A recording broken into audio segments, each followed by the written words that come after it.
Kitten's got it. Say hello. Hello. It's Hello. Oh, I moved it. I had it. There you go. Live from Abigail's house. Yay. Hello.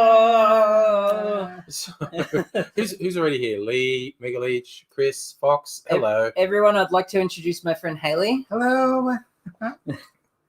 So we're just hanging. Yeah. And, I'm doing tech support at the moment, so I'll be so Abigail might be occasionally cursing things. cursing at the PC gods. But on the plus side, people may remember conversations had with Abigail about something weird happening with my PC that she never saw when she was at my place. Now she's seen it. Yeah. It won't start. So It's not started. I've restarted it like 10 times now. Yeah, which is actually pretty bad. It normally somewhere between 3 and 6 times. But Fox of Fate says, "Hi Haley, how are you?" Hi. Is that someone I know? No, he's just being friendly. He's just being friendly. He's a cool guy. I had one of Entry's cocktails. I'm feeling pretty good. Yeah. Sharing that'll happen. Yeah. Sharing the milk clarified pina colada that happens to have overproof rum in it. But that's good. Oh, and Gecko, hello. Gecko, wishing you a happy birthday. Thank you. I'm gonna mix up some bad decision juice later. Nice. Got my Erlenmeyer flask ready to mix a dangerous concoction. Once I finish this tech support.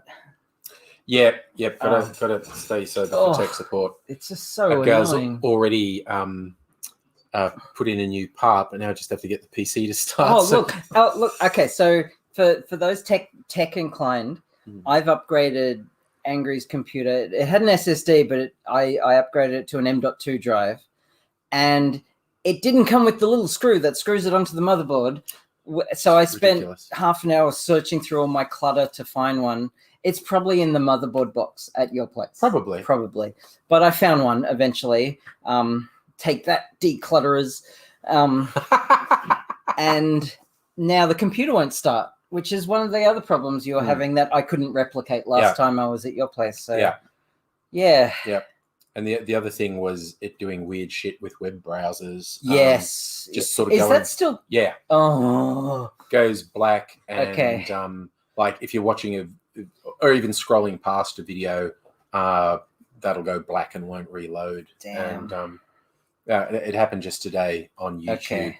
I was, listening to something in the background and it just stopped mid-sentence and I was like, oh, it's doing that stupid friggin' thing again. Yeah. Hey, are we coming through? Can people hear what we're saying? Well, no one said they can't. Yeah, I know. So because we're using my microphone today. So I was just going to go with like the onboard mic, but Abigail's going, nope, we've got a mic here. So, hi, Chris. Hey, we're all doing fine. Everyone can hear us. Yeah, cool. Okay, cool. The real test will be later when we open it up to Angry Bunch. And if we get an echo. Yes. Because I was getting an echo from that. Well, I think we'll see. We'll just unplug. But I had the speakers and all that. Yeah. No, we'll just unplug it if it does. We'll see. Okay. Hi, Luke. Hi, Lee. Hey, Luke, and yes, everyone's hearing us, so that's excellent. Gecko has been up in Dallas for the last 3 weeks doing some work for an electrician friend. Oh, nice. Cool. You've been doing a bunch of work in Dallas. Happy Reincarnation Day. Nice. I have reincarnated as a mushroom. We were joking about that earlier. Yeah. Abigail was showing me her mushroom cultivation stuff. And I said, if this was Doctor Who, you'd slip and with this syringe full of mushroom spores, you'd slip and stab yourself and turn into a mushroom monster. Yeah. There were no. As much as the kitten really tried to create a mishap. Oh God, that kitten. Uh, I know we're talking about you, buddy. Come on over. yeah. Oh, he just used the litter tray, so his poops are nuclear. Oh dear. So Can you bring him on stream? Nuclear Doctor Who is the funniest shit. Oh yeah. Yeah. Oh, hi kitten. Oh, kittens come soon. hello. Say hello, kitten. Good thing. He does not like this at all. No. Oh, So, kitten. Abigail's doing the mushroom spore thing. She's sterilizing the syringe to maximize the chance of the mushroom not having fungus grow on it and Mold. Yeah. mold. And that's with a naked flame on the countertop. That's when Kitten chose to jump. Well, you're all looking at something. What is it? Dunch. Yeah, Didn't you? and then Twice. he did it again. Yeah. Yeah, and well, it was like I was in the background. I could see, I can see you want to do it again, and I was gently nudging him away with my foot, like, take the hint, go away, go away, go away. Pushed him back, and he's gone back. And I went, okay, he's got the message. The instant I took my eyes off him, and it was from further away. You thought, oh, he's not letting me get close to leap up. And if you see the thing shaking, that's because the laptop is on a little bench thing. Oh, and Kitten is underneath. Kitten's decided to get underneath it and sort of doesn't like the toe beans. I touched his toe beans. Yeah. But yeah, and so Kitten, instead of taking the hint, goes, oh, well, I can't get close, so I'll just leap from quite a distance away. And I sort of caught him midair as he was flying. Oh, such a troublesome thing. He's only like 4 or 5 months old, so he's stereotypical kitten. He often has the zoomies, and because like there's so many people here, he's like he wants to be involved, and his dad's away. My son Will is at my ex's place, so he doesn't have Will to hang out with. So, and he loves that box too. Yes. It's an empty box. He just likes crawling in it. It's being a very stereotyped kitten, quite honestly. Yeah. Oh, sorry. I was just looking at what Gecko said. I saw those pictures. You've reminded me. You're working with a friend, copper thieves. Oh, yeah. Smashed the sort Henry. of pipes that were around some wires, and then they just pulled all the copper out. And so it spent $21,000 US to replace everything. God damn. Yeah. That sounds awful. Oh, it's a big deal on a lot of building sites. Copper wires, they just come along, take the whole roll, strip it, and it's worth money. Yeah. Well, we've had people in Melbourne steal the overhead cables for the trains to sell as scrap, which is obviously high risk of being killed while you're doing it. Yeah. Doesn't seem particularly smart to me, but scrap metal thieves will do a lot of wacky shit. Desperate people. Yeah. I blame capitalism. I do too. Yeah. Bring on the post-scarcity society, please. Absolutely. Yeah. Let's get some what is it? I'm so tired right now. so like Star Trek, they call it gay space communism. Yes, luxury gay space communism. Fully automated. Yeah. Luxury, fully automated gay space communism. Bring it on. That's what we're aiming for. Yeah. Yeah. But unfortunately, conservatives and libertarians are like, bring on Mad Max, you know? Yeah. I need to, well, I got was mentioning the other night, I got the Mad Max game in the Steam sales, and I played a little bit, and it's fun, but it's also like a training video for our immediate future, I think. Okay, I'm going to change tack on this PC. Haley, do you want to swap? Yeah, So sure. I can... All right. Yeah. Bring me in. Okay. Recalcitrant PC. Yeah. So I'll just be hovering around in the background, working on this PC. I'm just what Abigail wants to do for her birthday is repair PCs. Oh, I fucking love repairing PCs. Yeah, she's pretty into it. Yes, I know. I'm not surprised. Yeah. You've known me for... I wish I had a PC so you could repair it. Yeah. Haley's a Mac user. Oh, no. Anyways. Moving on. Have you read the Culture novels that Ian Banks? Oh no, I haven't. No. They're for if you like luxury, fully automated. Yeah. Coming, it's like a next level Yeah. of like amazingness. Yeah. I keep meaning to read him. I've got one Ian Banks book, and how he used to flip between. He'd write one sci-fi book and then one other genre fiction book. Yeah, I've heard the other ones are kind of mind bending. Still. But. Yeah. This was, and there were a lot of sort of crime type ones. This one was a great sort of London crime story. Okay. Trying to remember what it was. It was years ago. There was a New Year's Eve party in Melbourne. It's called the Trash Ball or something. Neil Gaiman and Amanda Palmer were the guests of honor. Mm-hmm. And so I bought the expensive tickets because I'm just such a Neil Gaiman nerd fanboy. Yeah. One of my ex-girlfriends was at that party as well. Yeah. So because that was pretty wild New Year's Eve. But might have copped a feel. Who knows? No, actually, okay, I've told this story before, but there was a young couple, male and female, and dude was hitting on me big time. And I was kind of off my scon because it was New Year's Eve, and I was going, this is really funny. This and I said, aren't you here with someone? And he's going, oh, that she'll be fine, don't worry. And I'm like, okay, he's trying to drag me into a threesome, which honestly, not that I took it up, I thought flattery, very good. They wanted to, I think I was at least, because it was 10 years ago, so I still think I was at least 10 or 15 years older than this couple. So they want like a daddy figure in there. I don't know. I don't know what's going on here. It was pretty funny. I was just to be sitting there going, this dude is mad hitting on me. It was like, okay. And it wasn't, and to his credit, not at all gross about it either. He was just being very attentive and wanting to talk to me lots. Like, sounds like he knew what he was doing. Yeah, no, he's a bit. I feel like he does it a lot. Yeah. But yeah, so yeah, I went to the Neil Gaiman Amanda Palmer thing, paid for the extra ticket so I could go. There's videos of it on my YouTube channel. I remember watching that one. Yeah. You had the clear angry Aussie mask. Yes. Yeah. Because I was still using it at that point. So I said, when did the backstage meet, I'm going, do you mind if I do a little thing for my YouTube channel? And they said, oh, of course. And I went, okay, and this is going to look a bit weird because I'm going to put a mask on. And they were like, yeah, do weird shit. That sounds right. So the first, when I watched that video, I'll come into frame.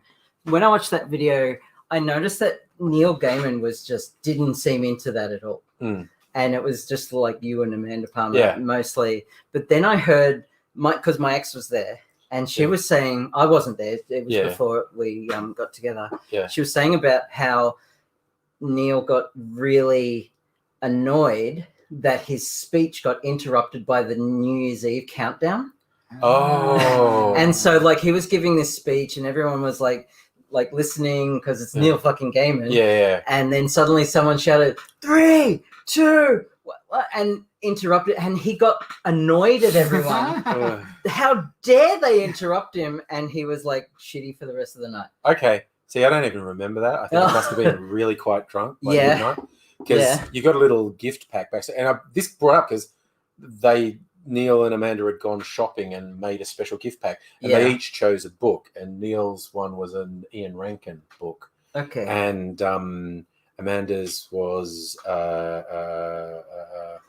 trying to remember, American writer, sort of, oh God, my brain is going totally blank. Robin Williams was in the film version of one of the books. And it was like... Was it sci-fi? Was it No. Bicentennial Man? No, it's not Bicentennial Man. It was Rocky Road with his wife. There was an hilarious bit where he had this thing he did with the kids when he came up the driveway to the house at night. He'd switch the lights off and come in really fast. World According to Garp. Yes, thank you. It wasn't Garp. It was another book by John Irving. Yep. John Irving. And it was good. And that was Amanda Palmer. So weirdly, I've got books by these two authors, autographed, but not by the authors. One's autographed by Neil Gaiman, and one's autographed by Amanda Palmer. So, just like, enjoy the book, you know?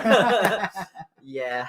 So I went to a party in New York, Phantasmagoria. That was an Amanda Palmer thing. Well, nice. I recall hearing about that. Yeah, well, she Yeah. was actually having quite a bad night. I don't remember exactly the reason. And at one point, Neil Gaiman comes on stage and just gives her a big hug. But it was Aw. it did not go well as a show. Okay. A lot of people were filling in numbers and like Yes. forgetting their Yep. pits and stuff. Oh Yeah. no. And then at midnight, she tries to go. She goes, I go to this festival in Australia called Woodford Folk Festival, and Yep. at midnight they turn off. All the lights go down, and there's just 3 seconds of silence. And I think it's just such a beautiful way to start the new year. But it's New York, and so there's just like bar down here, bar over here, bar over here. It's approaching midnight, and someone in the middle of this dark room, and everyone's being quiet, just goes, "I can't handle this," and just goes running down the stairs. And everyone in the bar downstairs is like, "Woo!" And it did not work. It's like, there's a You gotta comedy of pick your errors. crowd. Yeah. That's pretty good. This pissed me off. There's like one of the early YouTube stars, an American guy called Ryan Heger. He's come to Australia a couple of times for public things, and twice I've seen him, and he's tried to do this thing twice, and he says it works everywhere but Australia. He says this is going to be for a video. You'll be making normal noise, and I'll come out and go, "It's right," and you've got to go dead silent, so I look like a goose for coming out. Yeah. And he goes, "So on 5, we're going to do that. You okay?" And so he goes off and he runs on like, "How you doing, everyone?" And the whole crowd goes, "Woo!" And he's just like, "No." No. If the crowd's just too excited, and he's just like going, Oh. "This works literally everywhere but Australia. Why doesn't this work in Australia?" I said, "Everyone's too excited, man. Yeah. It's like there was a meetup thing, God, about 14 years ago now, where I met a lot of people from Melbourne who do YouTube stuff. There was a local YouTuber who had a thing going with an American YouTuber who was quite big at the time. And they say, "Hey, we're going to do this meetup thing in Fed Square." And I said, "Have you... Oh, something's happening on the monitor." Yeah. Abigail's making Yay! Abigail was literally doing witchy incantations. We should have done that from the start. Yeah. What was I thinking? You were relying on science. Science is more art than science. It is, that's true. Okay.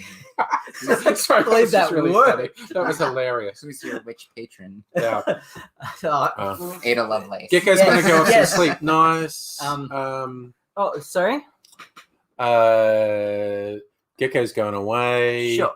Someone Who's else is going away against their own wishes because they're a fucking knob.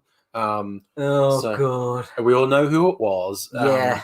The sad fuck who keeps Oh, my making up God. accounts. Oh, yeah. Oh, don't It's just- don't no, want to give him No, oxygen. just yeah. fuck him. That's why I don't even respond. It's just like, no, you're just gone. Yeah. Yeah. I'm not even going What to. it's just fucking sad. he's a sad, pathetic loser. It's Let's move on. embarrassing. Yeah. There's this dude who's obsessed. Okay. Okay. Sexually. Yeah, no, it's absolutely it's sexual. There's Yeah. no two ways about it. It's sexual. But yeah, one of the guys who's regularly in the chat goes, "Oh man, I just found this wacky guy on YouTube who's super obsessed with you." And I went, "Really?" And I looked at it, and there was a bit from one of my live streams where he'd always been slightly weird, and it's like he was slightly trying to start something, but was staying just inside a boundary. Yeah. And there was one time where he was being a real fuckwit, and I just called him, and in my normal colourful language, and he's going, "Oh, you're so out of control." I'm like, "Dude, I'm really calm. You're just being a cunt. And Yeah. you need to stop. And if it's a thing that you're bad at reading social cues, I'm just filling you in. That's not acceptable, and I'm not going to put up with it." And he made a big thing. But then, yeah, and then this guy, Matt, who just randomly found it, I used this guy's screen name multiple times while I was telling him to stop being such a fuckwit. And I thought, okay, the penny dropped. That's what he's been trying to start drama the whole time. Yeah. And I think he was very frustrated I wasn't rising to the bait. And But I mean, that hasn't stopped him from cherry picking. oh, he's fucking loser. Like, just cherry picking certain bits and pieces. I mean, and- Yeah.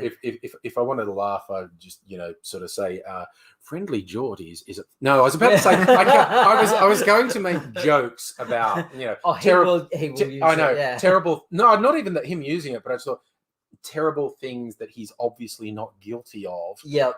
But then again, sans context, things that are potentially legally actionable because. Yeah.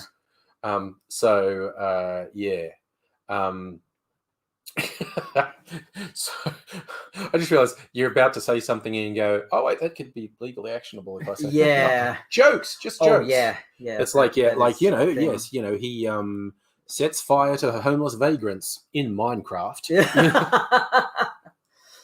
That's the latest thing is like when you say like, oh, I want to get that person and do something bad to them in Minecraft. Yeah.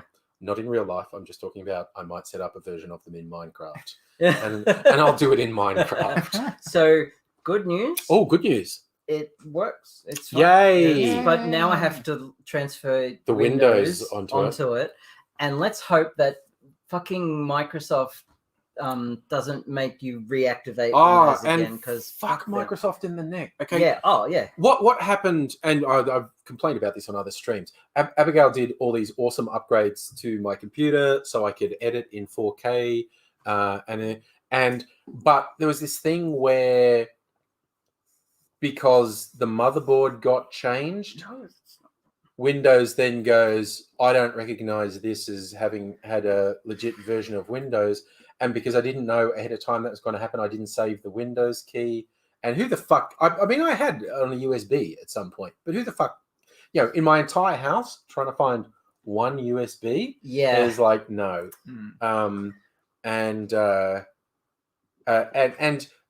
looked it up on the Microsoft website.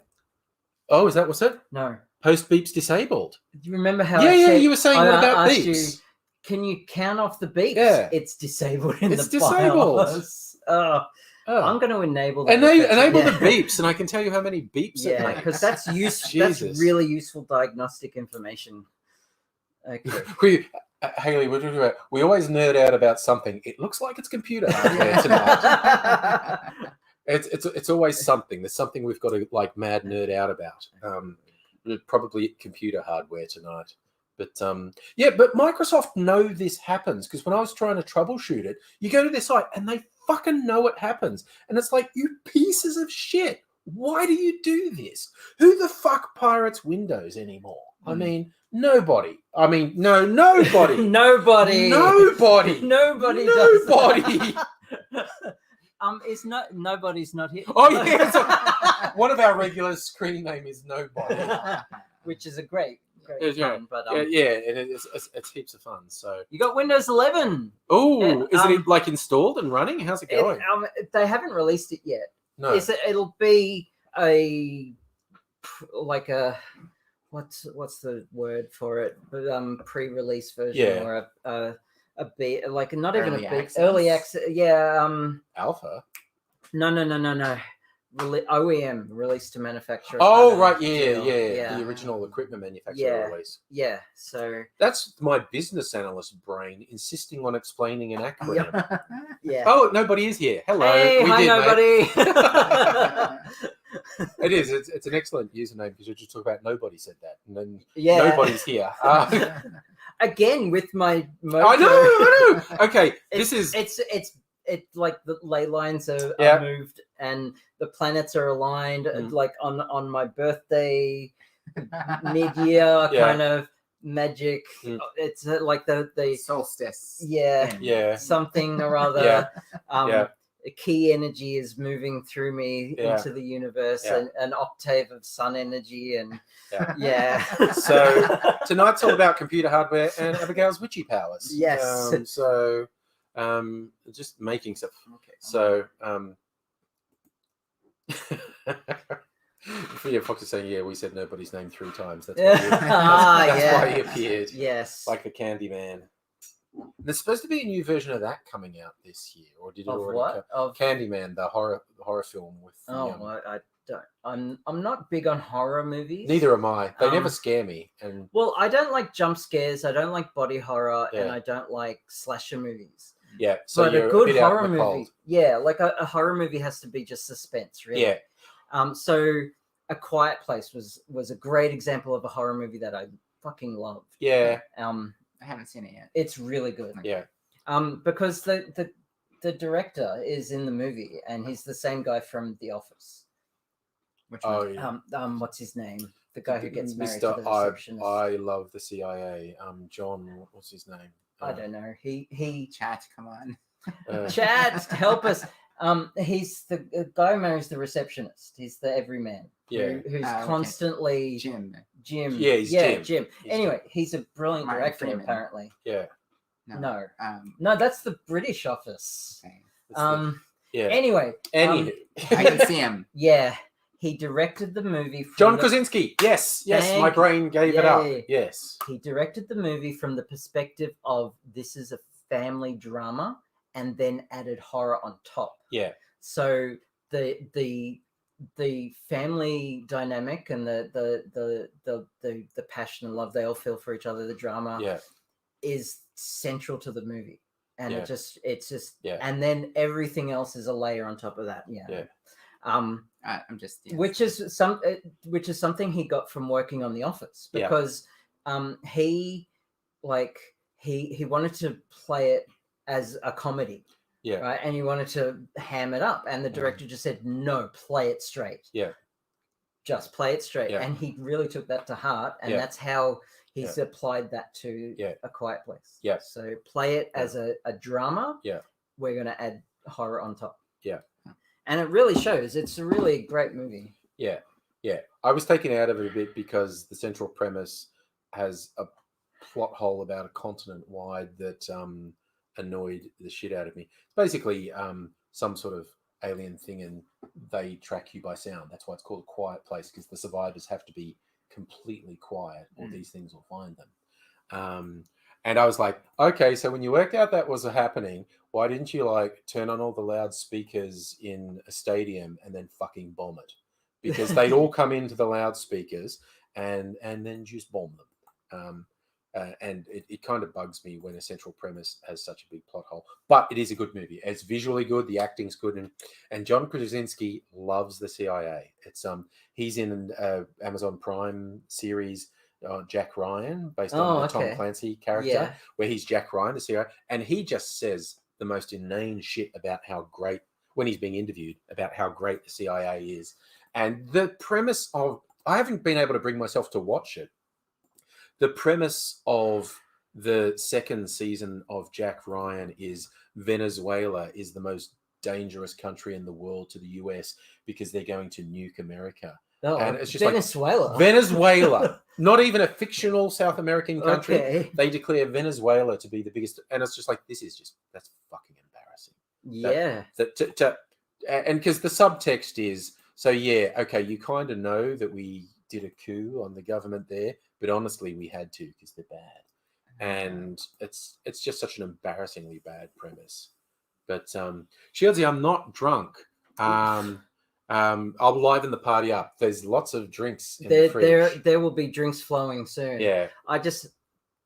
Tech support is still happening. I'm so over Windows at this point. Like, I swear, Windows peaked at Windows 7, and you could make a case that it also peaked at Windows 2000, which I loved.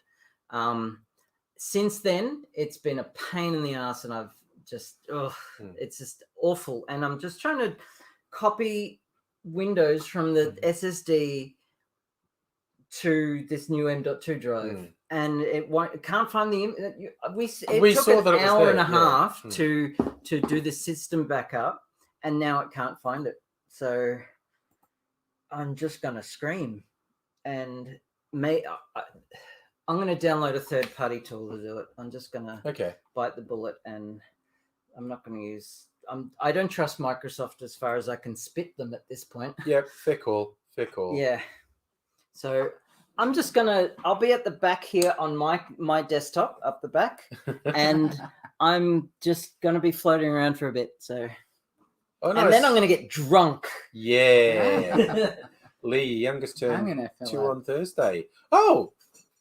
Lee's youngest shares your birthday, Abigail. Hey, cool. So Abigail's actual birthday was Thursday. This is just. Oh, look, it's. This is just a celebratory stream. Yeah. How old is Lee's youngest? 2. 2. Cool. Yeah. A fellow Cancerian. Okay, nobody agrees. Thinks Windows 7 is better looking, smoother running, easy to use. And 10 is chunky and ugly. Also, am I in the stream? I can't see. Oh yeah, there you are. Sorry, no, it's mirrored. Yeah, so Windows 11, they're changing the look and feel to it. Yeah. And it's very similar to Windows 7. Like the Yes. rounded corners. Oh yeah, okay.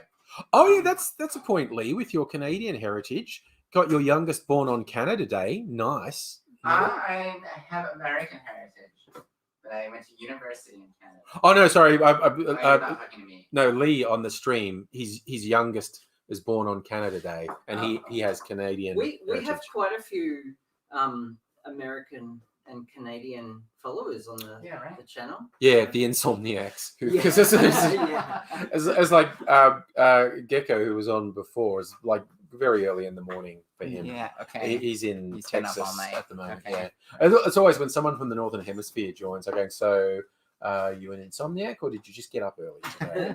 Because it's one of the two. It depends if they're from the UK Do you need a drink? or they are I in the US. might get one, yeah.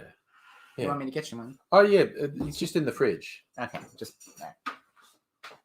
Because all the UK people who join us, it's like the middle of the day. Yeah. And all the US people, it's like early. There's a couple to choose from actually. It's the red one and what would you like? the bottom shelf next to the clarified one is basically a clear bottle. Yeah, that one. We'll get that. That's from our friend from the distillery where our friend Kirsten works in Sydney, the Archie Rose Distillery. Okay. A premix cocktail which they call Cloud Century. It's vodka base. It's also got dry vermouth, yuzu, hazelnut, and citrus, and it's really good. Okay, good. It's very desserty, like I think it's the hazelnut makes it taste sort of chocolatey, and it's very desserty flavored. That sounds nice. Yeah, I might go get my tasting glass. yeah, definitely. I'm gonna need a drink actually. How would you like it? You want one of the special glasses?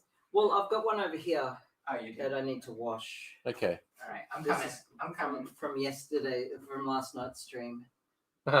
This is my contribution. Oh, thank you. Yeah. Thank you. Please ignore the contents of the sink. So funny story, stream. Come with me on this journey. I had this story. So I found this box full of packing peanuts, and I read somewhere that they dissolve in water because they're like made of rice protein or something. And so don't tip a whole box full of packing peanuts into your sink because they dissolve, but it's pretty slow and it clogs up your sink. And now I've got a huge mess. And if you like get them wet and they start to dissolve and then dry out, they turn to concrete. Oof. And and plus I had like dishes in there. Like, what the hell was I thinking? Like, that was not a high executive function moment. So the moral of this story is just because you can do something doesn't mean you should. Yeah, that is a good message. Yeah. That's a message for the kids. Be careful. Oh, I also want to show a bit of a thing because I got a bunch of new cocktail shirts this week. This is another new one with that sort of 50s, 60s design look with all the bottles and glasses. I have so many cocktail shirts now. I want to show off my new dress. Oh, Abigail has got an awesome dress. I went to Dangerfield with my lovely lady friend on Sunday and bought this really nice mushroom themed dress from Dangerfield, and I love the way that it's like a shirt at the top, but it's actually a dress, and it's got these deep pockets at the front. It has pockets. Pockets, and yes, I like this dress. It's really cute. Can you get that clarified one out of the fridge? Yeah, I want you gotta Abigail show it time. off. Yeah, show it off and give some to Abigail. Okay, on this, yes. you don't want to. Oh no! This is completely innocent and legal stuff. Everything on this is perfectly legal in every way. Yes. So we'll have no shenanigans. Yes. Was that Lee? That's a nice random one. What's scarier than an angry bear? Oh, A flying sorry. creeper. Yep. It's a third party tool.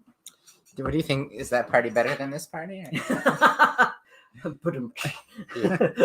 Puns. I've Hey. got the dad jokes. Yay. Okay, I'm gonna change the boot settings back. Okay. It's very that display is very Star Trekky. Oh, is that the old day? Okay. Sorry. It's not at all Star Trekky, but for some reason makes me think of next generation computer screens. Yeah, the UEFI Yeah. BIOSes nowadays, Yeah. with mouse support and animations and stuff. Yeah. Oh, sorry. Oh, get in. Oh, hello. I haven't even had anything to drink yet. No, it's because you've been working. Because I've been working. Yeah. I think I'm a little hyped up. I'm just trying to find which boot drive is which drive is which. That's very computery stuff going that's on the here. If this was Steve- like Yeah. a movie about hackers, it'd be very entertaining okay. right now. So that's your boot. Yeah. Okay. Yeah. If it was a movie, Abigail would be going tap to tap really fast on the keyboard. There'd be all kinds of crazy animations on the screen. Yeah. It's Can you say I'm in? I'm in. Yeah. I'm hacking the mainframe. Yeah.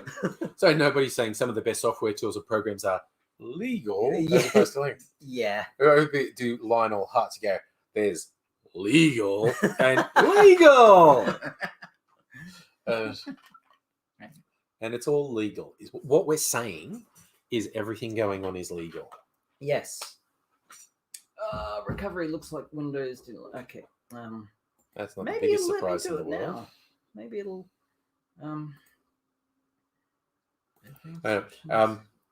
really fascinated by what Abigail's doing, but I realize that's not making for a scintillating screen. Yeah. So I've got to keep talking. Yeah. I did bring is No, my I'm just clarified pina colada, which will be Abigail's reward for when she fixes the computer, because it's one of my favorite clarified drinks. I'm looking forward to it. I Yeah. love a pina colada. Pina colada. Yes, well, I even Yeah. asked them. There was someone on Pina the colada. stream one time. It was from South America, and I said, and we started talking about pina coladas, and I said, I feel like a wanker if I say pina, and he goes, that's just how you say it. You're not being a wanker. That's how you say it. The little accent over the end means you say It's pina. like it's kind of like people who say Barcelona. Barcelona, yeah. or Mexico. Mexico. Yeah. What's the other one? Chile. Chile. No, it's a Southeast Asian country. One of my exes. Lao. No, it's it's gonna bug me. Oh, no. Sorry, It'll come to it'll you. come to me. Yeah. Just Just in the middle of a Anyway, I need sentence, you you'll to- suddenly burst I need out you- with a word. Yeah, I'm just gonna say it at some Yeah. point, and yeah. Okay. Oh. P-E-N.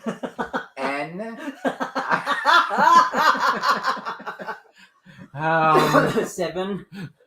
Q. You're both evil. You're both evil. That's hello, Shannon.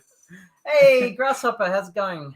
So Shieldy likes Samsung Okay. cloning tools. Did you see your mum's laptop moving over to SSU? Oh, that's nice. Well, if we'd have known the bullshit that Windows was going to do, we would have prepared for Okay, it. We just so- didn't realize it was going to pull this So this bullshit. perfectly legal. Ben oui, on va manger de poutine. Someone's explain. My French is terrible. I'm sorry.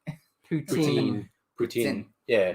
It's subtle, but it's also actually, like I did, the Irish moonshine, which looks like it gets spelled two different ways. One is poteen, P-O-T-E-E-N, and sometimes it's P-O-I-T-I-N, depending who's saying it. And so people think, well, that's poteen or poitin, and go, no, the Guelga is actually pasheen. And you'd never know from looking at it. But yeah, I asked an Irish friend, how do you actually say it? And he says, pasheen. And it's like, oh, okay, cool. So now I say that, and people are going, what do you think? No, I said, because it's right. God damn it. Oh, sorry. Yeah, Shannon, Haley, Abigail's friend, has come over to hang out with us. Haley's like my best friend in the world. Wow. Wow, yeah, that's pretty big, isn't it? Oh, nice. When I moved to Melbourne, I didn't have a place to stay. Abigail offered me one. Oh, nice. Yeah, that was very nice. Nice. And we've been hanging out ever since. Nice. So, I forgot. Yeah, it's probably going to come up all the time. Anyone comes into the stream. Yeah. Oh, there's someone else here. Who's Yeah. this? Yeah. That's not Nettie. Yeah. Well, that's not Abby. Yeah, you'll have to get used to it because you're all the regulars coming in. If they see anything unusual, it's like you answer the same question 20 times. So, Yeah. but it's all good. It's all new to me. Yeah, it's cool. Oh no, Shields' front yard has had 3 days of rain. He lives up on an island off Brisbane, and he's been complaining about the quagmire that is his front yard for a while, and the rain's not letting up, so it's a swamp apparently. So yeah. Oh no. Okay, Grasshopper's taking the piss. What's he saying? He's saying, "Oh, condolences, Haley." Oh. So there's a running gag between me and Shannon that I'm constantly shagging his wife, basically, which is difficult to do when they live in Sydney and I'm down here. But Yeah. I did go up to his place on Easter for a giant LAN gaming session. Yeah, well, Abby's never met my partner for that reason. Yeah.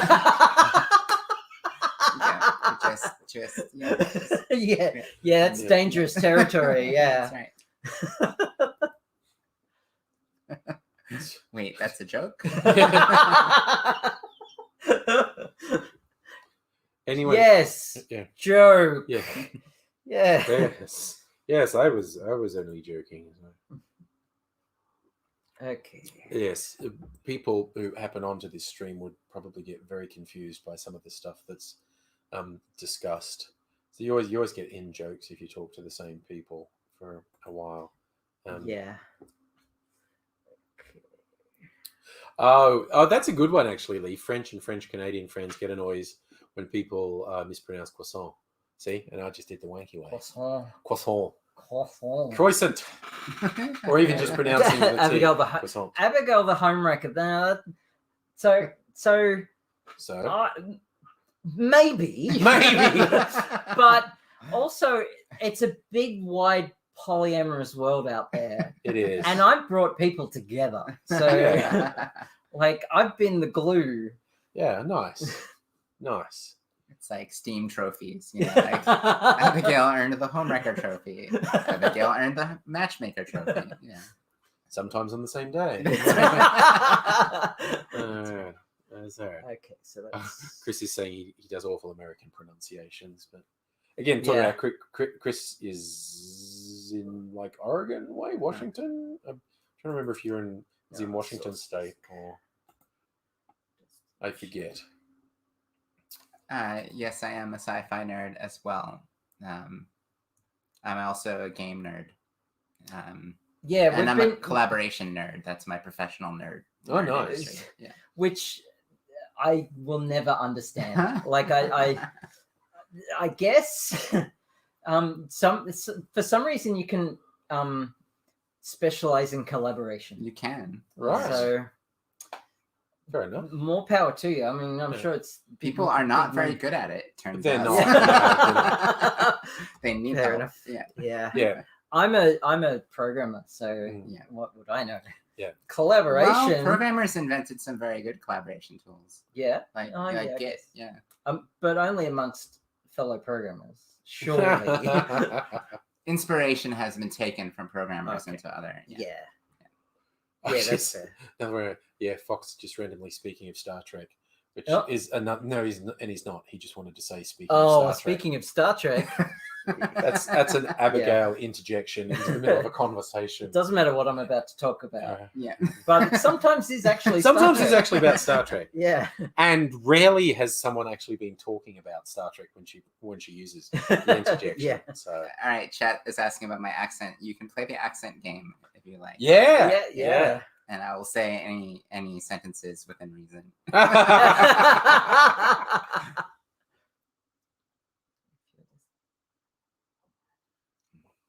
Shields, you get the friend zone with the female sex. Well, there's nothing wrong with friends. Friends are great. Yeah. I mean, I get what you're saying. What's he saying? He's saying he only gets to the friend zone. He's a good talker. I I take issue to the friend zone as a concept. There's nothing wrong with being someone's friend, and people, women especially, aren't vending machines that you put kindness in and get sex out. So, well, the friend zone is used by nice guys who put a lot of effort into someone and didn't get what they wanted out of it. But sometimes being friends is an amazing goal to achieve. Like, I agree. Thank you, Lee. Also, like, I've shagged friends. Like, it's not like a bad thing. You can still be friends, and friend zone does not exist. Yeah, well, it's just, it's just you can say it lightheartedly. Yeah, I've actually said it lightheartedly as well. But people who take it seriously, I just want to punch them in the face. Yeah. Oh, yeah. And the best response I ever saw online is, a woman saying, "Oh, yeah, there's a guy complaining to me about ways of getting put in the friend zone," and I said, "Oh, you know what's worse than that? Finding out that you'd been put in the fuck zone, and that someone was only treating you like a human because they wanted to fuck you, and when you didn't fuck them, they stopped treating you decently." And it's just like, that's nail on the head. There, it's American accent is correct. See if you can get the region or state. Now upping the level of difficulty. I like my accent's pretty mushy though, so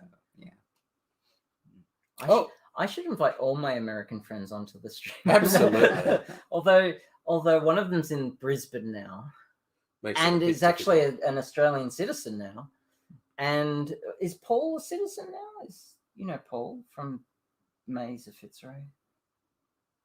Paul Brennan. Yeah. I don't know Paul that well, but I know that Paul and Vic just had a child. Yes. Yeah. Yes. I actually bumped into him on the tram. Right. Like just out of the blue. But did he have very bags under his eyes? And, he was deep into like newborn parenthood. Oh yeah. Oh, I like Lee's gone with ruling places out. He says not New York or Boston. Is he incorrect or correct? Technically correct, but one of those is very close. But admittedly, I don't have the accent. In fact, and it's true; those are both very distinctive accents. Dude, actually, yeah. Like I grew up near Boston, but I don't really talk like that. Yeah. Yeah. Okay. Shannon was on Boston. All right, I'm from Cape Cod, Massachusetts, so just southeast of Boston. Massachusetts, that was my guess. All right, so the same state, yeah. I felt like I would have been cheating if I had a guess. Yeah, that would have been my guess. Yeah. People around me had Boston accents. Yeah, for sure. And yeah. That's a very specific accent, the Boston accent. Oh, fuck off. Okay, that's why I have totally legal tool to. Abigail's continuing to do totally legal things to my PC. So move along. Nothing to see here. But yes. Move along. Oh yeah. Okay. It's kind of like the Boston accent is the one where they, much like Australians, don't pronounce the letter R. Yeah, mostly. It's like, except sometimes they put it at the end of words like agenda. They say agender sometimes. They put it where it doesn't belong. Yeah. They have to go somewhere. The R's. Yeah, you can't destroy an R. You have to. Yeah. They just end up somewhere random. Yeah. No, that's because as opposed to outside ears, at least, the majority of American regional accents emphasize the R quite a lot, and they get annoyed at Australians because we absolutely don't. We don't. Yeah. It's a thing. Actually, I heard somewhere that it's a very distinct American thing to overpronounce R's, and not a lot of global accents do that. So yeah, maybe I've certainly not an expert. Yeah, Grasshopper. We'll do Angry Bunch. We call it that because when there's a link where other people can join, and so it breaks up into little squares, so it looks like the opening of the Brady Bunch. Oh, nice. But we call it the Angry Bunch. So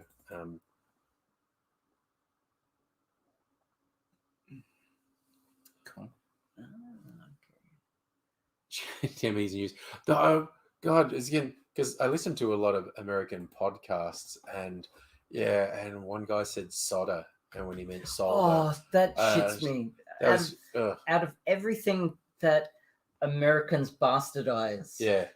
even worse than aluminum. Yeah, it's hard. Yeah. So that's something to do with Soda. aluminum. That's... Soda. There's even an L in the word, Yeah.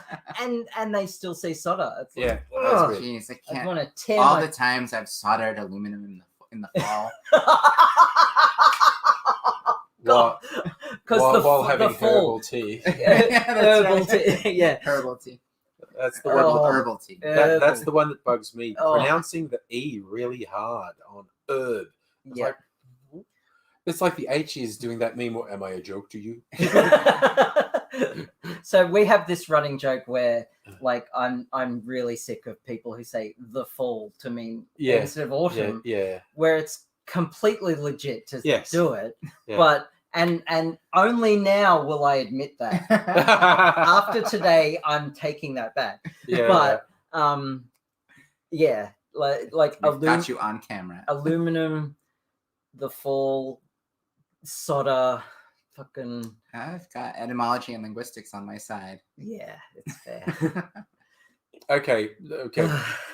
Shannon's joke.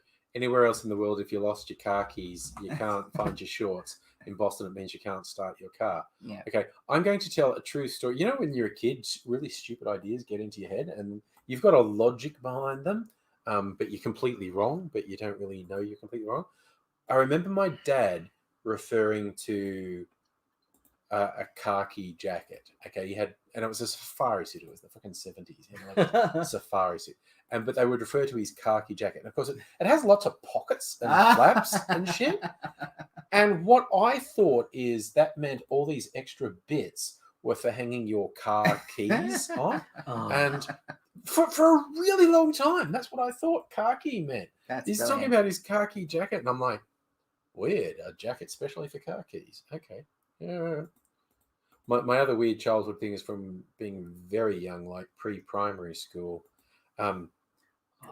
I didn't eat anything, right? I'd have a cheese sandwich for lunch, and it would be like processed, not very tasty cheese. I had the worst eating habits until like my mid-20s, and so I'd have a cheese sandwich. And then when we had these like school sports days, you'd do this thing where you order your lunch the day before, and I'd order a cheese sandwich. When my mum did it, it was always slices of cheese. It was slices of processed cheese. And so that's what I thought cheese was. It was slices. And whenever we did these school lunch things, the cheese would be grated, and I would be fascinated by, oh, look, it's all in little pieces. And in my mind, my 5-6-year-old mind, I worked out, well, what's the difference? I ordered this the day before. So I had a theory that if you made a cheese sandwich and left it for a day, the cheese would spontaneously shred. And because the evidence was there. It's like, if I get a sandwich on the day, it's a slice of cheese. If I get a sandwich the next day, it's broken up into all these little bits. So it's like, and because you ordered it the day before, and I went, okay, so I seriously thought, and I never did the science. I never made a sandwich and left it aside for a day, but I just had the theory that if you made a cheese sandwich and left it aside, the cheese would spontaneously shred. I have no idea how old I was when I worked out I was wrong, but I was a bit like that as a kid. Oh yes, Kirsten, we saw your 3.2 kilograms of brie. I showed it to Abigail. Geez. Yeah. That thing had its own accretion disc. Yeah, that was massive. It was Kirsten sharing this picture for $10. A wheel of brie about this big. I'm assuming it's at its use, but what are you? I mean, I'm gonna say, what are you doing with that much brie? The answer is eating it. Obviously. Not all in at once, I would assume. That would all cheese nightmares. Yeah. At that point. Yeah. Is that a thing? Cheese nightmares? Some people say, and I think it's the I'm trying to think of the right word. It's not mold, but what is it in cheese that matures it? It's rennet? Yeah, it's like, and I think it is because some molds can be a bit hallucinogenic and whatnot. and I could be totally wrong, but I think that's why there was a theory. Some people will get really weird dreams if they eat cheese just before bedtime. Yeah, right. So, yeah. So Kirsten is bribing the production team with brie and crackers. Wicked. That's excellent. You're going to look like the legend, putting on this massive brie and cracker spread. Oh, look how much Kirsten looks after us. And it was $10. Yeah. Because it's going to look like you spent $50. That's brilliant. No,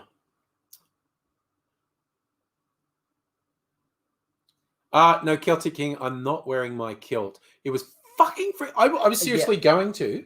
It was fucking freezing today. It was like when I got here and Abigail goes, I'm wearing my faux leather jacket and whatnot, and I'm still freezing. And I checked the weather thing and it said, yes, it's 10 degrees, but it feels like 2. And you go, yes, it does. Feels like just above freezing. This wind was cutting through. But it was like that all day. And I knew not to wear my kilt when I went outside for the first time today. So, but yeah, I had the kilt last night when I was doing the party. And my son was having a 21st birthday. His actual scheduled birthday fell right in the middle of the last lockdown. Yep. So that got put off. So, and now because we can have some people, so he's actually split the invitees into 2 groups, and he's having another party next Friday. Is it going to be as off the hook as the last one? They were pretty wild. There was only about eight of them, and because you can have a maximum of 15 in the house, and they were going off all night. They had karaoke and very well behaved. They didn't smash anything. Nothing stupid happened, but they were having a party. They were having a good time. Nice. Yeah, it was good. It was good. He's got a pretty good bunch. I mean, he's got his head on his shoulders because he said someone was giving me grief because I uninvited them from next Friday because one of their things, I think this is some uni people. This guy was hitting on one of the girls in the group, and she's she got a boyfriend, and he's just like, I don't care if she's got a boyfriend, she's hot. Oh. And she made it. I don't think she said it to him, but it was but she did make it clear to Milo, like, oh, that guy's awful. And so he said, yeah, he is. And he said, you can't come to my party because these people are going to be here, and you fucking creep them out. Right. And nice. Yeah. The kids are okay. Zoomers. Look, seriously, every time I hear like a story like that, and it's always Zoomers, I'm like, my son's friends, they went to a movie. This was in like year 7, and it was like it was an actual gay queer movie. None of them are gay or queer in any way. Yeah. Like they just wanted to watch it. And their school was just so like queer positive, just as a matter of course. It's the Zoomers are okay. Amazing. Yeah. It's really good. What's the dark side of it though? Like, are there like mega Zoomers that are like eshays? Oh, what is this? What am I about to die inside learning about? Eshays are a thing. What's the definition of an eshay? Oh, look, it's ultra-violent bogans, basically. Yeah. But they come from, they're not really bogans. They're more like middle-class, disaffected kids who have just turned to ultra-violence. Yeah, alt-right types. Well, not even. They're just like not give a fuck types. More nihilist. Yeah, nihilist. Not than trad. Right? I've also heard it just as a general term of abuse, like you think something that was cool 2 years ago is still cool, and they will call you an eshay for being out of... How's it spelled? ESHAY. Right. And does it relate to some... Well, I don't know what the origin... Let's look it up. You're gonna look up, where does eshay come from? We're learning together. We are. I have no... I've learned all of this just from Will. And he doesn't explain it very well because he's a teenager. Right. So doesn't have a lot of context. Compare it to. It auto-completed. Where does eshay come from? Wow! It originates from inner Sydney's graffiti scene in the 1980s. Oh, wow. Used in the Australian urban underworld subculture, but the internet has spread it around the world. I know. First time I saw it was in American sites. The term... adlay, Pig Latin for lad, is used to describe a delinquent teenager from the Housing Commission, similar to the term chav in the United Kingdom or redneck in the US. Lad,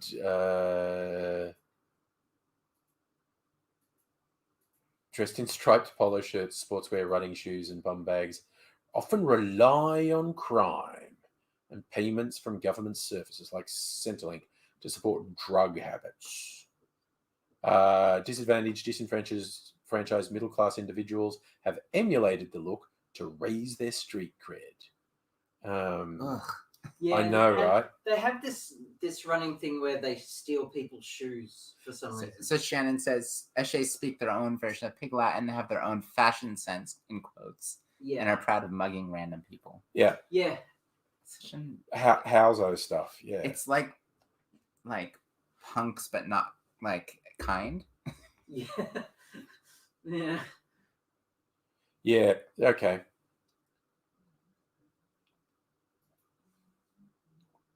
So like Clockwork Orange kind of vibes. Yeah. I think it's a real Clockwork Orange vibe. Yeah. Yeah. Okay. Yeah. Oh, Kirsten, chuggy is the other word for liking old things. Nice. Okay, Shannon has clearly had run-in with Eshays and really doesn't like them. Yeah. Uh, Apparently, there's quite a few at Will's old school. Oh right, okay. Which is because it's deep in the heart of the middle class Melbourne. It's in Templestowe, Doncaster area. Okay. Right. Or upper middle class Melbourne. I love it. Shannon's saying, I grew up around them before they had a label to go with their bullshit. Oh dear. Oh, and the tiniest little thing will spark them off as well. Yeah. You just look at them the wrong way and looking for a reason. Right? Yeah. So what is that? Are there like obvious signifiers? The bum bag, I think they wear a bum bag across their bandolier style. Yeah, okay. and usually like ironic sportswear, like. Okay. Yeah. Like not necessarily like the sweatpants but the high class sweatpants. Polo shirts. Polo shirt. Yeah. Right. Okay. I'm forming a picture. Yeah. I come from the land of polo shirts, Oh, let's. I say. It'll probably be easier if I do it on the phone. There should be pictures of Eshays. Right.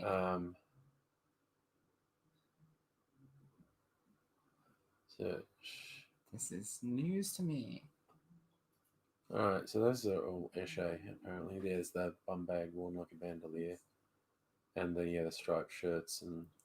Oh, okay, it's almost a little bit like prep. Yeah. Oh shit. So it's kind of like, to me, it's like the Slavs squatting in tracksuit thing. Started off, there were just all these weird pictures on Russian dating sites. These guys, for some reason, wearing the Adidas tracksuit pants with a stripe, and they're always squatting and going. And then it became, and a huge amount of Eastern Europeans adopted that, ironically, and then they're just really into it. Yeah. So they're always posing in photos in tracksuits and squatting and going, yeah. So I think it's a similar, you can see that kid's definitely posing. Yeah, right? yeah. So it's a complete affectation. So, oh my God, and those scary fucking haircuts they get. Oh, yeah. That's part of it. Okay. You get some of the like a skullet. Yeah, and there's a particular haircut you get, I think is popular, particularly with some Lebanese lads, with this incredibly ugly. It's sort of like a mullet, except they're like shaved really quite high, and the hair there, and a mullet at the back. But I think that's that type of thing. Ah, yeah. Okay. So yeah. Okay, it's like a real fuck you world kind of vibe. Yeah. YouTube video, how to be Eshay. See, like that kid's obviously straight. Oh, that's a lot of pixels on this picture. Yeah. So okay, that's Eshay. Well, there you go. We don't like Eshays apparently. So Fox says they also wear branded stuff from the. Oh, that's right, Supreme, the brand Supreme. Johnny, thank you for dropping by and saying happy birthday to Abigail. Thank you. I'm still here. That tool that I totally didn't work. Yeah. Because it had a virus on it. But don't worry, your virus scanner is a good one. Okay. Cool. I use the same one, but I pay for it as well. Okay. But the free one, it did its job. So now I'm using what's called Clonezilla, which is a Debian Linux distro, and I'm installing it onto a USB, and it does it as well. So it's just extra steps. Nice. Okay. Because the built-in Windows one is fucked and didn't work, and I want to throw things at Bill Gates personally. That's fair. Even though he put in, he recently put a microchip in my arm. Yeah, he doesn't have complete control over you yet. Yeah. Nobody's heading off. Got an early start. See it, nobody. Sorry, you can't stick around for Angry Bunch. Oh, I'm going to do it. Shannon's foaming at the mouth to have a rant about Eshays, which is, pretty good. Let's do it. I'll just get the link.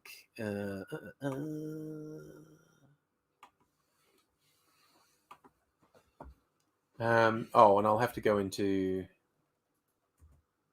And now's a good time to test if the microphone echoes or not. That's weird. Why did it do that really long string? Doesn't normally do that. Okay, they've changed something on StreamYard. Where are we? Is that it? I got to put it in the chat on Facebook manually. Hopefully that works. Looks like it will. Okay. But yes, the link came up differently with all that tagging thing to say where it came from, and it doesn't normally do that. So, oh God, Kirsten, you don't have the internet working yet. Oh no. No, bummer. But at least you moved. Did they get a Bill Gates microchip installed? I don't know. Chatting to us. Yeah. I think what she means is she's on her phone at the moment, and doesn't have a. The NBN sucks. Yeah. The NBN's a lottery because when I moved like 4 years ago, not long after I moved in, they said, we're going to force you to go on NBN. I had Foxtel. I'd always had cable, which was better than most things. But when we moved, it was noticeably degraded compared to the previous house we'd been in. And that was all kinds of sucky. And then they said, well, we're going to force you on NBN anyway. And I went, oh, well, bite the bullet, see what happens. And I won the NBN lottery. It was much better. It was much better. So I got to tell NBN to go fuck themselves. Nice. Yeah, because I have like a proprietary fiber connection to this building. Okay. Controlled by a different ISP. So nice. When the text from NBN code came in to say, oh, we want to install NBN here. Yeah. I just told them no thanks. Cool. And they went away. Good on you. And there's Grasshopper. Hey, Grasshopper. Hey, Abigail. How you doing, darling? Good. How's Eleanor? She's well. She's set to say hello, but she's just gone off to bed. So okay, I'll join us shortly then. Oh, I'm sure you will. I'm sure you will. I've lit a line of cigarettes around every entry to my house right now to stop you from getting inside. That's like a garlic for Abigail. The Abigail version of a salt line. Yeah. Yeah. Oh, don't make me laugh. It hurts. Oh, by the way, Abigail, I got a bone to pick with you. That dancing that you were doing behind the screens earlier, I laughed my ass off and damn near coughed up a lung. Oh, I'm so sorry. Do you want to try this one? Yeah, maybe this is more of a taster. Which one's your glass? That's yours? fine right there. All right, well, just a little taste. You can have some more. So, Haley, you were talking about linguistics earlier. Like, do you study that or something, or? I mean, I did a few rounds of it in university, enough to like just go toe to toe with Abigail and explain that the word "fall" is actually the older in the English language is the original way that we refer to the season. And autumn is an import from Latin culture, from Latin, Okay. Latin Augustus, et cetera, et cetera, et cetera, and then we just go on and on. Yeah. My wife had to get a This is our postgraduate love degree. language in our friendship. That's right. Yeah. My wife had to get a postgraduate degree in linguistics to increase her. My wife works as an interpreter for the deaf, and there's different levels of interpreters. And in order to go from base level to the next level to the next level, you've got to get certain degrees. And to get to the level that she is at, you had to get a postgraduate degree in linguistics. So, yeah, no, she's full of fun little facts about all sorts of different languages, specifically sign language, of course, but other languages as well. And it's I have a degree in evolutionary biology, and part of that was also the evolution of languages.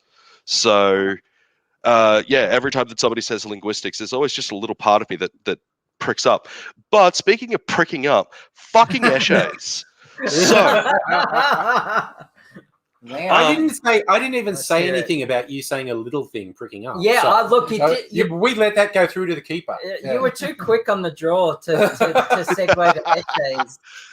yeah, see, where I grew up in Sydney, like, yeah, I knew what an essay was before it was cool. I'll just have my little hipster moment there. I grew up around these fucks, and it's like it's what shits me about these guys the most is that they are trying to claim that theirs is a culture unto itself, that theirs is a community unto itself. That, you know, all of these essays are apparently there to support each other when nobody else will, and all of this sort of shit. And it's not that. It's basically they're cowards when they're by themselves, and they're tough guys when they're with a bunch of them. When they go out and mug random people, it's never just one essay that's going to come out, and they've got certain things that they say in their own version of stupidity of pig.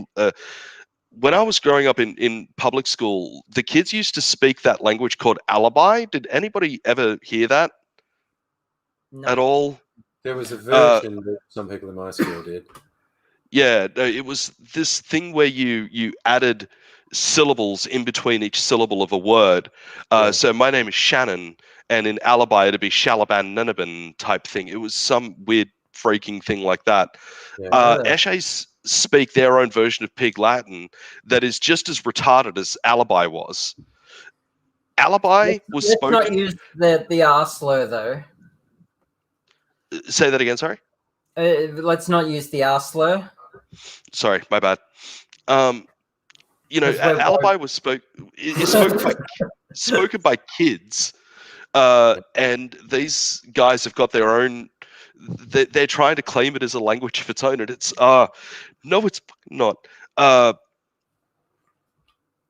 There's the older guys who refer to themselves as essays, and they like their version of mentoring, their version of trying to help these kids and stuff like that is to teach them even more like horrible cunning and surprise tactics for mugging random people. And they have got rules in place where the more vulnerable a person is, the better the target. So it is more honorable in the essay community to mug an 80-year-old woman than it is to mug a 30-year-old man that can defend himself. Right. Like, these people are the absolute scum of humanity. Yeah, I missed the logic behind that. No, that's what he's saying. There's not logic. okay. It's just sick and fucked. Yeah, okay. Yeah, Wow. they They are get more credit for doing shit things. Okay, so I saw a video recently of a group of essays mugging this Asian couple. Yeah. I think in Sydney, but it could have been anywhere. Yeah. And like it was fucked. It was the worst thing I've ever seen. And they just like walk off with their shoes because They do. They steal people's shoes. Like Yeah, their no, stuff. that is a thing. It's sort of like the trophy of the kill, if you will, is the pair of Yep. shoes. Yeah, Do no, they beat them, or do they just threaten and take? Oh no, there's beating as Oh. well. yeah, Yeah. they're like some of the tactics that I saw personally was things like hiding in a bush at dusk or early evening where it was harder to spot them, and wait for the person to be past them, and then sneak up behind them and punch them in the back of the head, and then enact the mugging. So it's not even getting up in your face and saying, "Hey, give me your wallet" or something along those lines. Though they really are the absolute scum of humanity. And they try to normalize their behaviors, and they try to normalize what it is that they do, trying to say that it's a culture in and of itself. Like the ones that try to do that are the pinnacle of pseudo-intellectual bullshit. And they are just the worst freaking people on the planet. I cannot. Growing up around them has given me such a distaste for them. I could literally sit here all night and scream my guts out about how fucking horrible they really are. But let's get on to happier topics, because I can Yes. have a better time. Yeah, absolutely. Haley, so did you grow up in Massachusetts, or did you come to Australia as a kid, or? I grew up in Massachusetts. I first 18 years of my life, then went to uni in Montreal, and then lived in New York for 5 years, and I've been here for 10. I've seen Okay. I've seen her house on Google Earth That's in right. VR. Oh, fuck. So we're not allowed to make Grasshopper laugh. So Because he's got the Yeah. Rona. he's dying. he's dying. But no, on the I- inside. Hey, Not on- no, yeah. I had the brain tickle, and that came back as negative. Okay, so I don't have the Okay. Rona. Sure. Okay, but for transparency's sake, I have never been this sick in my life, and it turns out it's all because now I'm on an immunosuppressant because of the rheumatoid arthritis. Because I'm on methotrexate for the rheumatoid arthritis. Not only does it mean that you're going to get an infection easier than you ever have before, you're going to find it a lot more difficult to get rid of the bastard. Hey, Lee. Hi, You're on Lee. mute, but hi, Lee. Hello. Hey, bud. How you doing? Yeah, I'm doing good. Just getting the kids to bed. No worries at all. No. Yeah. So being on methotrexate means that not only is it easy to get a bloody infection, but it's really hard to get rid of the bastards. Oh, damn. So I am on the arse end of that. I feel better today than I did yesterday, but it's a very fucking low bar to hurdle. So I'm conducting now. I'm like, Yeah, there's more mysticism for the PC happening over here. yeah. hey, you I was need to make sacrifices to the PC gods, okay? Abigail and I understand this. I was conducting in 2.4 time before, but now I've switched to 4.4 while it's cloning the hard drive across. So All right, we're See, good. Angry, I'm going to let nerd you. as well. Angry, I'm going to let you in on a little secret here. The reason why you were allowed over to Abigail's tonight wasn't because she wants to see you. It's just in case she needs to make a sacrifice to the cloning gods in order to make this thing work. Yeah, no, that's plausible. That can. Or just like to the old ones like just in general. Like yeah. Oh man. So where your experiences between America and Australia, Haley, what would you say was your most pleasant difference that you've noticed between Australia and America? Oh, that's a hard one. I always try to say that America really is like 7 to 9 different countries. You know, like it's really the regional difference is stronger than you find here, I think. Yeah, that sounds right. Yeah. So yeah. I don't know. No pennies. Yeah. We used to have them. We used to have 1 and 2 cent coins. Yeah. Vegemite actually is good. Yeah. When properly used, yes, I agree. Can't stand Vegemite. Fair enough. Fair enough. will have it on pancakes. Oh wow. Okay. And Eleanor does that.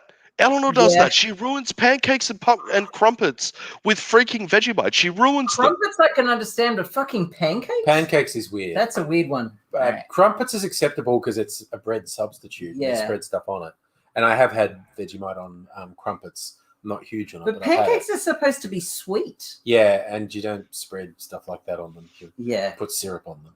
Yeah. I've Anyway. got a meaningful response. Okay. That I'm from the Northeast, so hustle, intensity.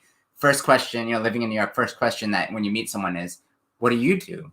So it's Yeah. always about what do you do? Yeah. And the vibe in Australia, people have time to think, reflect, just be. Like, as compared to the US, it's actually quite a huge difference. And it's done wonders for my own level of anxiety. Oh, good. Yes. Yeah. It's a bit easier if dealing with anxiety in Australia. Well, that's good. I would have gone with socialized healthcare, but that's the political part we're coming out. The answer you were looking for. Yeah. Yeah. That is nice. That is nice. Yeah. What I hear with it's worse in LA because everyone's so obsessed with the business in LA. It's more like not what you do, who do you know? Yeah. Mm. Yes. The people are trying to weigh up if there's any benefit to them in speaking to you. And once they realize that there's none, then they're just Yeah, off. switches like, off, Next conversation. Yeah. Chris thinks LA is a shithole. I'm not going to argue with you, man. There's some nice bits. Yeah, I mean, because my ex had family there, so I guess I got to see the suburbs of LA rather than. LA has some really good surgeons for trans people.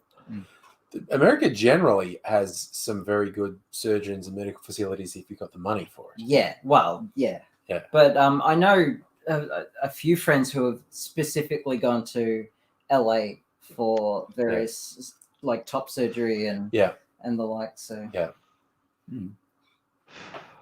Of course, that's So it where all must the be- plastic surgeons are. So It must be nice having people over at your house right about now. Yeah. Sorry, Sydney. Oh, Yeah. wah, wah. Oh man, I went down the road earlier today. Thankfully, no more fuckwit tradies, so that's a good thing. Oh, But still, 2 people wearing their fucking mask, like here. oh. I hate that so much. Mm. I'm on one level hopeful that don't have to wear them too much anymore. But I'm seriously going to invest in one of those ones I assume you can get online that just has in fairly bold letters, it goes over your nose. Yeah, because dick nosing is just the worst. What's the I hate point? that so much. Yeah. Oh, My brother decided that he wanted one of those masks. It's got the N95 insert in it, but in front of that, it's got a bunch of LEDs, programmable LEDs. No, And, nice. Yeah, And no, just make a little program it with an Arduino and a little remote control, so that It's it got can an flash pre-programmed messages Yeah. on the mask. It has that. It has that. It's got a little Arduino board that you can program in the computer. So I've already programmed it to say, wear your mask, don't talk to me, and what was the other one? Large cappuccino because it's my brother. Yeah. Of course, yeah. nice. So Kirsten's husband made her a brie toasty, confirming it's good brie. Whoa. And Chris, that just means a toasted sandwich. Yeah. So I usually use a mixture of cheddar and Swiss for a Nice. toasty with garlic and basil and thyme. Do you know how long it's Sometimes been? I like tomato if I Nice. feel like hot lava. yeah, I was about to say But- tomato in a toasty. And Yeah, hot it's lava. fraught with. Do you know peril, how long but it's I like been the taste. since I've been able to make myself a good cheese toasty? My wife is lactose intolerant, so I'm not allowed to get other bloody cheeses. Oh, So, yeah. and lactose-free cheese just doesn't have the same kick. Hey, Foxy! Hi. Hey, folks. How you doing, sexy man? Pretty good. So multiple things to add into the conversation. Because, as I said in the chat, I am a linguistics and culture nerd. Linguistic language talk is like, yes. But on the topic of cheese, okay, I did put it in chat. I added Kirsten for it because it was to her. If you're going to make a chicken parmigiana, use brie or camembert as the cheese. Yes. Yes, thank you. Nice. Yeah. Nice. My twist on the toasty, particularly when you do it in a sandwich press, is whatever inside, then butter the outside, and then embed parmesan in the butter and put that in there. And so then you get this parmesan crust on your sandwich. See, I don't really like parmesan. Well, you obviously have to like parmesan to get into that. Angry. You could take that up to the next level by making your own garlic and parmesan butter. Ooh, nice. So It's you not get hard to do either. Yeah, you just get yourself a stick of unsalted butter, let it come to room temperature, Yeah. 2 cloves of garlic, and about 20-ish grams of shredded parmesan. Mix that all through, roll it into a log and put it back in your fridge, and use that to butter the outside of your toasties, and thank me later. Nice. I'm definitely. Or get a tub of butter, let it soften a fair amount, and same thing. Mix it all in. Yeah. Put it back in the fridge. Yeah. I just when you said that first thing, Grasshopper, about getting a stick of butter, bring it to room temperature, and the next line I was expecting, and then eat it, and then feel very bad about yourself. And I'm getting flashbacks to. I'm getting flashbacks to Homer wrapping the butter and then putting a stick through it. Yeah. I forget what it was that he wrapped the butter in. I think it was cheese or something. He made this waffle mix and added that's the one, and chocolate and so it was just this glutinous molten mess out of the waffle press, and he put an entire thing of butter in that and wrapped it up and proceeded to eat it. I've got a friend, Stuart, who does Willet waffle. And so he'll put like a Lamington in there, or like anything you can think of. He just puts it in the press and tries and shows the result. The one thing that I got introduced to when I was in Miami that I've made here at home, and it's been really good, but never been able to find an equivalent in Australia: chicken fried steak. Oh yeah. A good chicken fried steak. So hard to come by in Australia. That is the weirdest name thing, and it took me ages to work. And what it is it's a steak schnitzel. Yeah, and it's not actually a steak; it's like shredded meat that's then being pressed into a shape. Right. Because it's not a steak; it's never as chewy as an actual steak. No, if you want to do it here in Australia, Aussie, you go to your Woolworths or your butcher, and you get minute steaks, and do it with minute steaks. Okay. Yeah. And it works out quite well. Yeah.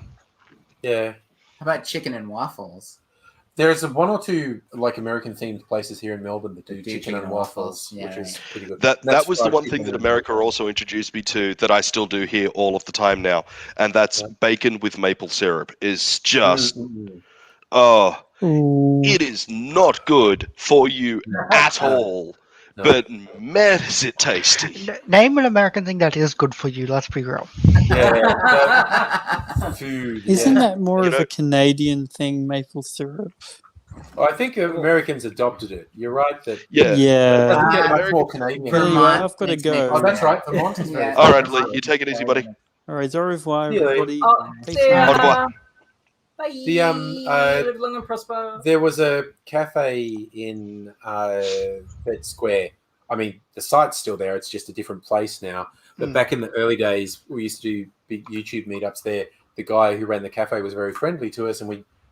Oh, nice. Sorry, I've just got to type the magic words into the computer. So, your previous SSD is currently unplugged. Okay. It's very bad to have a language culture thing I want to bring up. No, you're right. Yeah, I think all of us will enjoy. All right. So this guy was very friendly to us, but the devastating thing they had on the menu was French toast with bacon and maple syrup. And I mean, this was fuck off thick slices of bread that he's turned into French toast and a lot of bacon.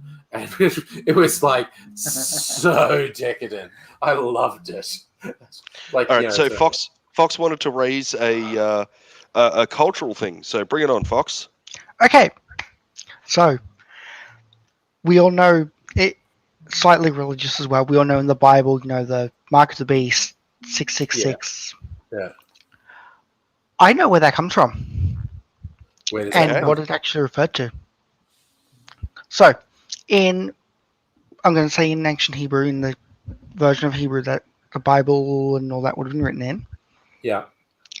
names at the very least, or I think all words have a number associated with them. So you Yeah. can see where I'm going with this. Consider that it was illegal in Rome for Christianity to spread. Mm-hmm. You're not going to put the name of the emperor in your illegal seditious book, are you? You're going to refer to him and his troops in a way that your people will understand, but they won't. So 666 is actually Emperor Nero. Ah. Those that bear the mark of the beast, his soldiers. Ah, Uh-huh. Now you see where it is, what it is, Yeah. which makes it even more ridiculous when Christians are going on about it, especially do with vaccines and stuff. Yeah. no, it's a okay. So to be clear, in a previous life, I used to train heavily in martial arts. Yep. And was very obsessed with it for many years. And one of the favorite styles that I used to love watching and could never recreate myself was capoeira. And Oh, when you hear about the origins of capoeira and why it's got all of those movements, it was a style of self-defense. It was a style of martial arts that was disguised as dance. Yes. In order for them to be able to fight off their Yeah. captors and whatnot, because any form of self-defense, weaponry, or whatever was outlawed at the time. So, Can I just interrupt for 1 second? I'm no, really you may sorry. not, but go right ahead. Oh, just Ow. you want the previous SSD plugged in still? No real use for it. I mean, I can deserve wipe that. it and it, Grasshopper, it can you go deserve back that. up, or you can No, use I it for brought a that upon different myself. computer. But it's unplugged at the moment. Yeah, just leave it there. at the Leave it moment. there? Yeah. Cool. I'll shut it down and All pack right. up and All right. Technology is friggin' happening, man. let the party commence. Nice. Did you like the Yes, the- absolutely. It was so nice. Yeah, it's probably my favorite of the. Actually, and weirdly, the first time I did it, something was very wrong. Like I didn't like it at all. It was the first time I'd experimented with the coconut milk. Now I'm as- gonna. Are you going to clarify. switch into the back in the middle? Yeah, if I can. Yeah, Because please. that chair gives me a migraine. Yeah. Which is why I gave it to my son. It doesn't have him a migraine. No, it's not because it That's gives what I thought. migraines. Oh, yeah, because absolutely, it gives me yes. migraines, and I bought a new one, and he had no chair because he destroys shit. And oh no, serious. He Yeah. I've got chairs wasted, Yeah. just like torn to bits. Yeah. He had a desk that had a little tiny hole in it, and he just pick. Oh dear. And the desk was shredded. Oh, no wow. shit. It's an ADHD. I was about to say Yeah. that is He is very much an ADHD kid. yeah. Hands down. Yeah. Pick him out of a lineup. Yeah. And yeah, I told him after that he has to buy his next desk Yeah. himself. Yeah, that's fair. Yeah. Cool. I'm gonna pack this up. Yeah. Put the monitor and stuff away, and then I'm gonna chill the fuck out. Yeah, Yeah. nice. Yeah. So, Haley, in a completely non-creepy way, I love the glasses. Oh, thank you. Yeah, they've kind of got that. God, no, this is going to sound creepy regardless. So I'm going to be the creepy guy. Go for it. They kind of got that sexy librarian thing going on. I love it. No, I was going for that. Don't worry about Yeah. Well, you guys, Spotted. you can't see Your Haley's teeth boots. I just noticed your boots. Those are wicked boots. I really well, like they're that. from Rosenberg's, Okay. down on in Paran for ladies with very large feet. Oh, That's where okay. you go. Nice. Yes. Oh, that's the place I was Yeah. talking about in a previous stream. Right. There's this place in Paran that sells enormous shoes for women and Nice. lots But of just good looking, great actual Yes. shoes. Yes. Not 12-inch spike heels for drag queens. But, but a lot of women with big feet go there. Yeah. Nice. And a lot of men go there who cross-dress. Yes. Trans women go there. It's just a great story. We've got a whole kinky boots thing happening. Well, so they have really elegant pumps. And nice. That's why they have a whole range of things classy you can shoes. wear to work. Yeah, exactly. And these are Carter Boss Italian frames, and they are from. I got them at Che Optical in Fitzroy on Smith Street, and go see Rose. She's lovely. Nice. Yeah. Haley is classy as fuck, and I don't know why she hangs out with me. Yeah, because I'm like the opposite end of the spectrum. I'm just LARPing classy. Yeah. Fake it till you make it, right? Yeah.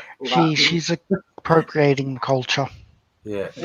So, hello, Lemonhead and Matt, by the way. And Matt, special occasion tonight. We're at Abigail's place. This is the birthday celebration stream, and Haley, a long-term friend of Abigail's, is joining us for hangs. And so, yes, it's a different location. And Abigail's also been fixing my PC. And that, which is the most fun thing she could probably imagine to do on her birthday. Second most fun thing. Let's be fair. Yeah. Yeah. No. You remember? What's the first chat? I'm not playing D&D or Magic or anything. No. Let's not go crazy. Remember when you came up for my birthday, Abigail? You met Volpe? Yes. Yeah, we just did a whole, hey, can people donate towards Volpe's birthday fund to build her a new PC? And people did. So for Volpe's birthday, I was able to build her a kick-ass little Ryzen system for a birthday. Nice. And the one thing that we were missing in it was a GPU because, nobody's a millionaire and can't afford to buy one. But a friend of mine had a GTX 1080 sitting in his shelf doing nothing, and he'd give it to her. Nice. Very nice. They have held their value as well. Like, I mean, if I'd have heard that, I've got a 1050 Ti just sitting on my shelf, doing nothing as well, and that could go to a new home. I mean, it's only worth like $200 or so. So. No, the way the GPU prices are at the moment, I've got an RTX 2080 Ti in my system. When I bought that, it was $1,400. I could sell that card right now online, sight unseen, for $2,500. Yeah, easy. Yeah, absolutely. Yeah. No, GPU prices at the moment are ridiculous. Absolutely ridiculous. It's Bitcoin miners. Oh, no, it's Ethereum miners, isn't it? Yeah. Ethereum, they're mining Ethereum to buy Bitcoin. Yeah. But Ethereum are going to be changing their policy from proof of work to proof of stake or something like that. And apparently China has banned crypto mining as well. Yeah. Sorry, they've banned most of it, not all of it, apparently. Yeah, and that's only going to become more widespread because more and more governments regard it as, at best, a way that people are trying to dodge tax or something, but at worst, a way to enable criminal enterprise. It's a decentralized currency that the Communist Party can't control. Therefore, they're not for it. It is just that simple. Oh, yeah, absolutely. Well, El Salvador has made it a national currency. Oh, nice. Oh, really? I didn't know that. I would say, I don't know that I think that some nations will see strategic benefit in embracing it. The only beef I have with crypto mining is the effect on GPU prices. Yeah, that's it. And the environment. Well, of course. The thing is, Abigail, according to most of the studies out there, it isn't the crypto miners that have driven the GPU prices so bloody high. It's partly the worldwide silicon shortage, but more than anything, it's freaking scalpers. They're the problem. Scalpers. The silicon shortage is a bit of a misnomer, but definitely the scalpers. Ethereum miners haven't helped. Bitcoin mining is all ASIC machines, so yes, it is. That doesn't affect gaming as much, but fucking scalpers, absolutely want to punch them in the dick. When I And worked, if they don't have one, I want to grow one on them and then punch them in it and then take it away. there was this guy that I used to work with at Telstra, and he didn't understand why nobody at Telstra liked him. And the reason was that this guy, like back in the day, his thing was to hop online and look for people selling their cars for the cheapest possible prices. And he would make an offer on the car. Say they're asking $3,000 for the car. He'd offer, like, he'd go, I'll give you $2,000 for it right now, type thing. And he would constantly send people lowball offers. And when somebody would accept, he would go out and give them the lowball offer. And then he would take the car home. He wouldn't do a damn thing to the car. He would just resell it for the price that the original person was asking for and hold on to it until somebody was willing to pay that price and make his money that way. And everybody that worked with me at Telstra, like, everybody was kind of like, he's a dick. That's a horrible thing to do. And he was like, yeah, no, I don't know why nobody doesn't like me. And I'm like, dude, I can tell you why nobody likes you. You're not going to like the answer, but I can tell you point blank why nobody likes you. And I basically turned around to him and I said, it's because you are the fucking example of the worst of humanity. And you're proud of it. That's the problem. Yeah, you're like, yeah, no, I'm making all of this money by ripping people off. You know? Yeah, somewhat desperate people. Yeah. Yeah. You know, no, you're a dick. You're an absolute dick. It's remarkable how often that's the answer when someone says, "Why don't people like me?" It's because you're such a piece of shit. It's it's true. Sometimes. It was like that one, this is ages ago, like very late 2019. I met a legitimate incel. One of the people that, like, bought into all of the incel bullshit. Like, at the end of the night, like, after, like, I basically verbally torn this guy to shreds in front of all of our friends, and all of our friends are just sitting around just cheering me on because this guy was a piece of shit. But when it was all said and done, I turned around to him and said, just so you know, you're not involuntarily celibate. You're just making it really easy for women to say, nah. There is a world of fucking difference. And yeah, no, he didn't like that. I thought it was great, though. Oh, speaking of horrible people, wrestle with deep thought. Work with a guy who is sexist to female co-workers and would also use Gandhi quotes on his workout photos. I mean, seriously, if there's a special place in hell for people who would put Gandhi quotes on workout photos, Jesus.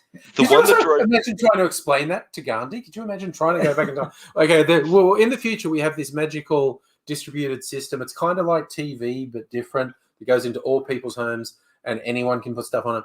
Yeah, some guys use your philosophical quotes on pictures of them exercising, and just I'd love to see the look on his face. What? What? he grabs a steak. I give up. Yeah, it's like, no. I renounce non-violence. Point me at these people. I'm gonna fuck them up. Yeah. No, I'm gonna smack him in the face with my diaper. No, it's it was the irony when Muhammad Ali passed away. All of these people who were like, ban the Muslims and stop the boats and all of that sort of stuff. When Muhammad Ali passed away, they were like, oh, a great and a legend has passed away. And it's like, you don't understand the fucking hypocrisy of you right now. Yeah. Like, you really don't get it. Yeah. You are aware that he had his name changed to Muhammad Ali after he turned to Islam. Like, it's a fucking thing. And on top of the fact that he stand against the Vietnam War and they tried to ruin his life because of that, all those pieces of shit who were going, oh, Muhammad Ali, one of the greatest. No, you would have been spitting on him in the 60s. And it's just like, fuck you. Yep. Yeah, no, the myopicness of some people is absolutely mind-blowing. Just absolutely mind-blowing. Yeah. Rage Against the Machine. Yeah, stop talking about politics and go back to playing your music. Yeah, that was one of the funnier ones. Yeah. Dude, what raging? Did you think they were raging against? Yeah, no, that was an actual thing. It was a senator in the States It's a real said thing, that to yeah. Tom Morello, who has Yeah. got a degree in political fucking science as well. And it's just, you don't know who you're saying that to. He did Well, another good one. Someone randomly saying like, "Oh, stop saying stuff about politics. You're just in a band." And shut up. And Tom Morello goes, "Well, you don't need a degree in political science to recognize." And he lists off all these egregious things. And he goes, "But just for your information, I have a degree in political science." So, Look, anyone who can live their life with the what's the word, privilege of not having to worry about politics in everyday life, fuck them. Yeah. More than that, fuck the people that are like, the political aspirations of this party don't affect me, so I don't care. Yeah. It's why the middle class, Like, you the look ones at that history. The middle class has always sided with fascists because they've just gone, well, I don't see this affecting me, and the communists sound a bit scary, like they want to take away all my money. So I will literally side with this lot who were talking about murdering undesirables because I don't think that affects me. Yeah, because I'm not an undesirable, basically. Yeah. Yeah. Well, that's their theory. No, fuck those people even more than the people who are completely politically ambivalent, like they don't know. Like, fuck your privileged House of Cards life that you can live your life without having to worry about that. But when you do know, and you're like, that doesn't affect me, so fuck it, you get my vote anyway. No, fuck you extra. Yes. Yeah, no, fuck. I love Kirsten's one where she had someone call her a good girl, then expecting her to spend many dollars with him, and he got mad when she said no. Just acting like a condescending jerk, and then being really shocked at a negative reaction. I wonder how often that works for him.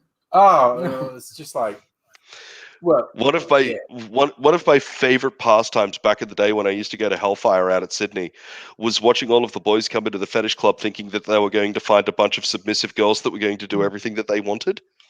And then they would arrive and find out that the greatest majority of the women there were dominatrixes and weren't going to be taking on those pickup lines very well. That was always incredibly entertaining to me. Yes. Just like gonna get stepped on by those ladies in the big boots. Yeah, no, as a good friend of some of those bigger ladies, it was entertaining. It was very entertaining. There were several occasions where some of the guys that came into the club thinking that they were going to be able to pick up ran away because they were like, look, we're happy to go back to my place. Here's my dildo that I'm going to use on you. It is the same length and width as my arm. Don't worry, it'll hurt a little bit when we start, but by the end of it, I promise you, you're going to love it. And watching those guys basically run for the hills was always fantastic and entertaining.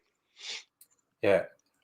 So, an internet friend of mine is an Aussie dominatrix working in London, and she specializes in introducing guys to strap-ons.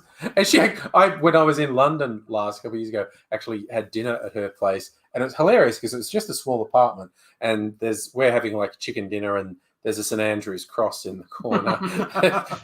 She ties guys to, and she showed me the arsenal, and I was like, this is the introducer, and right up to Cockzilla, and I'm like, is that just a prop? And she goes, oh no, I use that on guys. I'm like, oh god, Jesus. Oh wow. Yeah. And she goes, oh, you have no idea how flexible a human body is. It is a thing sometimes when you walk into a sex shop and you see the toys that are there for gay men to play around with. And you just, like, a lot of straight guys out there are just kind of like, they can do that? What the hell? It's, the things that they got to get up to, like, even if you were LGBTQI alphabet army positive in all of your attitudes and all of that sort of stuff, it might still be a bit of a shell shock for you seeing some of the toys that they like to play with. there's always some surprises. The last thing that made me laugh in a sex shop, because I was with someone and they go like, "I've never been in a sex shop," and there's one sex shop in the Melbourne CBD, and it's a nice one. Like it's okay. There's two. Is there two? Yeah, I only know one. But Okay. anyway, I don't know. But anyway, so I know this. Yeah. So I took her in, and it was like a relatively gentle introduction. But and then they made me laugh because they had the spanking section, and they had these huge leather paddles, and they actually had words on them. So the idea is you hit someone on the ass really hard, and it'll leave an imprint. And of course it was pig or slut or and I lost it. I just started laughing. I thought, okay, I can absolutely see what's going on, but the idea of having this, and these were terrifying looking bloody leather floggers, and the idea was you hit someone in the ass really hard and leave the word imprinted on their butt cheeks, and I was just laughing, and I just thought, okay, that's new. I saw something new. That's good. Has the word been mirrored to make that? Yeah. It's I don't even remember, but yeah, the idea is it's like You'd only be able to hit them on one side of it. Yeah. And you'd have to hit them really hard once. And I don't know that it would work. The chances are, if you hit them multiple times in exactly the same spot, is pretty low. Yeah. So I'm not even sure that it would work. And on that same token as well, if you got like 3 or 4 solid shots into the exact same spot, you're gonna break skin. Like you are going to cause a lot of real damage there. Yeah. So my thinking is, the idea is one solid hit, and it's not going to be very permanent. It's just going to be a red mark that would fade relatively quickly. Well, that was a bit of a badge of honor. Yeah. That was a bit of a badge of honor when I was in high school, was doing what people referred to as the horsey slap, where they would come up and smack you on the thigh with an open hand if you were wearing shorts. Yeah. And the mark of success on that was how well the hand imprint would bruise up or turn red or something like that after you give somebody a good horsey slap. Yeah. Oh, we called them horse bites. Yeah. So that's I called it abuse. Yeah. No. It's gold. Yeah. Oh yeah. No, I shit all the time at school. Yeah. I called it bullying, and there's a reason why I don't wear shorts. So.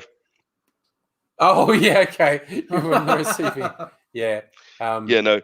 The only time that you see this white boy in shorts is when I'm jumping in a pool. That's the only time, and even then, depending on the circumstances, I might not even be wearing those. But that's a story for another time. Well, there was a running joke because I always wore long pants, and in a place like Dubbo where I grew up, which is very sunny in summer, everyone wears shorts and t-shirts, and they'd all have some degree of tan, and I wouldn't because I'd keep wearing long pants.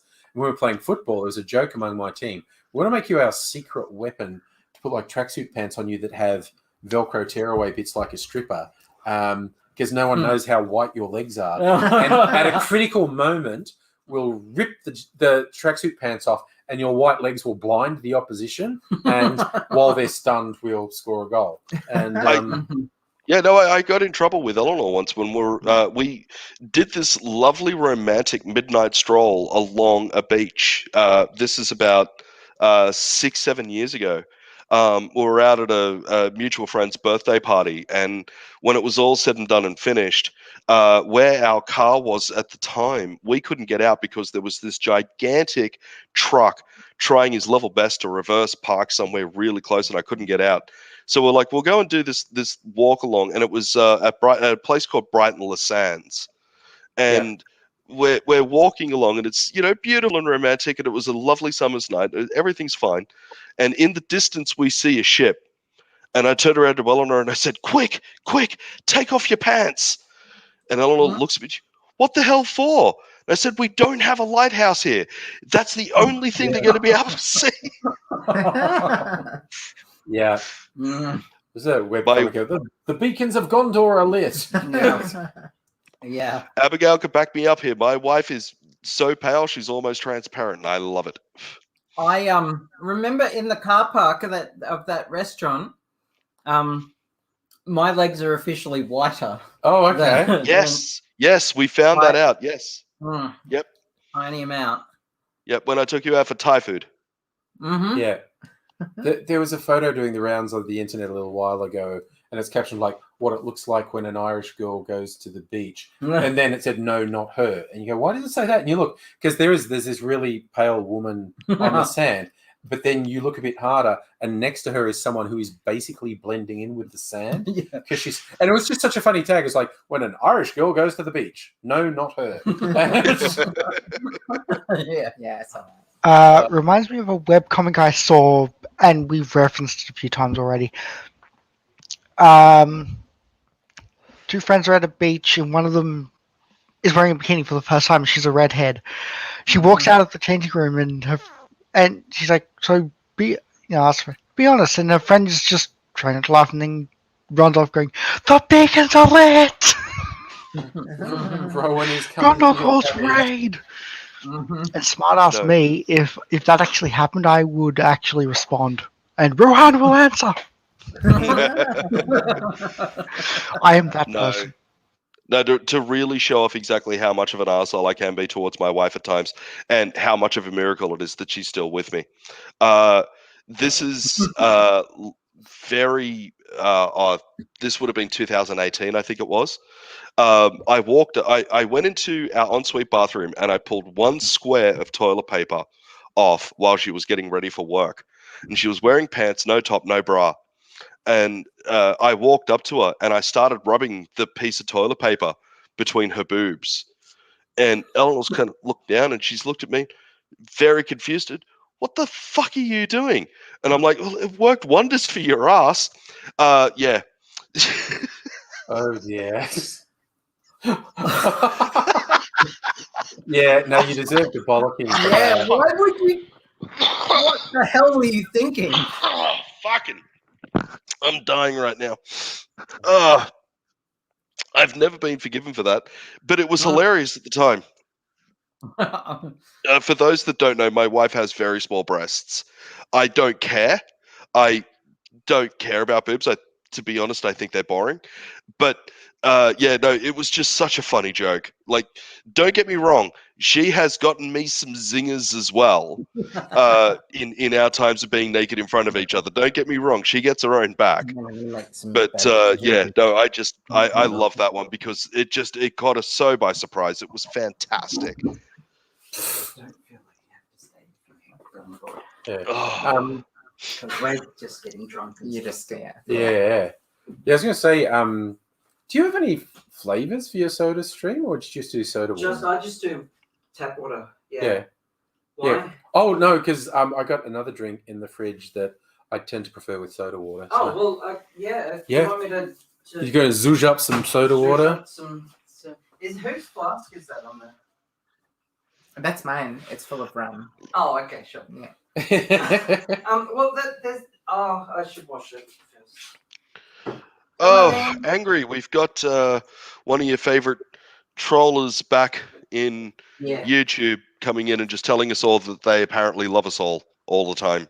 I'm not acknowledging them. I'm just blocking them when they do it. So they don't deserve they're just. It's just a really, really quite sad little child. Hey, Safa and Kelty King, hello. Hey, Safa, how you doing, bud? Your nose just made me really dubious. But anyway, yes, yeah, no, it's just that rather sad little boy. And yeah, it's purely sexual. His obsession is definitely 100% sexual. Yeah, absolutely. And, no, he's jonesing for you, Angry. We know that he's jonesing for you. There's no two ways about it. That's the only thing that drives someone to behave like that. Mad sexual obsession. You know, Haley, in case you didn't know, every now and again we have wannabe trolls come in and try and be wannabe trolls. And it's entertaining Angry's like getting involved with them. His just immediate response of like, you're not even worth the time type thing. Fox, I'm going to call it a night from the Angry Bunch. Scarlett is in bed, and I don't want to keep her awake with talking. No worries at all. It was great to see you. Love you heaps, bud. I think he's staying in the chat, but he's going off the can. Yeah. Good night. Yeah. All right. Cool. Good night, folks. Thanks for joining us. Yes. Yeah, no, it's. I've forgotten what I was talking about. I am That's okay. still so not human yet. I want to talk about bad pathetic losers. Yeah. So, yes, no, Celtic King, you're very obvious and open with. Yeah. And Celtic King's fine. Yeah, we're fine with that. So, oh dear. So, yes, and yeah, again, being open and honest, that's a good thing. Being sad is not. I'm trying to think. Okay, subject change. I've been. We haven't talked about TV for a while. I don't know. Have you been watching anything interesting, Haley? I mean, I caught up on The Expanse this year. Hey. Oh, that's a good one. Yeah. Oh, while you're up, Abigail, you get the red drink out of the fridge. Abigail, speaking of watching things, Eleanor has now seen Unimatrix Zeros Part 1 and 2. Hey, what did she think? She absolutely despises the Borg Queen, funnily enough. Yeah. Okay. Fair enough. Fair enough. Do you like bitter drinks at all? Yeah, very much. Okay. This is a version of a Negroni. Oh, wonderful. Yeah, Yes. it's like a smoky Negroni. It's really quite good. That sounds nice. I'm gonna eat my chocolate mousse and have. Oh, yeah, do that. Bad decision juice. Yeah, that sounds great. Bad decision juice. Oh yeah, I've got Fucking Whitley Jesus. Hill, blood orange gin, and Red Bull. Is that no? That's a video image there. Look, What's going on? Stella. Stella. Hello. Oh, look at that Oh, hair! my. My goodness. How's it going? Stella, Good. how you doing? Oh wow. Too That's a bad. party outfit you've got on. I like it. I am Happy birthday, have- Abigail. Thank you. I'm having heart palpitations at the moment. I love the hair. I absolutely love the hair. Wow. It's a week. But that's still good. Hey, it's fucking gorgeous. Thank So you we for finally joining kind us. of we finally kind of get to see Stella as opposed to Stella's hand this time. So this is awesome. I'm lost for words. Sort of. I don't know what I'm doing anymore. You've got Abigail all the fluster. Stella. Abigail, I know what you're doing. It's called thirsting. Okay. Hi, Stella. And Fox is having thoughts he can't say on YouTube. Oh dear. Okay. Okay. So something tells me that Eleanor might be safe from you for a little while now, Abigail. Don't go that far.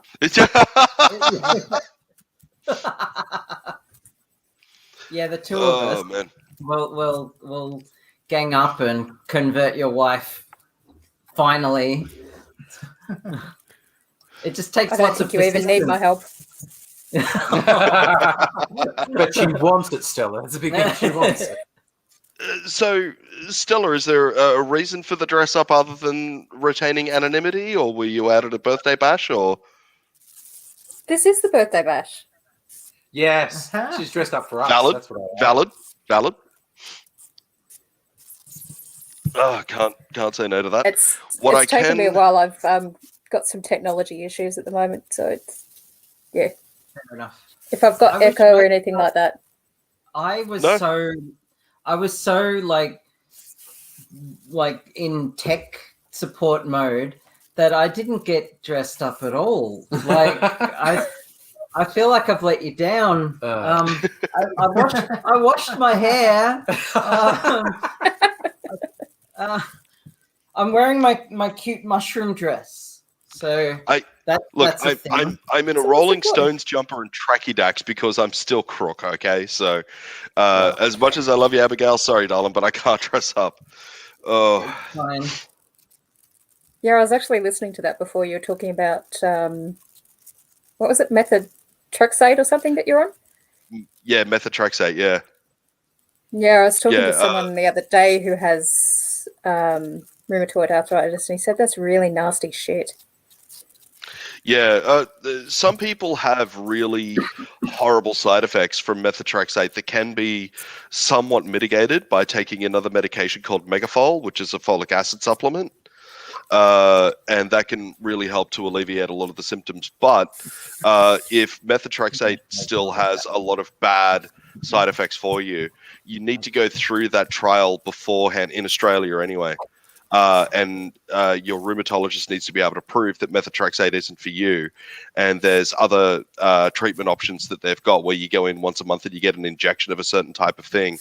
And that is apparently a lot more effective for people who have really horrible side effects to methotrexate.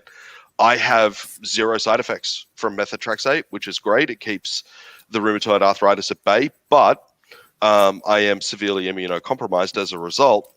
And I have never been this sick before in my adult life, and it fucking sucks. It really, really fucking sucks. If this is what people with a regular immune system have to feel like, then my heart goes out to them even more now when they're bloody sick, because this fucking sucks. I've never been the guy to walk around with a case of the sniffles or, laugh and cough a fucking lung up or be bedridden for the better part of 4 freaking days. Like, I've never been that guy.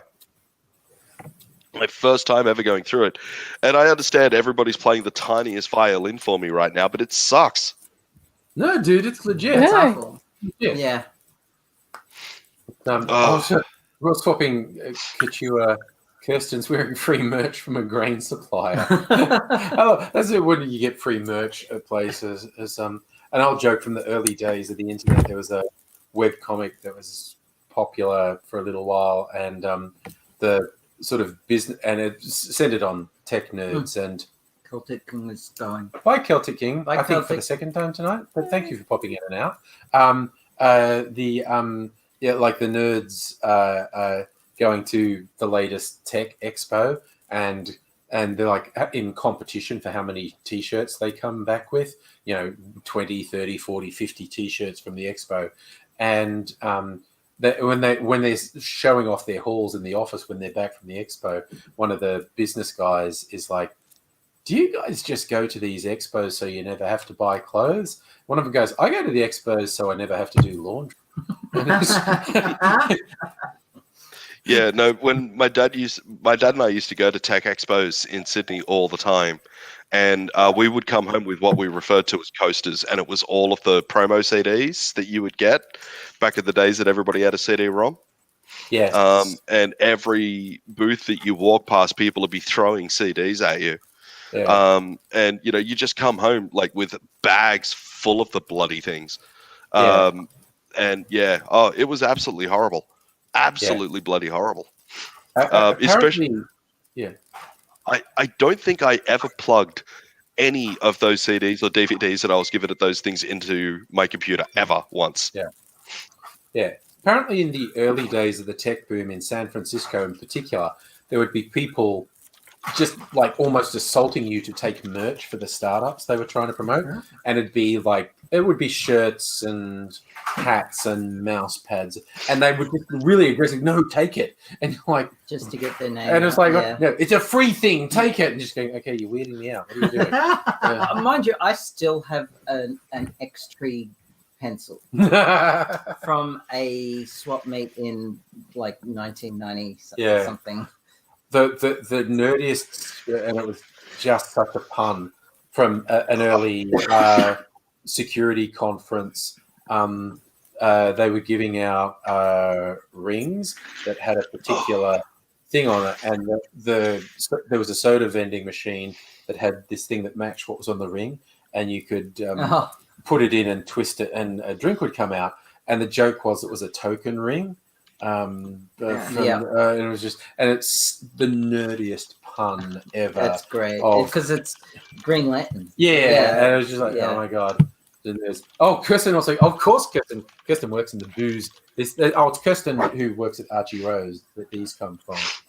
Yeah, do you like Kirsten the new Brony? Haley likes the new Brony. So there we go. God, Wrestle with Deep Thought, empathizing with Grasshopper. Wrestle has Crohn's disease. Well, that sucks. That's not a good one. Not that there's many diseases that are good ones. But that's one of the really not good ones. So, Russell, my doctor tried to get me to get the Pfizer vaccine, when the day came for the people doing the vaccines thing to call me to get it sorted out, they were like, "Oh, have you registered online?" And I'm like, "Yes, I have." And they searched for my name and they couldn't find it. And then they went to a supervisor who apparently also couldn't find it. And they said, "We're really sorry, but we can't find your name on this registry thing. So we're going to have to find out what's happening and call you back." And I said, "Okay." And they never did. And I talked to my doctor about it a couple of days ago and said, yeah, they haven't gotten back to me. And my doctor turned around to me and said, "Well, I'm not comfortable with you getting the Pfizer vaccine right now anyway. There has been some anecdotal proof of the Pfizer vaccine causing pericarditis. And with your history of heart problems, I don't feel comfortable with you getting the Pfizer vaccine just in case that is a thing. So right now, I am not able to be vaccinated. So I am keeping my white ass inside." Safa, I don't know what question you're asking. What is it with Grasshopper's name going missing? I don't understand that question. I don't either. Yeah.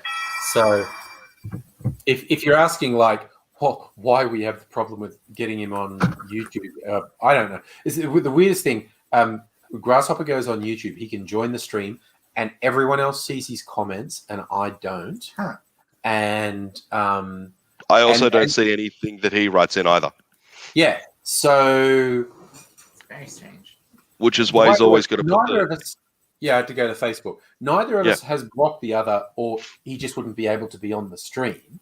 And it's absolutely friggin' surreal. And I delved into all the intricacies on YouTube. Like, is there a mute thing? Did I accidentally mute him at some point? But is not. And there is a mute function, and I checked all the names on it. And trust me, I have muted a lot of people over the years. Yeah. And he's not on there. Or one dude 100 times. One dude 100 times, yeah. Calzo, how's it going in Scotland? Speaking of places that are better vaccinated than Australia. How much do you reckon to go with this? Isn't every place better vaccinated than Australia? Yes, we are like 100th in the OECD. So I have a goddaughter by the name of Dakota. And Dakota is a bit of a budding artist. And we have... I'm making a full thing of... We have a mutual friend, a trans lady by the name of Lena.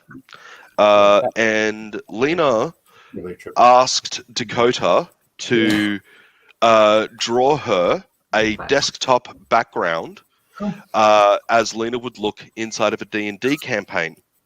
And my goddaughter has just sent me the image that she has made for it. And it is freaking amazing. And I would love to be able to show you guys if I may share my screen briefly. Yeah, definitely. Definitely. Always keen to see stuff like this. All right. There it is. Is that buzzing sound from in here or is it from... No, that's mine. That's mine. Oh, okay. All right. Time tunnel. I'll just bring that up. There we go. Oh, nice. Nice. Yeah, Cool. she Very drew nice. that freehand on a bloody iPad. Wow. Nice. That's some That is- talent. that is impressive.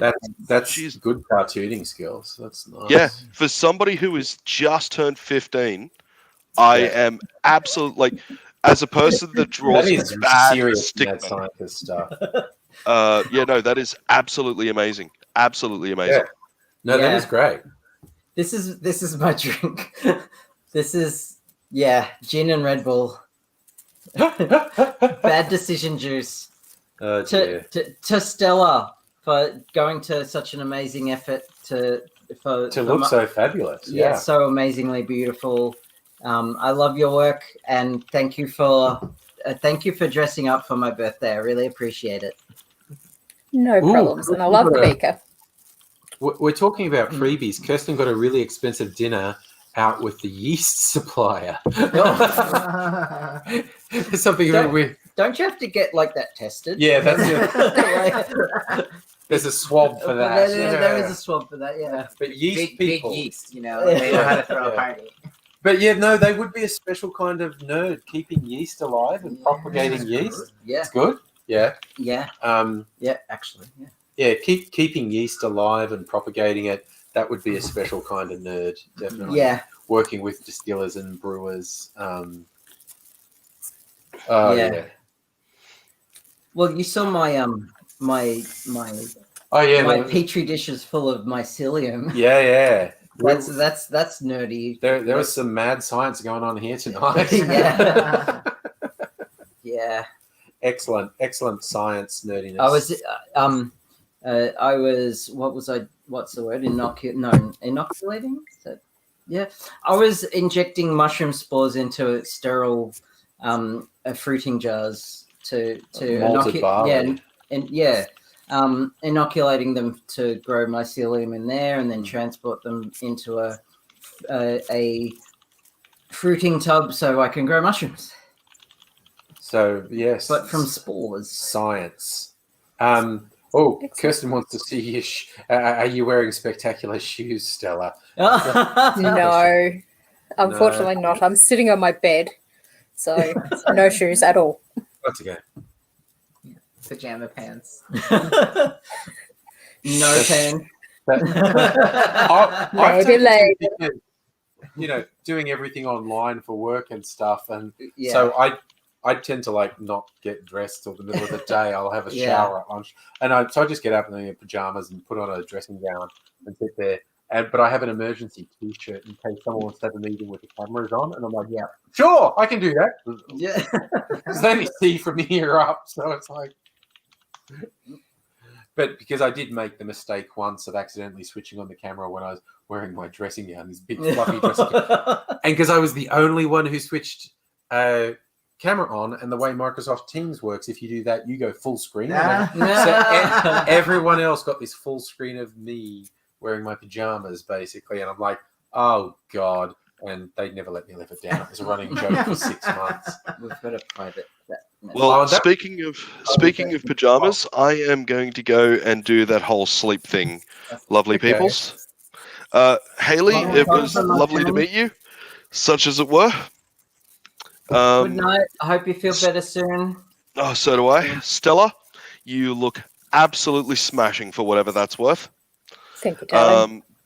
But yeah, my love to you all.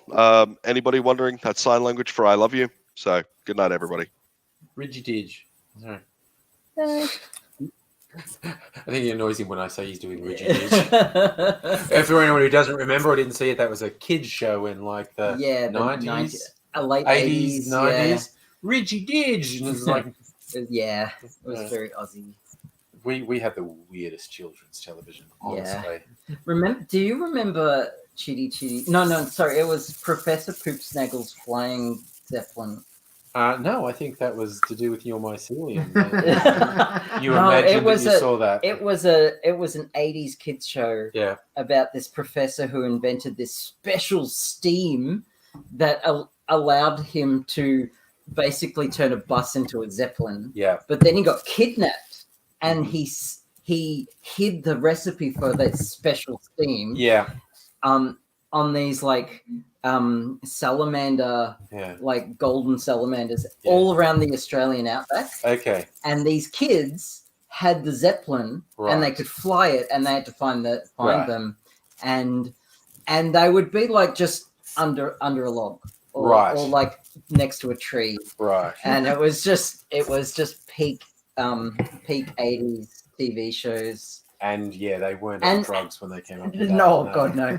And I was too young to question anything. It was just what I watched before Doctor Who came on. So yeah. Calzo saw a lot of other TV shows. Yeah, the kids shows were just, some of the mascots on the shows were just oh my God, how many bags of cocaine did you do before you? Yeah. You could probably just do a Google search on weird Australian kids TV, and just the most deranged shit would come up. Someone posted one the other day, and I'd forgotten until they posted this one. Someone's wondering why our generation is so queer friendly. Well, this is what I watched when I was, and it's this ratty looking, it's a soft toy puppet thing. It's this ratty looking cat that's wearing bondage gear. and it's got breasts. Like it's wearing a. And I was just like, well, I remember that. What the fuck? The fuck was that? Yeah. That's so weird. Oh, what are we going? Irregular shoes. A regular choice rabbit hole. Yeah. So that Kirsten and Stella are bonding on the shoe thing. Nice. It can be a very expensive habit. Oh yeah. Yeah. There was a. I'll stick to my Docs. They're the most comfortable shoes I've ever worn, and once you wear them in, yeah, they can be a bit brutal the first time you wear them. Yeah, but they might. I mean, I wear them to PAX, and because I'm running around all the time at PAX, and my feet don't get sore. So. Yeah, I remember it was like late '80s, early '90s when they were everywhere, and one New Year's Eve, the number of women were wearing like really big Docs, and you're looking at you bought them for New Year's Eve, and you're so happy that you are going to be crippled in 3 hours. Those are going to fuck your feet up, and you'll be stuck out somewhere, barely able to walk, and yikes, you need to break them in for a couple of weeks before you have a big night. Yes. All right, I had an army friend who swore that what you do is you walk through water in new boots and keep them on until they dry. Yes, and 2 pairs of socks. Yeah. It's got to do with the leather expands and then actually molds to the shape of your foot. That's what they all did in the army, and it's like, okay. Yeah. Right. I'm not marching through any rivers. What are you talking about? You weird army person. We don't all do that. So Kirsten's ended up on regular choice TikTok. See, okay, now I have to look this up. I'm not even 100% sure what you're talking about. Regular choice. Irregular choice. Irregular choice. It's a brand. I guess. They used to be. They used to have a shop in Swanston Street, I think it is. Right. That was the one I was going to mention, the one on Swanston Street. I didn't remember they were called Irregular Choice. They have like one-offs. Yes. Oh, look at that. Oh, goodness me. Yeah. They have all these one-off shoes. Oh, wow. Oh, no. They do have some one-offs, but... Oh, yeah. Yeah, no, sorry. Yeah, they're not all one-offs, but yeah. If they have Afterpay, I'm done for. Like... I mean, those are ridiculous. They do. Yeah, but they have in the store. Oh no! I think the store on Swanston Street closed down in COVID. But I remember going in there. I was with AZ once, and we looked at it, and we were just like, no. Okay, look. If there's one thing that can tear my eyes away, how beautiful Stella is right now. It's these shoes. It's these shoes. Yeah. But yeah. I think they've moved to what's that street where all of the fashion brands are? Collins Street. Oh no, Chapel Street. Melbourne.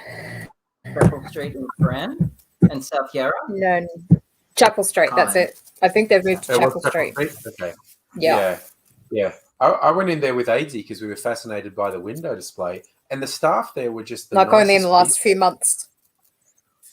Yeah, they were just having a big conversation with us. Oh, they're so lovely. Yeah, they were great people.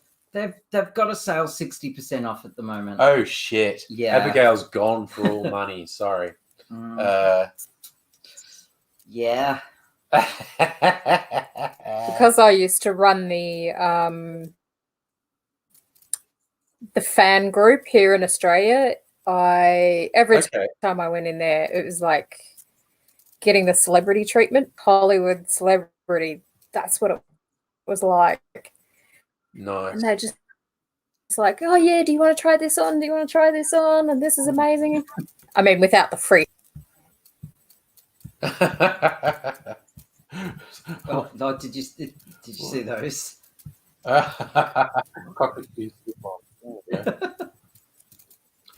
Get another brain if you like. I'm gonna pace myself a little bit. Yeah, that's a good idea too. I am 100% not pacing myself. Yeah, tonight. you're already Yeah. Oh, yeah. Abigail's playing. Oh, look at it's an Erlenmeyer flask, so Yeah, most of it's it's your down 1/3 here. of the way through. Yeah. It's all good. But yes, I just like saying the word Erlenmeyer flask. It just Erlenmeyer flask. thank you. Yeah. Erlenmeyer. Are you drunk enough yet to receive a birthday gift? Oh, birthday gift for Abigail. Oh. Thank you, Haley. You're welcome. I didn't bring one.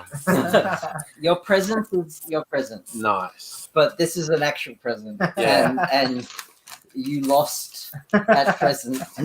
I bought pizza. You let me work on your PC. Yeah, and That is I let Abigail work on my PC Well, for a birthday gift. No, I think I heard you said you needed one of these. Maybe you already have one. ooh, medieval dice tower. Oh my god, that's so cool. I'm gonna enjoy the shit out of building this. That's so cool. It's CNC, like laser cut. laser cut wooden dice tower. Nice. So Nice. yes, it's to randomize your dice rolls, chuck them Yes. in the top and what. So, because I'm a long-term DM of D&D and Pathfinder, And we just started. and a we new just campaign. started. Yeah, we just Nice. started a new campaign, which is so far it's got a Yeah. really great vibe to it. Yeah. And yeah, this is great. Thank you. Yeah, you're welcome. Yay. Well, I hope we have that at the table. Yes, absolutely. It's a gift for me, actually. It turns out. Yeah. Cool. Yay. That is so cool. Love the like it's got matriculations and everything. What's a matriculation? It's the holes underneath the balustrade there. That like people could fire It's like arrows, another arrow slit. arrow Okay. slits that go down. Oh, cool. Yeah. Nice.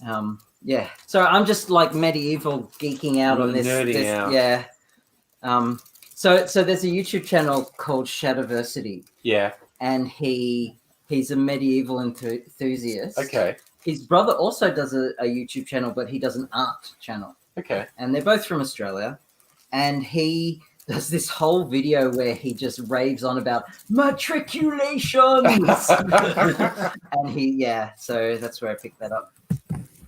I'm gonna enjoy it. I'm not gonna do it tonight. Yeah. No. As much as I want to just Yes. tear it over. I know you like assembling things as well. So this Real is a Yeah, good yeah. choice. Yeah. Thank you. You're welcome. Okay.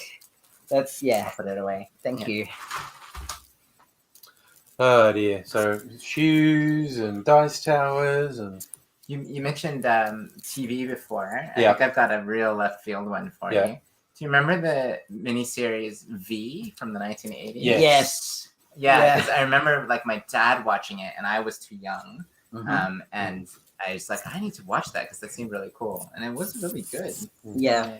and there was a remake would- a couple of yeah. years ago too. Yeah. I didn't watch A it. couple of years ago. Yeah, not Oh, long ago. no, Or 10 years Oh, ago. but a couple of years ago is like old people for like 10, 15 years But yeah, ago. there was a remake of it. Yeah. Which I didn't watch. But Yeah. The 90s. yeah, that was yeah. Was it the 90s? No. It was quite okay. The noughties, maybe. Now I'm gonna look it up. Yeah, we're gonna look it up. There was like a miniseries, then a movie, Yeah. and Yeah. another TV series where they come back. Or Yeah. something. Yeah. And 2010. There you go. 2010. Okay, so it was a couple of years. I only watched the first bit, but that was Yeah. quite good. Like it was Yeah, good 1984 was quality the TV. original one. Yeah. Yeah, and it was good. It was this incredibly obvious Mm. Nazi-occupied Europe allegory because there's even the old man who tried to whip the kids up and he did the V symbol. For victory, he's like, "Oh, there's an old Jewish man standing up against it." Yeah. Is the allegory subtle enough for you? Yes. But yeah, I quite like that because they ate rodents. That was always the funny thing. Yeah. That's right. Oh, do you remember? What was it? It was a movie. Then it was a TV show about these aliens who sought asylum. Oh, and yes. it was a cop Alien Nation. alien nation. Yeah, and they drank curdled milk. Yeah, curdled milk got them drunk. Yeah, which was and seawater was Would like battery acid, acid to yeah. them. Yeah. Yeah. which was a nonsensical plot Yeah, device. oh, of course. Because there's enough salt in the air and stuff that their skin would just be getting away anyway. But the movie was excellent.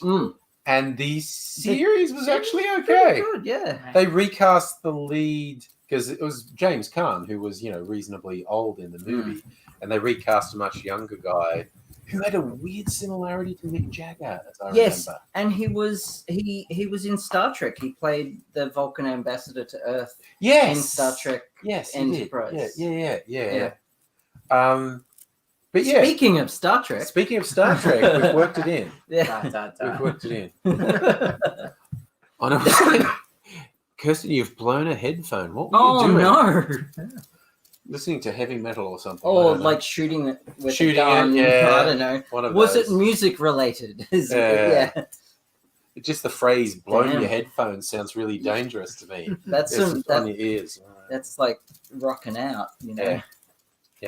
I loved the jokes in the Alien Nation movie. Mandy Patinkin was the alien, George Francisco, who he was the Spaniard from The Princess Bride. Yep. My all-time favorite movie. But yeah, as the think his given name was, they kept giving the aliens joke names, and they called him Samuel Francisco. Yep. And his human cop partner is going, I'm not calling you Sam Francisco.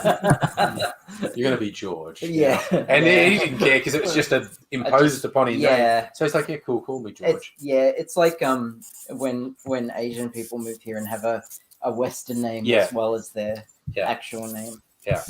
And interestingly, if you go to, particularly I know it happens in China and Japan, if you're a European Caucasian, it is actually a thing to take on a local name as well if you're going to be there. And a lot of people find that really think is like you learn about the names and go like, well, yeah, I can sort of establish a bit of an identity here and have a name that means something to me.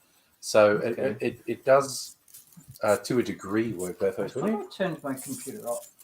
It's all lit up. It's totally lit up, so I'm going to go turn it off. All right, that's better. So, enjoy my mushroom dress. Mushroom dress with pockets. I think I'm going to have to drop out. That's because my carrier. Yep. Yeah. Like, thank you so handling much this for putting at all. so much effort. No worries, and I'll be in the chat. Okay. Love you, my darling. Happy birthday. Aww. Thank you. That's so cute. I'm totally in love with Stella. So. Yeah, that's fair. Yeah. You're not the only one. Fox and I and Stella, if we ever got together. Look out. Yeah. Look out. I told my lady friend about Stella and she just said, "Oh, that's so cute." That's nice. Yeah, compersion. Yes, exactly. Oh dear. It's like every time she talks about Marcus, and I'm like, "Oh, that's really sweet." and then when like the times when Marcus is being an ass, and it's like, "Yeah, that is so Marcus." That's a thing. Yeah. Anyway, sorry, I'm talking about my lady friend. And that's okay. Can I just scooch in? Oh, sorry. Oh, that drink is starting to kick in. Let's see if we can present some decisions. Oh no, not decisions. My kryptonite. And by the way, he's not in the chat tonight. Charlie was a Canadian who came up with that. And we actually made a video and put it on my YouTube. We did it during the live stream. And so it was morning for him. It was Friday night for me. I'm making this energy drink and alcohol concoction. And Charlie's also doing it at 8 o'clock in the morning. and he said, "Oh, I made so many decisions that day." he said many of them were food related. Yeah, that's mood. Yeah. Well, yeah, you are a slightly isolated Stella. Yeah. So Stella lives in Kalgoorlie, I believe. It's like like a mining town in WA. Yeah. So but like given the mining boom that it is, you'd think they'd like be able to afford some decent it's probably better than a country town in any other state. Put it that Yeah, way. yeah. I don't really know. Should ask my family at one point who all still live in country towns. Yeah. But yeah. But yeah, well, that was an amazing effort she put in. That Like, I mean, absolutely. yeah, just that looking was so fantastic. great. I like 100%. I am touching myself tonight. Yes. Like Deadpool style. Yeah. yeah, Stella, that was amazing. Thank you. Yeah, looking absolutely fabulous, as the saying goes. Also, Deadpool. Yeah. Yeah. I've been getting into DC. Okay. Like I've always been a Marvel person, but I started reading those Supergirl comics. Yeah.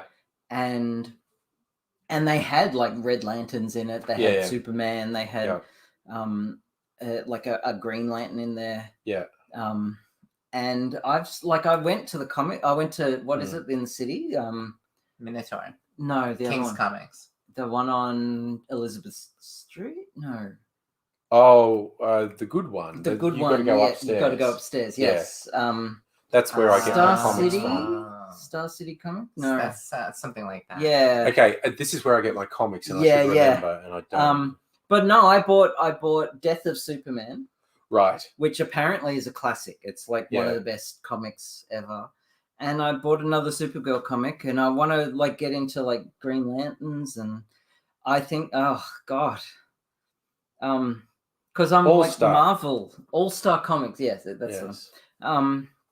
And it's weird getting your head around a different mythology and different backstory for everything. And All-Star, incidentally, won a literal global competition for best comic shop. Yeah, I believe that. They are a great couple of years ago. They're a very good shop. The staff is all very good, very friendly, very knowledgeable. Oh, Stella's actually 60k outside of Kalgoorlie. Yeah. Okay. Wow. So she's really in the middle of nowhere. Yeah. So allegedly Kalgoorlie itself. One more on the Negroni. Yeah, go for it. Yeah. That's what it's here for. Well, I mean, like enough of those, and we'll all be getting naked. It'd be awkward. But anyway, sorry. Question mark. I'm just joking, but I'm totally serious. But I'm just joking. Just joking, but totally serious. Yeah. Unless you're into it. Yeah. It's a joke. It's a joke. Just a joke. Unless you're into it. No. Wasn't that what movie was that? That was Dodgeball. Yeah. It was Dodgeball. It was the competing gym. Ben Stiller just being awful. Yeah. But he's just like, he seemed to enjoy that so much, being an absolutely reprehensible character. Everyone in that movie looked like they were enjoying it. Yeah. Yeah. Have you seen this movie Palm Springs? Yes. With Andy Samberg? Yes, that's really good. Yeah, I love that movie. And you go, it's Groundhog Day. What can you do with Groundhog Day? They subverted it. Yeah, it was really good. It was great. Yeah. And the surprise Kate Bush music at the end, which was like, because I really like Kate Bush. Yeah, Ali really noticed that. Yeah. It was from the song Cloud Busting. Yeah. It was just one of the bits in the trailer for it with when Andy Samberg's explaining to someone who's got it's your basic. It's one of those time loop things that you've heard about, and the person goes, "That I've heard about." Well, I've heard of them. Like if I got stuck in a time loop, I'd know exactly what was going on. Like you would have been doing the quantum physics research on day one. Yeah. Oh no, I'd be enjoying the time loop for a bit, knowing right. exactly what's happening, and then do the quantum physics thing. Yeah. I have to admit, I like the jokes they do in Rick and Morty about that sort of thing. Yeah. Like there was one in one of the new ones where it's going like, I've got to impress this guy so chuck this shitty wine through this portal where it'll age. And it's other dimension where that time goes faster. Yeah. And Morty goes, so is that like a Narnia type thing? And he goes, Jesus Christ, I don't have to do anything. But yeah, it's a Narnia thing. Because they Dan Harmon refuses to do time travel. Yeah. But he did a time travel episode, and like Rick is really meta about it and says, "There, we did the time travel episode. Are we good now?" Yeah. And that was it. No more time travel. Yeah. It's so difficult to like Rick and Morty when so much of its fandom just fucking sucks. Yeah. And I just think like, if I tell someone I like Rick and Morty, they're gonna think I'm a It's piece a of mix- shit. yeah, it's a Same. mixed I don't bag. admit it to my partner. I hope he Yeah. doesn't log into my Netflix and like, notice that I've been watching it. Yeah. I really enjoy it. Oh yeah. It's Look, really good. yeah. It's the toxic fandom. It's the worst I've it's, seen. Oh, it's one of the absolutely. Yeah. Because and like they don't fucking get that a lot of the jokes are aimed squarely at them. Yeah. And Yeah. it's But hilarious. The meta jokes in it I find really entertaining. And you can tell they're you almost feel like you can hear them in the writers' room going, is this too wanky? Like, are we hitting the right note, or are we just being really terrible wankers doing this? Yeah. But is anyone still with us on this in the chat? 7. I'm sure Stella's still here. yeah, Stella's still there. Kirsten's still there. Okay. Piping up in the chat. There's a little viewer thing. Yeah. So there's people watching. Yeah. Hi. Hi. Speaking of good nerdy shows on Netflix, there's Glitch Techs and there's heaps of nerdy gaming reference. Okay, I'm gonna have to check it out. I'll try and remember that. I'm on the recommendation of my lady friend. Yeah. Who I told her I wouldn't like say her name. Or Yeah. No, that's cool. She said lady friend was fine. I've been watching She-Ra. Oh yeah, I heard good things about She-Ra. I'm halfway, almost to the end of season 1, and I'm hooked. Yeah. It's so far, it's wholesome and great. Yeah. And I can see so much queer potential in it. Oh yeah. Yeah. Oh yeah. So I'm hoping Stick with it. Yeah. Yeah. Because one of my favorite YouTubers / Twitch streamers has a shirt that's basically the people from She-Ra that are just like, lesbians unite, and I'm like, I gotta watch this show now. Yeah. So it pays off. Yeah, I'm hoping. I'm trying to find this glitch. Oh, that's the other one I want to watch. I watched Sweet Tooth recently on Netflix. Oh yeah, any good? It's good. It's like Yeah. eight episodes in the first season. Sure. Mrs. Angry and I watched it. It's really entertaining. It's based on a comic book, Yep. which ran for ages. Okay. I want to watch. I saw the trailer for this America, the motion picture, and it's just this. Is that the statue? She's dressed as Yeah. Liberty? No, yeah. it's like the American founding fathers as like superheroes and whatnot, and it's such a piss take. Right. It's people like who make the Archer animated series. Okay. So Fox finished She-Ra, so he's not gonna. So what was the one Fox saying? Glitch Tex. Wow. Ooh, that an animated one that looks interesting. So I literally just got a wrong number from someone who has just arrived in Shanghai, yeah. and they think I'm someone named Jack, Yeah. and they want me to print out the company design and send it to me. Decision time. Decision time. Oh. Oh. Now, do I or don't I? Oh my god. Because I could have fun Let's with this. ask the chat. Oh, I could no. have so much fun with this. The temptation is I there. know, right? I don't want to ruin it's- someone's life. But Yeah. just going like, And- I'm sorry, I did a bunch of cocaine. What was? And it looks like it's the profile picture for the number is female. Country code 85. Oh, I don't know what that is. So I don't know. We're figuring that out. Right Yeah. Yeah. Ooh. Oh no, Kirsten's shopping on Dangerfield online. Oh, at the moment. Dangerfield on. Oh my god. now. It's Hong Kong. It's Hong Kong. Okay, so someone from Hong Kong went to Shanghai. Okay, so I'll get them arrested. Put a message like, "Meet our secret contact tonight. We overthrew the CCP," and they'll be disappeared into a dark cell. I don't want to. I'm normally the voice of bad choices, but voice of reason here. You should tell them that they got the wrong. Oh, but when devil Yes. horns, I said you play. Yeah, oh, okay, Stella, absolutely. Okay, so don't do something that will get them. no, of disappeared. course Yeah. not. Of course not. But I'm thinking I'll just say something like, no problem, I'll get right on it. I just got a few lines of cocaine to do first. and I'll get right on it. Or something like that. But that's just stealing your line. I want to be something that's classic Abigail. Yeah, I can't bring myself to. It's my fault for saying all this. Yeah. Okay. So I'm wearing a mushroom shirt. So I'm gonna say, this is what I'm actually gonna say. I'll get to it as soon as I can, but the shrooms just kicked in, and I'm having trouble navigating my computer.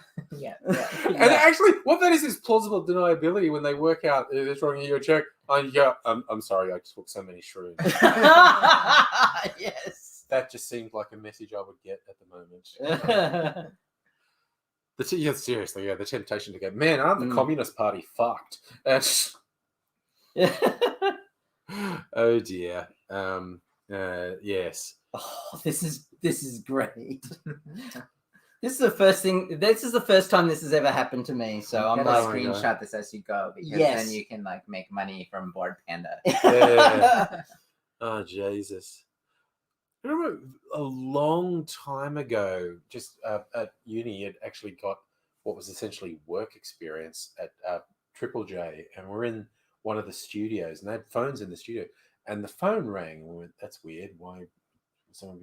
And we picked it up, and this is in the 90s, and it was a call from London, but the person was trying to call someone else in London, and something had glitched in the phone system and connected them to this random number in Sydney. Right. And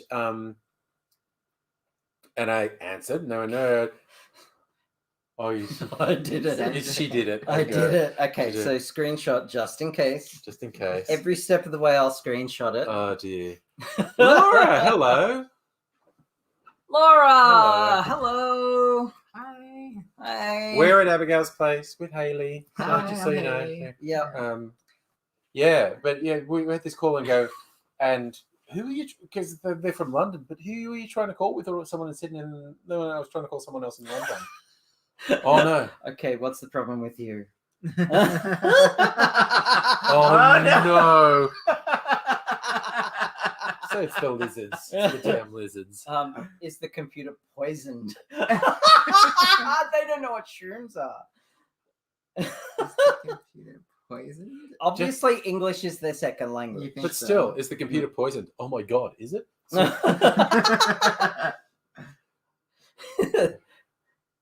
Oh dear. And you probably missed the intro, Laura. Abigail got a random wrong number of someone from Hong Kong who's gone to Shanghai, and he's asking for some work stuff. So the devil, and by the devil I mean Stella, has gotten in. And the bad decision. Okay, I don't want to go too nuts. No, you got to keep it. No, like I got to keep level. it. Yeah, because I was about to say something about unicorns, but I think that's too much. But I like the oh my god, is it? Or is that a thing that happens? Or maybe the drugs are Yeah, right. or No, keep it. Yeah. Just imagine someone on shrooms being told their computer's poisoned. Fucking what? Can they do that? Can they poison my computer? Okay, so I've said, oh my god, is it? Or maybe the magic mushrooms were a bad batch. Well, this guy's going to jail. Yeah. Oh, this is great. Oh, we're terrible. We're terrible people. We're going to hell. We are. We are actually. Well, I am. Well, we're all part of it. Well, yeah. Well, I mean, have you heard the boring shit that goes on in heaven? Oh yeah. Like if all the fundies are going to heaven, sign me up for the ticket downstairs. Pocket 40 minutes. Okay. I've had very long pocket dial calls as well. and just Yeah. sort of shouting at my phone in the hope that my voice would radiate from the pocket. You've pocket dialed me, you idiot! Yeah. I've had a few of those. Yeah. The devil from Starlight. Yeah. Yeah. It was like the way old like house phones used to work. If I understood correctly, if someone called you and they didn't hang up, you couldn't actually hang up the call. Oh yeah, and if you'd like hung up and picked it up, they'd still be Yeah. there. Yeah. Yeah, so it was like a prank thing to call someone from a remote public phone booth that no one ever used Yeah. and not hang up Oh, to fuck up their phone line. Yes. Yes. Still says you're friends with the devil. So it's okay. Yes. There's a song about the devil is my friend. The devil is my friend. She's probably like read this and like, what? Maybe even checking the number. Yeah. Maybe I should follow up with. Oh no, she's typing. What's your job? What's my job? Okay. I go, ooh, I know this one.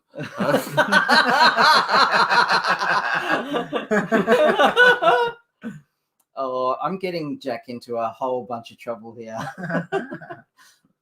Oh my god. Oh my god. What's yours? Oh. Oh dear. Oh no. This is... Who is this avatar? Okay, she's cluing in. Yeah.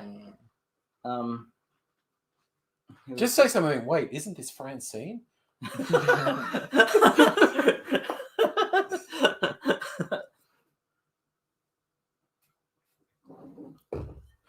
I thought you were Francine. She was going down to get to the Shanghai grill to get us some Chinese food.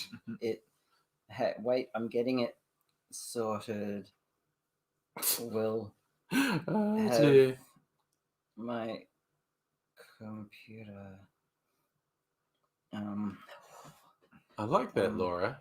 Answering machine message. You've reached the Silly Voices Preservation Society. If you have a silly voice, please leave a message after the beep. Huh? Nice.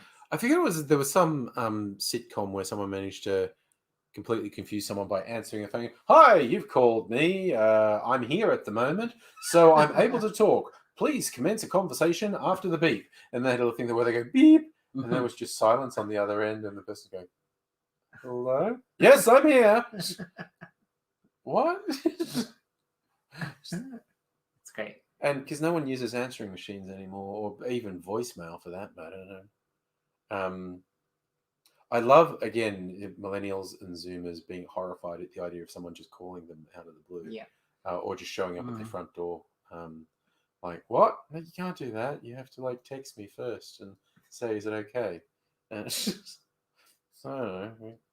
So, okay, so here's what I've got. Wait, I'm getting it sorted. We'll have my computer figured out soon. I just have to keep an eye on the mouse moving around the screen. Moving around. File. Open. Moving. Send. Yep. Oh, Laura, thank you. It was Screenshot. LA Story. Steve Martin did that in LA Story. What's yes. this? The thing about, hi, I'm actually home at the moment, so you can have a conversation with me. Start talking after the beep. That was a funny and really quite strange movie. I liked that movie. But yeah, Steve Martin just being weird the whole film. Steve Martin was... Oh, they don't have a clue what the hell I'm talking about. What file was it? Yeah, okay, I'm getting serious now, so I've got to bring it back down. Yeah. What file was it? Yeah. Company design. It's kind of, I'm trying to remember which company one. Design. Can I please print out the company design and send it to me? So it must be like either like a brand or something. A brand or a logo or maybe like you can get a printer involved here. Yeah. Are you Jack? Are you Jack? Okay, I was just looking it up because there was a film which was actually 3 short films called New York Stories came out in 1989, and then Oh. 2 years later, LA Story came out. Okay. And who were the three New York filmmakers? It was Francis Coppola and Woody Allen and Martin Scorsese. And the Woody Allen and Francis Coppola films were fucking terrible. And the Martin Scorsese one was pretty good. Was about an artist. But it's all my film nerdery coming out. But I suppose obviously the Woody Allen one was a comedy. It was an extended Jewish mother-in-law joke, Right. And the Martin Scorsese one was about an artist. So is this going too far? So she's asked, "Are you Jack?" And I'm saying, "Are you Jack? Am I Jack? Who even are we in the grand scheme of things?" Sound brand. Yeah. Yeah. Yeah. Yep. Yeah. Okay. She's gonna figure it out. Yeah. Oh, well, she's already figured it out. But like, Yeah. I just hope she has some fun with it and just doesn't block me straight away. But which is probably gonna happen. But because it sounds like she's like in town for business. She You know? must- yeah, it's actually serious business. This Jack must be kind of an ass if she still thinks it could be Jack. I was about to say. Yeah, he can't be great. Jack can't be great. You talk so strange. All right, I think she's on to it now. But she's still engaging. Still You're engaging. I'm loving it. Yeah, I just thought of something. Oh, sorry. confuse me. Oh, that's talking dirty to me. I know. Confuse me, mummy. Yeah. Language trend sense time space. We are all just cosmic. I am Jack. Cosmic. I'm Jack's total. I'm Jack's kidney. I'm Jack's Fight Club. Yeah.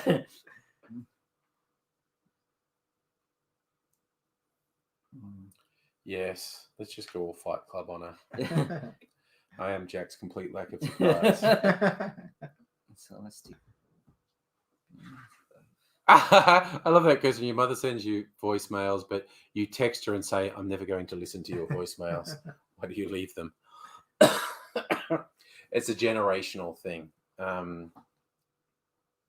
It's kind of like if Aidsy texts me and I respond, he insists on like responding to the response, like saying thank you or something. And Next response. mm, So she said, "You talk so strange, confuse me." Obviously, she Yeah. speaks Chinese, but yeah. language transcends time and space. We are all just cosmic beetles riding along celestial beams of light. Where was the company design stored? Oh, question mark. Oh my god. This is like been such a great birthday. This No, year. that's a pretty good birthday Yeah, this is present. the gift. Just This is the random gift that stuff. keeps on Oh, giving. and a happy birthday from Laura too. Oh, thank you. Yay. So this is the birthday party game is And I got a message on Discord from someone saying happy birthday. oh, good. And I don't know who it is Oh, well. yet, but I don't want to close down WhatsApp quite yet. Is it a No. private message or? I think so, yeah. What is your job? I'm the cosmic timekeeper. The literal Confucius counseling a Chinese. Confusing. Ah, the Confucius confusing a Chinese. What is your job? God, you sound just like my boss. Yeah. So yes, okay, I've got a job. It's fine. I know. Yeah. I'm here to fuck things up. God sent me. That's Romper Stomper. Right. Oh, yeah. but I misquoted. It's like we're here to wreck everything. Yeah. God sent something like that. Yeah. It's an old Australian movie about neo-Nazis. Right. With they're starring Russell Crowe. It was like Russell Crowe's first big role. it's a great movie. It is very good.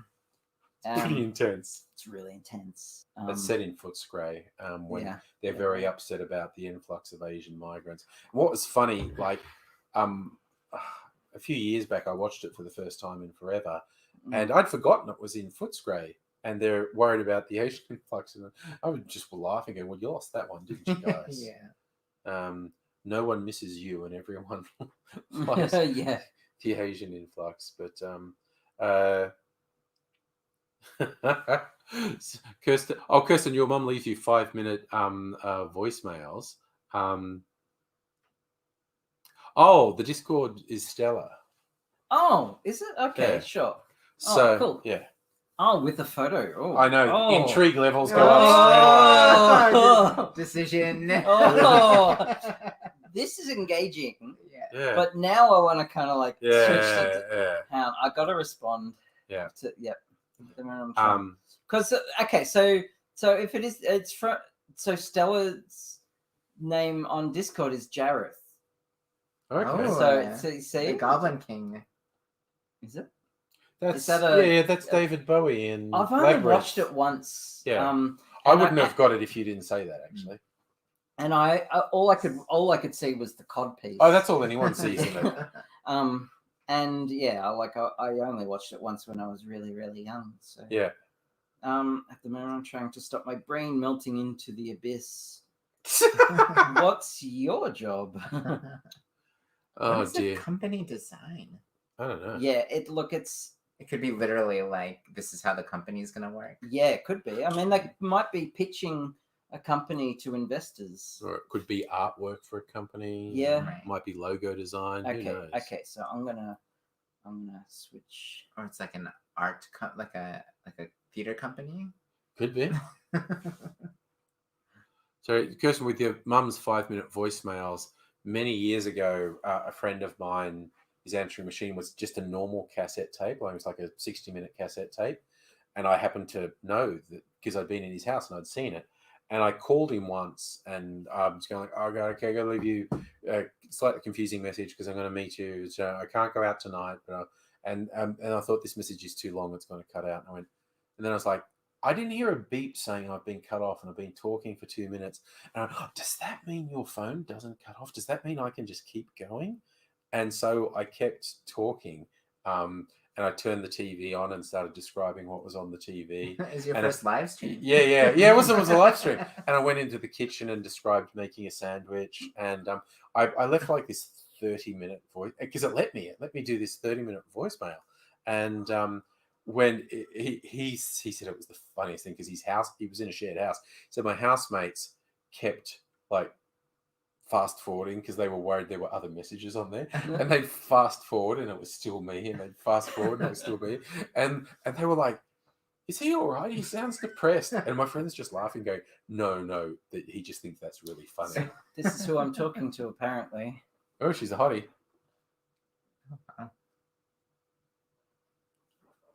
You Wow. reckon I should like stop and just say, look, in all seriousness, I'm just a drunk woman in Australia and you've got the wrong number, but it was really great like chatting, or Maybe because Would you I don't like want to meet up sometime? if you're ever in Melbourne, yeah. Also, you're kind of hot, so yeah. I think I'm gonna do that because I don't want to fuck up her job.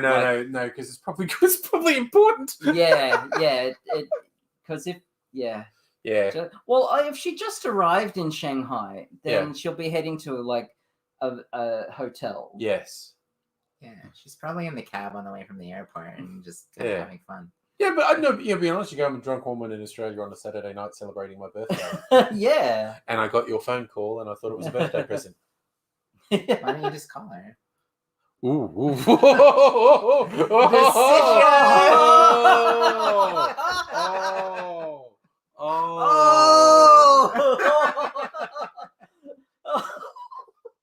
God damn. Oh. God damn.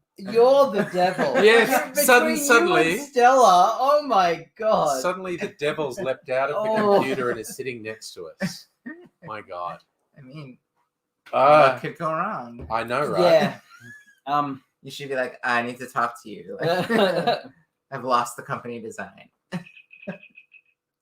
Okay, so I'm a family business and I'm studying finance. Do some foreign exchange when you have time. Wow.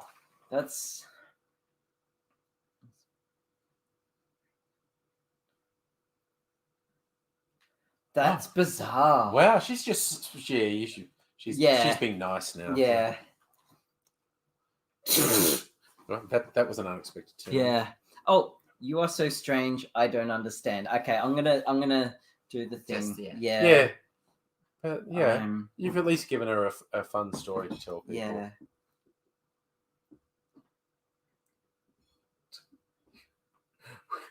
We haven't done any harm. And we've had a bit of Yeah. We hope. Yeah. We hope a multi-million-dollar deal just didn't go down. Well, that far. she's young, and if she's studying finance, then Yeah. she must be like doing It might just be a uni thing. Yeah. She's doing foreign Ah. exchange. It's like, Huh. Sorry, can you imagine a Chinese guy in a pub 20 years from now finishing Abigail's phone conversation with, and that's how I ended that career. Yeah, no, that's just like, okay, we have a lot of weird things happening in various Yeah. streams. That is right up there. That is right up there. That's some primo weirdness. Yeah. Loving that. But Wow. And I have to respond to Stella's amazing message on Discord, which I am not sharing because fair, absolutely fair. I mean it's all above board, but also But still, like No, keep it mysterious. yeah, yeah, keep it mysterious. Let people wonder. yeah. I'm a bit. I got to admit, I am a bit smitten with Stella. And if she was ever here or I was ever there would be fireworks. I would hope. I would at least like try and catch up for dinner and Yeah, absolutely. and just like have a friendly chat and Yeah, and if it, if it gels, it gels. If it doesn't, it doesn't. But like, yeah.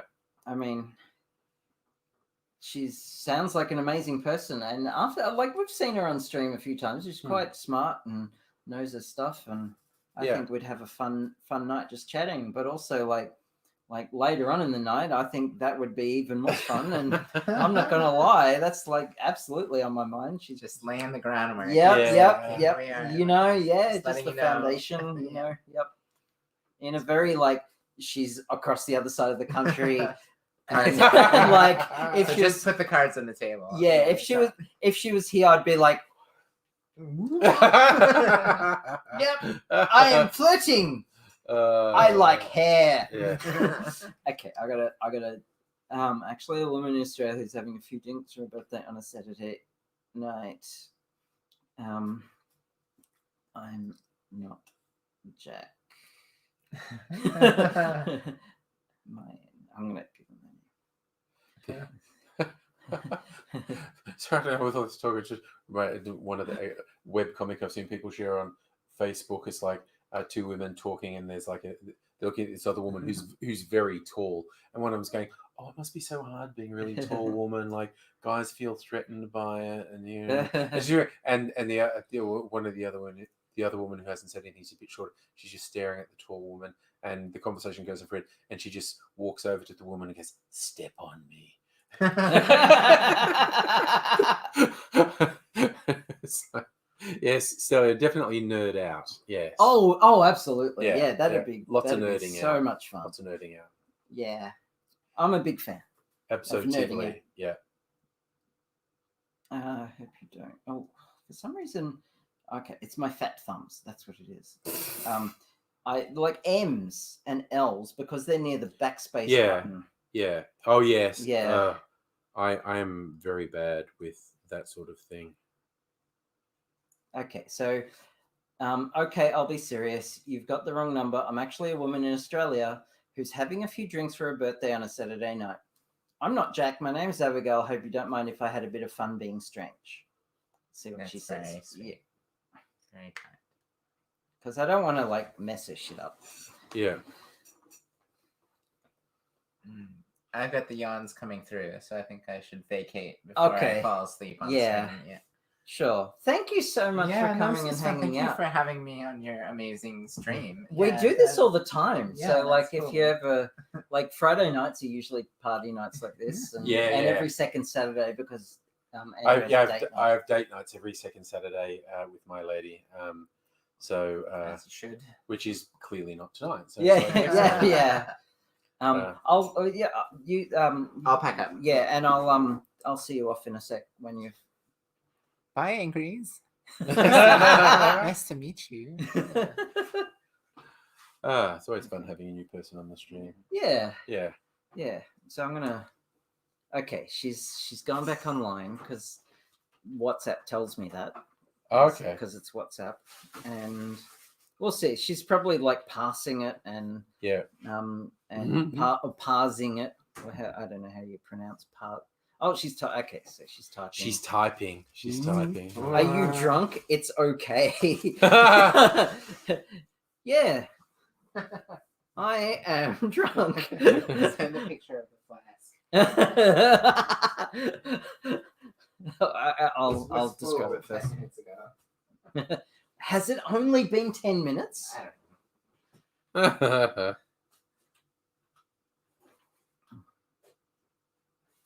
Time is a flat circle. Yeah.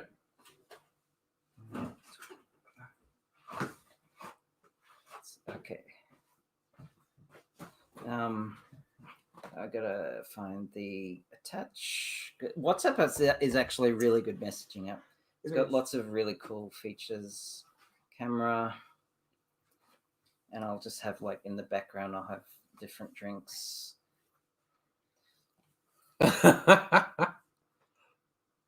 Perfect. Oh dear. So who's going by? Who's going by? Laura going by. Oh, bye. How's the strong pina colada angry bro? Yeah, the pina colada was great. It was pina colada. Who's leaving? I don't know. It's Stella, but sorry, I mean Laura. Laura? By the looks of that. I don't know. Like someone. No one else said bye. Laura said bye.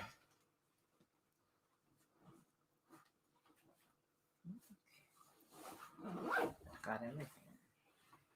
Yeah. Okay. I'll see. All right. Okay. Angry's gonna have to. I'm holding the floor while. But she's responding, so she's like. She's nice. She's being nice. So yeah. She's taking pity on the drunk lady. Yeah. Ooh.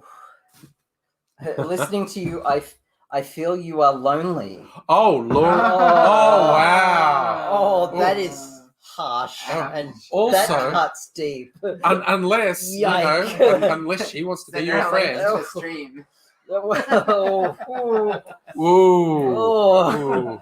Okay, everyone's saying goodbye to you. Oh, everyone's saying goodbye to Haley. Okay, yep, that makes more sense. Okay, I'll see you off. And bye, Amy.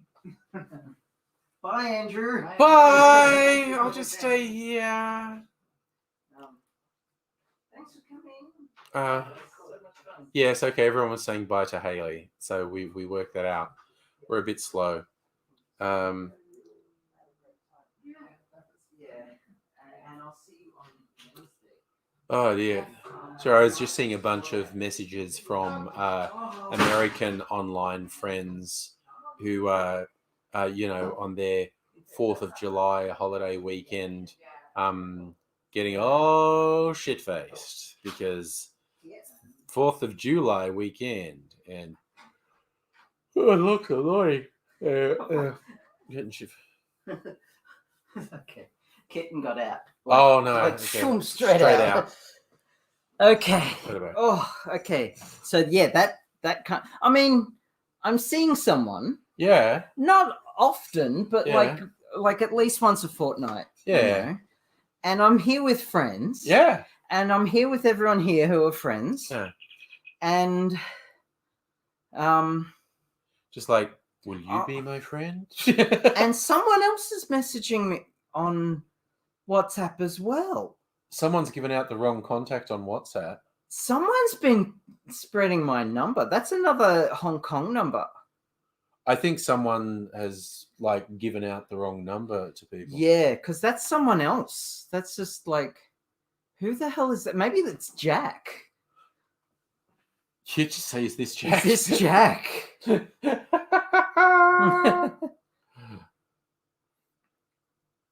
Oh, I like that one, Laura. An American asked you in the chat room, "Do you have 4th of July in England?" Nice. Technically, yes, you do. You do have a 4th of July. I'm playing the. You can't see off camera.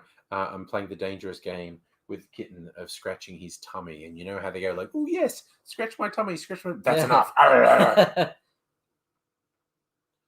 But Kitty didn't even scratch or bite me. Just let me scratch the tummy for a while. That's very good.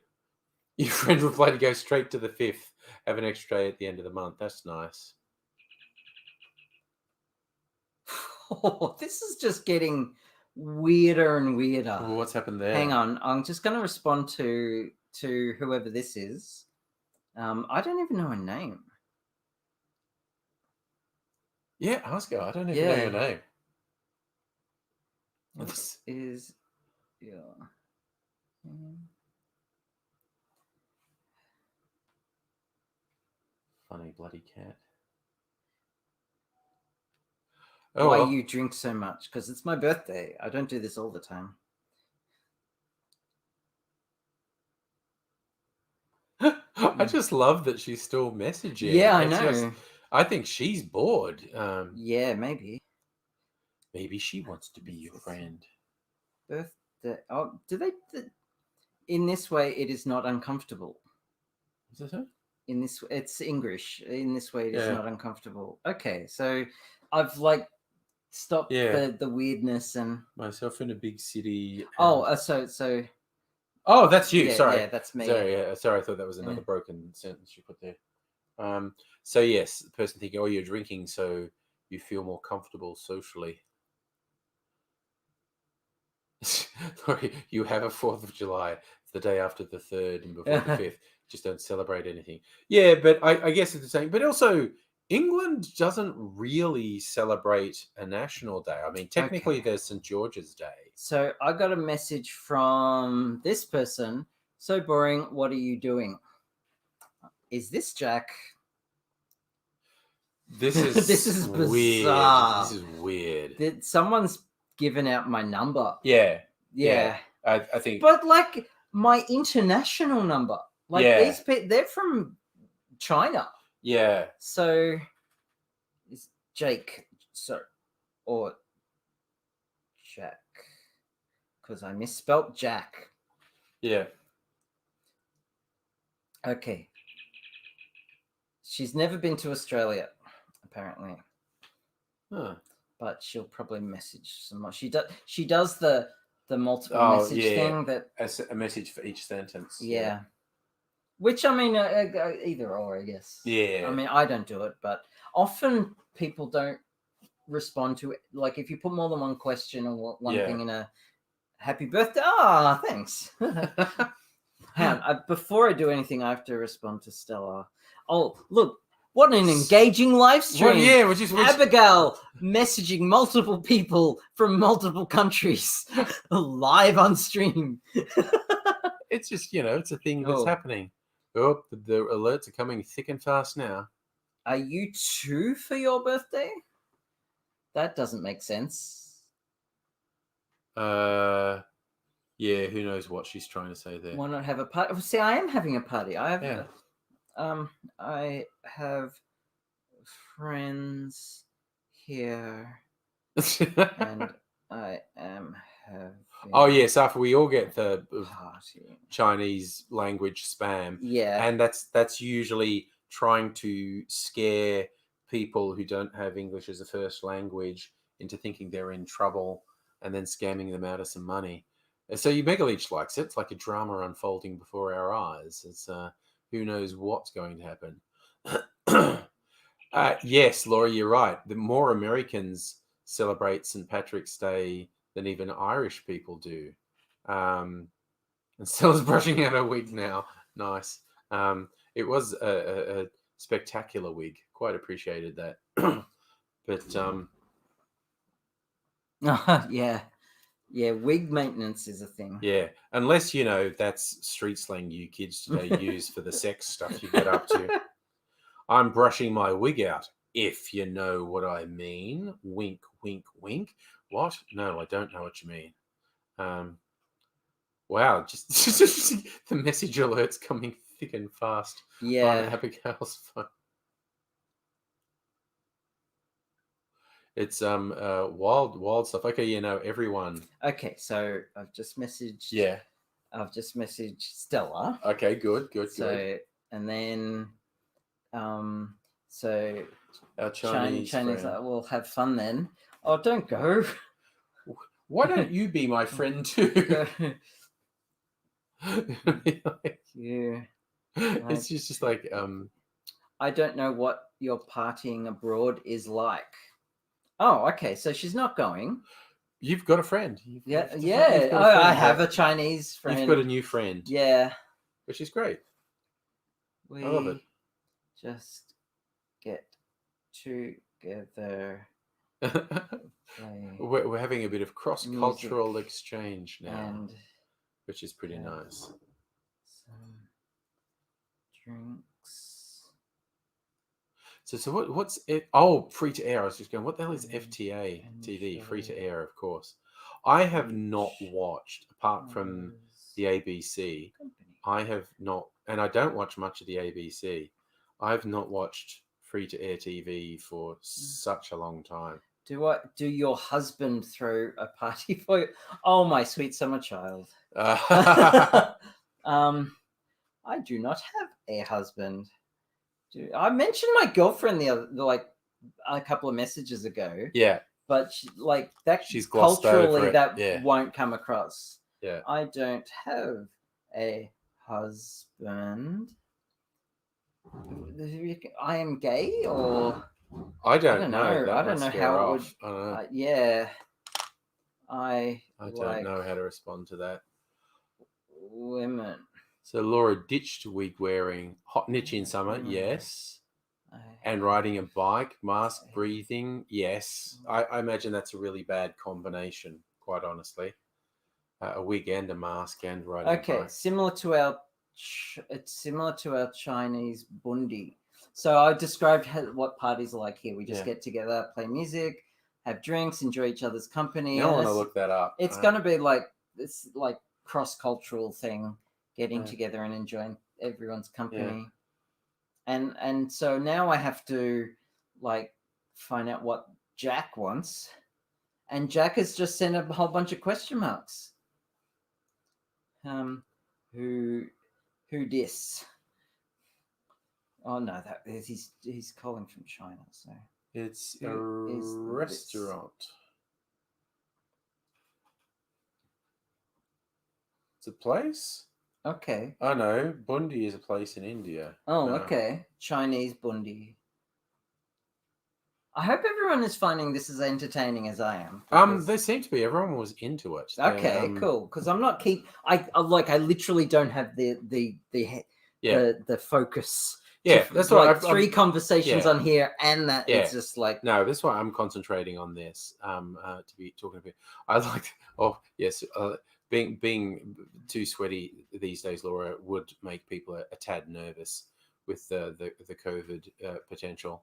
That's apparently more pronounced with the Delta variant, fever and sweats and whatnot. What?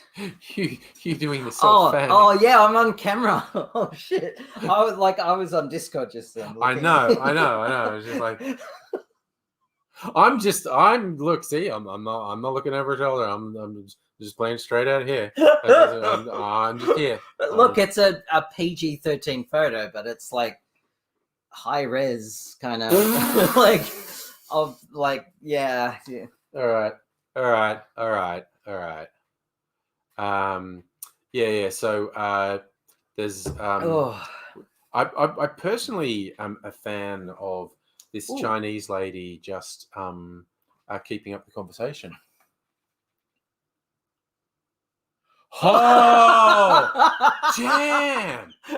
The reply to "I like girls," she said, "Me too." Oh, damn. So, wow. Boom. Boom. God damn. I Getting don't have a husband. I like women. I have a girlfriend. Me too. God damn. Damn. Damn. Random lesbian hookup on. Oh, damn. Oh, God. My God. You are heartbroken by a man too, or you liked women from the beginning. She's Jeez. legit. Oh. She's legit. Damn. Oh. Damn, Oh. it's happening now. Yeah. It's happening. Okay, this Oh. Jesus, this is oh wow. I'm It's ladies' night. It's gone wild. Oh. It's gone wild in here. Oh My God. I don't also I got a tingling feeling down in my nethers. Yeah. Whew. Yeah, Laura thinks you're be like a sailor, have a girl I in think every the man port. is so bad I hate men. I love you. I don't even know your name, but I love you. From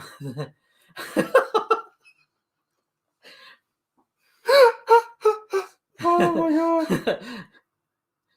Men I mean, objectively, men are awful. I know, right? But, like, this is my favorite proof that sexual preference is not a choice. Yeah. Because a bunch of heterosexual women who should know better keep hooking up Yeah, with men. yeah. So,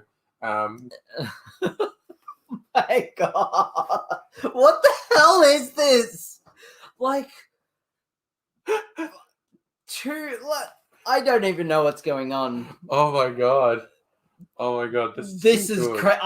I've forgotten to take screenshots.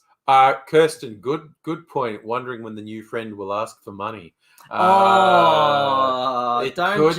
jinx it now. No, it could be because she led with, "I've arrived in Shanghai safely, Jack. Please print out the company design and send it to me." Yeah, that's not a scam. That is playing the long game. That's sophisticated. If it is, I actually had one way back because I thankfully have not been single for a long time. But when I was in the dating thing, and I was I think it was when Yahoo Chat was still a thing and was going on, and I had this one person, supposedly a woman, and she was supposedly in Africa. Yeah. She like sent me a photo, but we were just chatting for the longest time. And it's like, this is quite interesting, talking to someone from Africa, and text chat, and after days, if not weeks, the message just suddenly turned into, "I feel like now I can trust you and tell you about my position with the government of," and I went, God, Jesus! And I copy pasted that into Google. Yeah, and it was the latest Nigerian scam, and I went, "Holy cap! That you played the longish game. You just kept having no." So now, have you never had a man? Have I never had a man? Well, I mean, had as in the biblical sense of I think that's what she's asking. Yeah. I'm not gonna tell the response I'm gonna give. Yeah. Oh no. Okay. It's getting personal now. It's getting personal now. But not really. Like. Oh no. I mean, there's been threesomes. Yeah. And bits and pieces get entangled, like there's been foursomes and like naked hot tubs at polyamorous parties. And naked Twister's always fun. I've actually played Naked Twister with a bunch of people. Yeah. I want to find a sister like you to protect me. Okay, this is getting scammy. It's leaning into scammy now. Yeah. I love it, Stella. This is the real How I Met Your Mother. It's starting to lean into scammy. Kirsten, you may have been just ahead of the game there. Yeah. So, we'll see. But again, just the random. They're so weird. Yeah, this is just like that. Jack hasn't responded. No. So if you're ever in, I'm not going to say I'm from Melbourne. I'm just going to say if you're ever in Australia, we should get together and have coffee. I mean, she won't get the euphemism of the euphemism that is coffee, but Coffee. also it's like actual Netflix and chill, you know? Yeah. What? Okay, Jack just responded. I Yeah. added you to the dating software. What the fuck? Okay. Yeah. What's going on? I don't don't get. know, I don't no. know. I have not put my phone number on any dating. No. Didn't the number you give me let me add you? What the fuck? Okay. Yes, suffer. Coffee is great. Yeah. Yeah, coffee's I mean, I don't actually like coffee, but the concept of getting coffee is what yeah. I like. Didn't the number you give me let me add you? Okay, Jack, I don't know who you are, but I don't know what's going on. No, it's gotten weird now. And unknown Chinese woman has responded, yeah, yes, it is. Okay, maybe they're bots. Could be. Nah, this is not bot. This is not. No, No, it's very. This is now odd. getting weird. It's very weird. This is now taken a like weird I'm turn. on mushrooms. I now. know. No, Like, now we're really on mushrooms. Yeah. Yeah. Yeah, it's Yeah. all broken English because they're actually it's on WhatsApp and you can just like message numbers. You don't have to. You don't have to Yes. have a social media site Yeah. as an intermediary. I got that out eventually. Nice. So the country code for all these messages are from Hong Kong. Mm. So I will arrive in Australia. It should be in September. This is a scam. Wow. This is. I assume they are going to ask The- for money for a ticket at some point now. Yeah. Wow. Yeah. But still entertaining for a live stream. Yes. Just a really unexpected bit of entertainment. Yeah. Wow. Wow, this is wild. Yeah. I will visit my uncle. Oh. Where? What's the other thing? Maybe Jack's boss is playing with you. She has a friend texting you as a payback.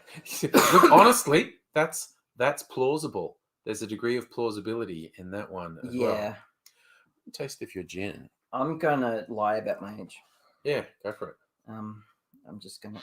Well, she looks really young in the photo. She does. So, but I'm gonna look. I'm gonna say 35 because that's how old people think I am. That's also what we've declared. That's your 35th birthday. Yeah. Yeah, Safa, there'll be a request to buy an airplane ticket. Yeah. Yeah, but Megali, she's not in Hong Kong. She's in She's Shanghai. in Shanghai. So I'm just going to look that up, actually. Yeah. World clock. Where are we? Shanghai. Going to see what's the time in Sioux Falls. Well, they're pretty close. Okay, so she's come. She apparently independently said that she's coming to Melbourne. This is freaky.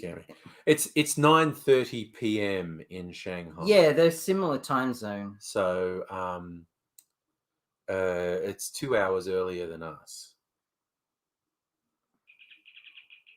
Oh, and she says she's 30. There's no way she's 30.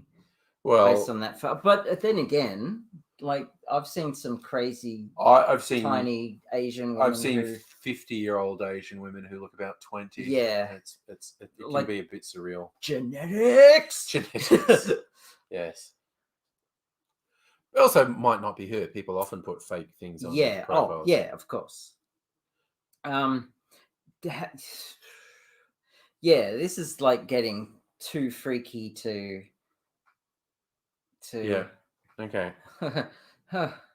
What a coincidence. I also live in Melbourne. Well, you never know what's going to happen on one of these live streams. Yeah. And this is really Wow. a curveball coming in here. What's happening with these? I'm just gonna play it straight with it. Like, yeah, do it. like I'm cluing in, but like, phew, damn. Laura's got to head out. Thanks for dropping in, Laura. See you, Laura. Take We're, care. Live long and prosper. we just have this weird adventure to go on. Yeah. now. Oh, It's this is just- a rabbit hole. This is wild. yeah. I've lost track of where it's fate. It's fate. Oh, if only I could show my love by sending you my credit card details.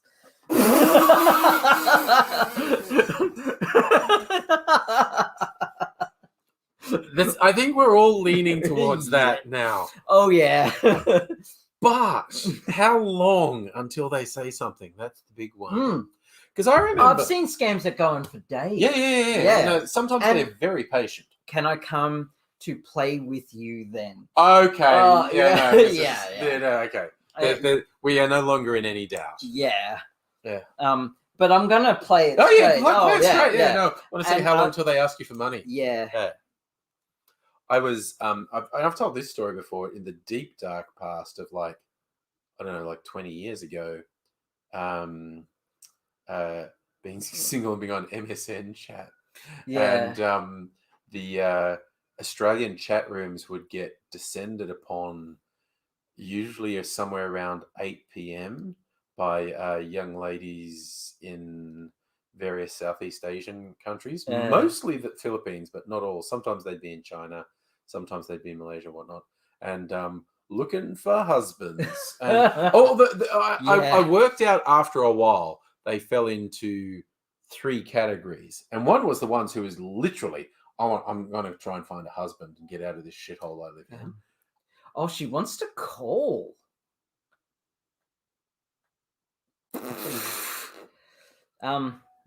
Emily. Okay. Look, Emily. Is she Emily? Emily from Hong Kong. Emily from Hong Kong. Mm. She's gorgeous. Yeah. But I don't believe. I think like. I mean, now she just wants a number. She wants the number to be sold to scammers. Oh, but she's got my number. Yeah. Can you do voice chat on WhatsApp? Yeah. Yeah. But I don't want to. No, you don't want to. Yeah, I don't want to. Yeah. Jesus. Hi, Haley Cooper. Hey, that's Haley who was just here. Hi. Oh,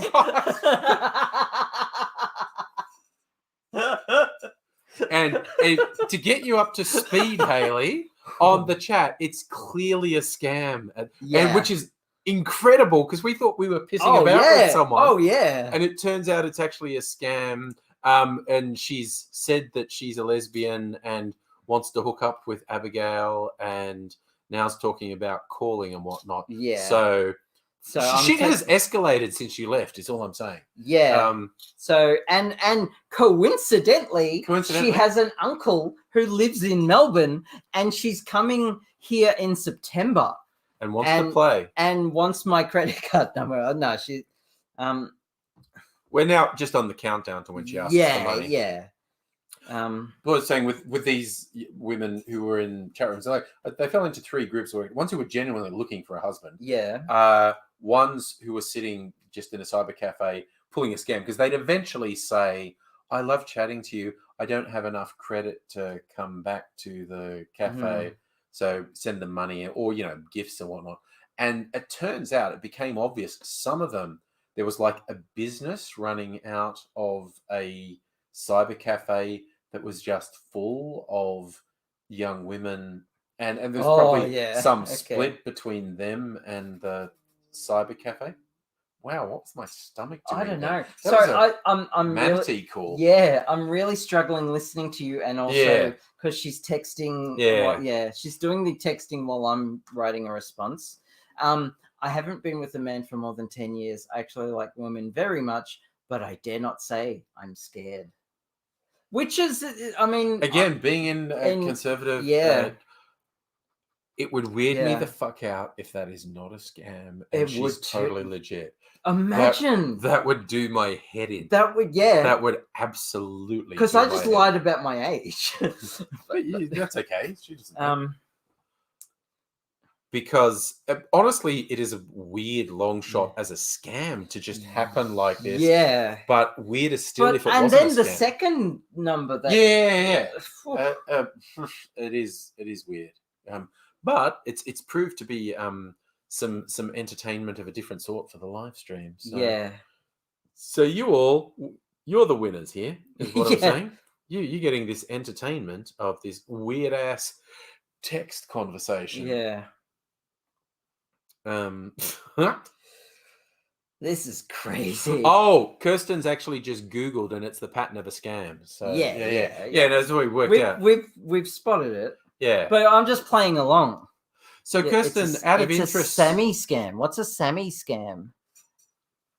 I thought she just meant to type scam. Oh, okay. Maybe no, it's Sammy. Maybe that's a pattern. Like, please explain, Kirsten. Yeah. And what did you Google, and what confirmed it was a scam? I mean, it was kind of super obviously. Oh yeah, like once that opener though, like that opener. It's a good opener. Was it the opener that did it? Because but just to find out, like this detail, like this is I'm impressed. I'm actually impressed. It's pretty good. Yeah, and it's provided a bunch of entertainment. Yeah, well, and to be fair, I've had the same phone number for over 20 years. Okay, so my number's probably all over the place. Same as my email address. I've had my email address since Gmail was in beta. Yeah, I had to get an invite to Gmail. Yeah, same. Yeah. So like that's why I have like my spam folder is bigger than my inbox. It's like I get more spam than not. Okay. Kirsten meant to say the opener. Yep. Okay. Yeah. So they catch you off guard thinking it's a wrong number. But I don't use WhatsApp. But God, now if I ever get one of them, I'm just going to straight away. I think you've got the wrong number, and then they're going to go straight into, I'm blah, blah, blah, blah, blah. Yeah. Oh, sure. But okay. But they stuck with now you like, doing the will weird you shit. take me then? I am very nervous. Oh, okay. So sorry. So this is how the scam works. Yeah. They send out 1 billion of these messages, right? They find people who are lonely. Yes. And then they kind of like, So that's why she said before, you sound like you're lonely. Ooh. That's the clincher. That's how many girlfriends do I have? I mean, wow. Yeah. So I'm gonna still play it straight. I'm gonna have some fun with that. Yeah. But I'm totally onto it. So like, even if it is a her, it's probably not. No, it's probably no. But the wanting to call you was interesting. Yeah. And to me, I think what they really just want your phone number that they can sell to people. Yeah. This is fascinating. Yeah. This is absolutely fascinating. I'm really enjoying this. This is absolutely trippy stuff. Yeah. Stella thinks you should tell her you have a whole harem. I mean, where's the lie? Where's the lie? I mean, where's the lie? It's like Stella and Lady Friend and Grasshopper's Wife. Yeah. There's so many. Jesus.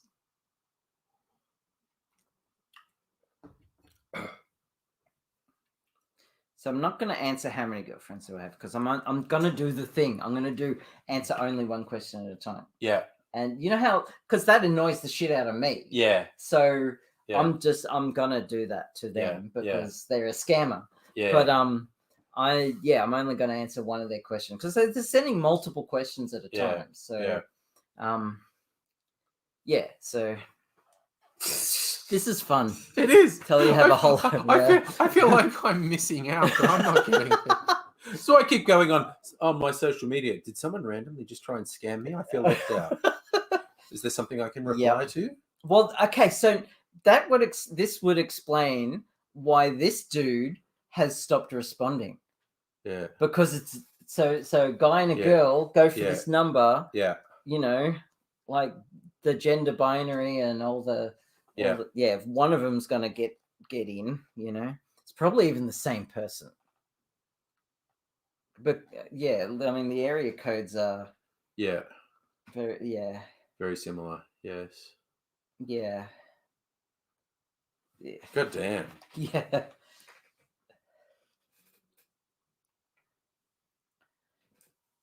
What a fun night this has been. That was such a wild thing. Wow. Oh dear. Yes, No Kirsten lie says no lie detected. detected. You can be part of the harem too. And the thing, okay, so the thing about my harem, as it is, we've got. I mean, Kirsten's married, Eleanor's married, Stella's in Whoop, Western Australia, which is like being married. Sorry, which is no. My point that I'm getting to a point. Okay, I'm getting to a point. I'm reaching. Okay, right. We got Fox's partner. Yeah. Am I missing anyone? Charlie, who we haven't seen in ages, from Coffs Harbour. Yeah. I mean, we could all just get together and just like sit around and just hug, and it would be great. Yeah, like absolutely. Or just like sit around and craft or drink wine. I mean, I'd be totally up for like a naked mosh pit in all that, but also equally just a cuddle pile would be just as great, or just like drinking around, sitting around drinking and watching trashy shows on Netflix. Yeah, that's the Abigail harem. Yeah, absolutely. Yeah, whatever vibe takes you. It's all sex positive. It's all consent based, and there's just positivity all around. Sounds good. Yeah, sounds very good. You should get one of those. I should. Yeah, that all sounds great. Yeah, I know, right? I should get onto that. Fuck, I should do this in real life. I know. Oh, God. Okay, we've got another son. No, she will come to me. I will come to you then. Oh wow. Okay. Yeah. This is like, I think, like it got to a point, I think it was right here. That's where it flipped really That's suddenly. where it was like, okay, scam mode. Yeah. They think they've got a hook in, and they just think they got a big fish, but it's actually an old boot. And I'm kicking their ass because what I'm doing is actually wasting their time. Yes. Which is an important thing to do to scammers. Yeah. Because time is money to them. The more time you waste of theirs, the less time they are scamming someone who is an actually target. Susceptible. Yes. Yeah. So I'm all over this. Oh, still says don't forget Nettie, and also don't. Oh, Nettie! Oh, well, yes, of course. Don't forget Kirsten's 3.2 kilos of cheese. There's always space for the cheese wheel. Yeah. And Lord. Nettie, of course. Yes. Yeah. Yeah, Nettie. What I extended the invite for her to come over here. I gotta not respond to this for okay, so I messaged Nettie about coming here, but I'm not going to say why she couldn't, but she couldn't make it. Things. Well, life stuff. Life. Yes. Yeah. So but she said thank you, and I'm sure she'll return soon enough, and she's just life, life just shit happens finds as the a way. saying goes. Yes. Oh God, urgent messages chirping through. I've got a scammer that I have to. Yeah, got to deal with the scammer. Yeah. Things I didn't expect to happen tonight. Yeah, I know. Yeah. Kitten is sleeping down here next to me, and his tongue's just sort of sticking out. He's doing a blep. That's what it's called, blep. Oh, being cute. A sleepy blep.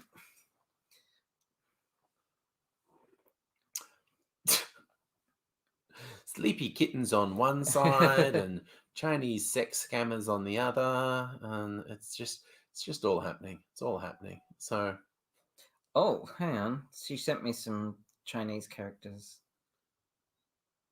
I can't translate that. Like, I don't know what that means. right, can you I'll copy and paste? Yeah, yeah, Google Translate. Yeah, she's done it again. Okay.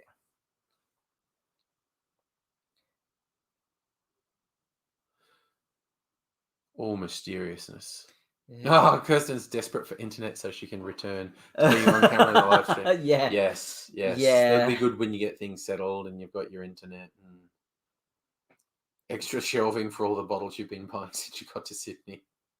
Oh yes, Haley was singing the old Steelers Wheel song. Kittens to the left of me, scammers to the right. And here I am, stuck in the middle with you.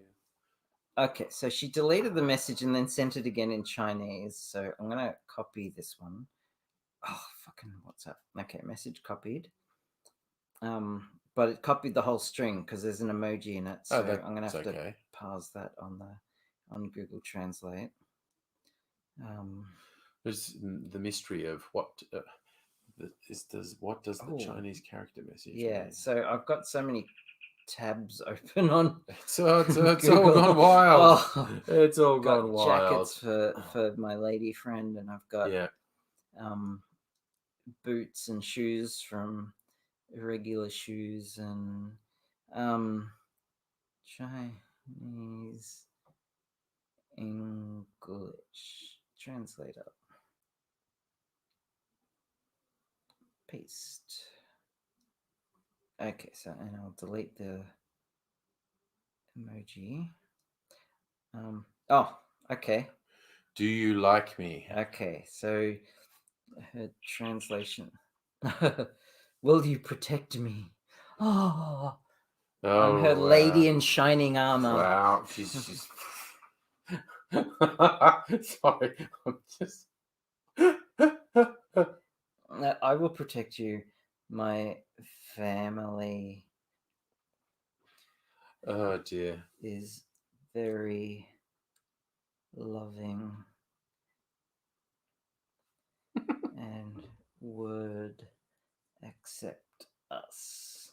And obviously she's like converting all this into Chinese. Yeah. Yeah. Wow. This is great. This is pretty good. This is great. It's pretty good. I've got a little bit of Red Bull left, so I'm gonna add it to too much gin. Okay.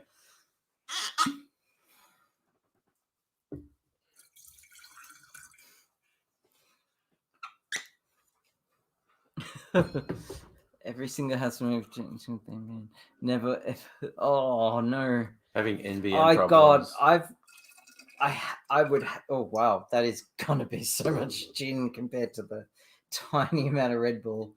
But the thing is, the Whitley Hill like gins, you cannot taste them. Yeah, I actually just had a bit of it straight. Yeah.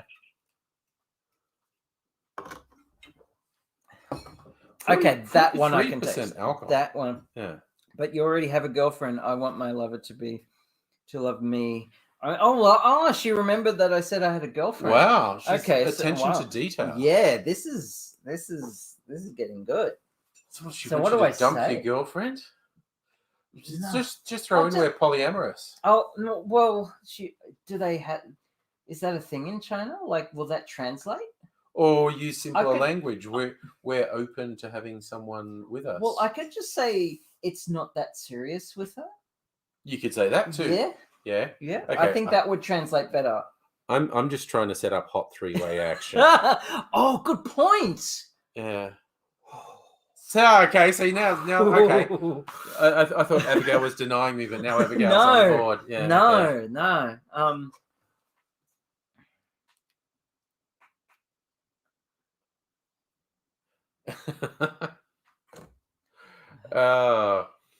I'm really intrigued as to the technique and pattern of this particular scam.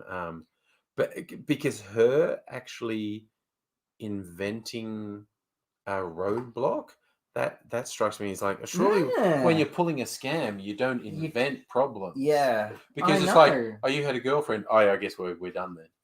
Yeah, like, thank you, random person I've just met on a text message. Yeah. I'll dump my girlfriend. And yeah. Because what happens if you just go, yeah, good point, we shouldn't be talking. See ya. Yeah. No, wait, I wanted you to give me your credit card details. Yeah. Just to express your love. It's Yeah. This is so weird. So yeah, and this is why I don't have WhatsApp. Yeah. Not really. I started using WhatsApp when I started dating. Her name was Sarah, and she introduced me to polyamory, and like all the polycule was on WhatsApp. Oh, okay. There was WhatsApp and Google Calendar. Yeah. And so I'm still on WhatsApp with like a whole bunch of them anyway. Okay. And then Facebook bought it, and I thought, but we're all on WhatsApp now, so.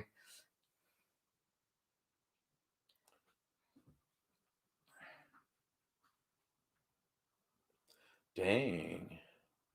I was just looking at the New South Wales Health Minister, Brad Hazard, says wacko views could derail COVID-19. Okay, so I said, we aren't very serious and it's very casual between me and her. I think she would like you. Ooh, yeah, no, that's easier in. That's easier in. I like that. Yeah. I'm sorry if I'm not as attentive to the chat as I should be right now, but this is gold. I think everyone's on board with this. Yeah, I hope so. I think she. Yeah, she. Whoever this is probably just like salivating at the dollar signs right now. I think that they've totally got you on. Yeah, but they won't ask for money tonight. You think? I reckon they'll be trying to message me for at least a day or two to really get, because these scams take a while to brew. Actually, okay, I want to look it up. What was that first thing again? Okay. The very first message is, there it is. That I have arrived in Shanghai safely.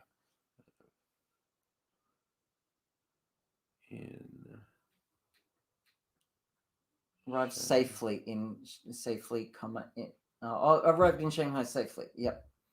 Sorry, I'm drunk. I'm just going to search the phrase "I've arrived in Shanghai safely." Yep. Oh no, that didn't. Don't know her. I only know you. I am very nervous.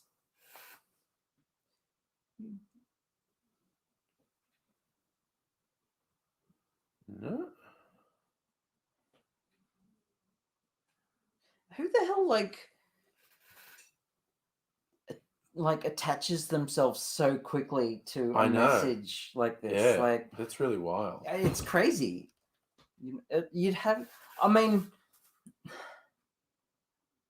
I was about to say you have to be really lonely to do that, but I have been that lonely before. Yeah. So I could actually see it. I'm on board for the ride. Yes. Yeah, we're doing it. We're doing it. You do. 1, 2. Oh, Kirsten says you can get these scams on Facebook Messenger too. Well, I'm hanging out for it. Okay. I feel.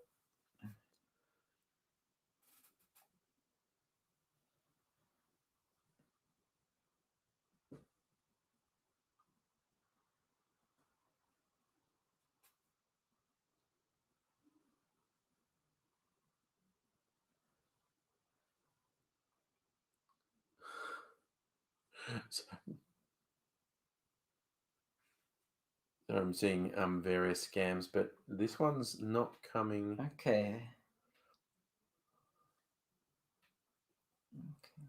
And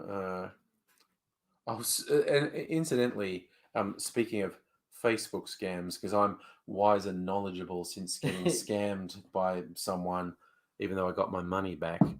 Yeah. But the single two biggest warning signs are: the deal seems too good to be true. Mm-hmm. It isn't. And second, the website doing it has just been set up. Yep. And I saw one, it's either today or yesterday, which saying, You don't have to meet her if you don't want to. I know you're nervous, but I hope I can make you feel better. Okay. So I'm trying to get her in. So I've said, she asked me why. I said about my lady friend. Yeah. It's not very serious, casual. I think she would like you. And then she asked why she liked me. Don't know her. I only know you. I am very nervous. So you don't have to meet her if you don't want to. I know you are nervous, but I hope I can make you feel better. Oh, I only need one. Oh, she's monogamous. Okay, fair enough. Okay, she's monogamous. Okay. No. Well, I mean, that's just probably a cultural thing. Yeah. I don't know what the polyamory scene in Hong Kong is like. Yeah. So who knows? Yeah. Will you love me? Okay. I don't know. Okay. A long time? I don't know. No, like, will you love me? That's. I mean, obvious scam. Like, yeah. but what do you say to that to keep them going? Like, I could learn to. That's a good one. Because from the perspective of someone who has just been messaging for maybe an hour. Yeah. Will you love me is a bit intense. It's a bit intense, exactly. Oh, it's been an hour and 15 minutes. But let's see. Okay. Oh, she sent this really long message with an emoji. So another in Chinese. Yeah.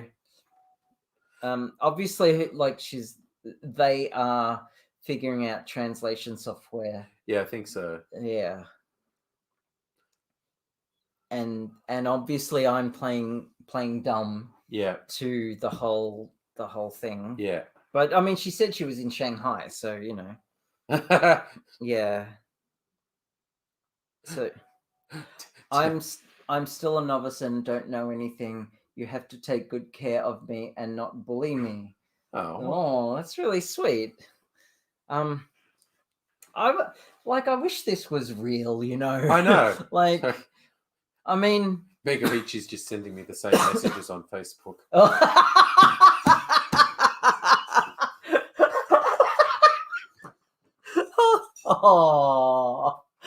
I know. My English is not very good. I use Google to translate. Would you mind? I don't mind. I figured that out. Yes, we worked that out. Oh, what was I going to say? I started a sentence and then you got me with that. Sorry.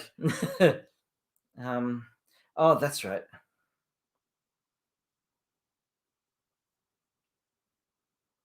I'm doing the thing with please send the corporate logo, but it just keeps showing up Jack Ma. Okay. Oh, well, they asked for Jack in the message, so. Well, Jack Ma's a politician. Okay. Oh, okay. Maybe if I take Jack out. No, it's not showing up when I search.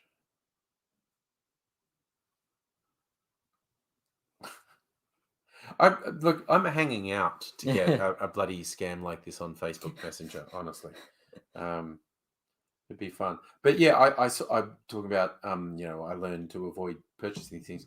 There was an ad for the Crystal Head skull, and it was the Pride one, so it's like the rainbow skull with vodka.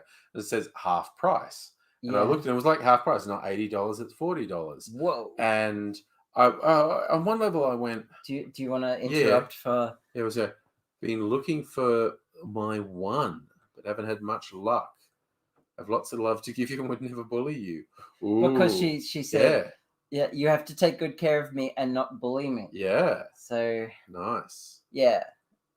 We'll see. Yeah, dive in. Oh, what would happen if this was real? I know, right? That would get weird as hell.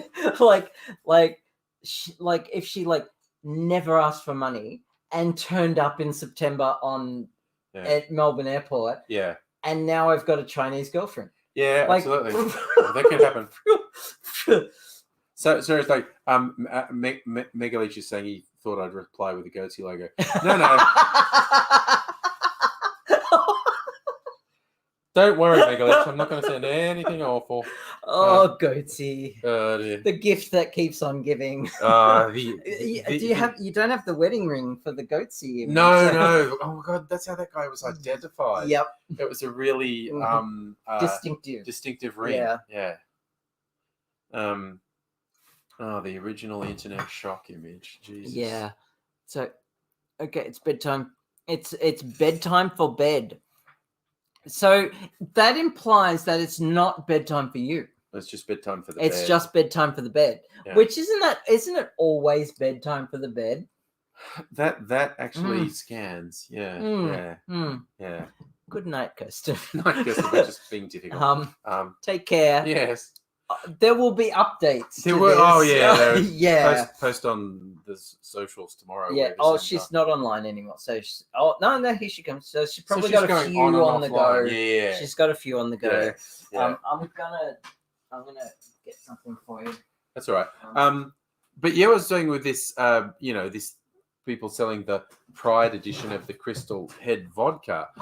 One part of me is going, well, maybe they'd sell that really cheap because Pride month's over and they've got surplus stock that they can't sell. But then I thought, okay, it's the number one.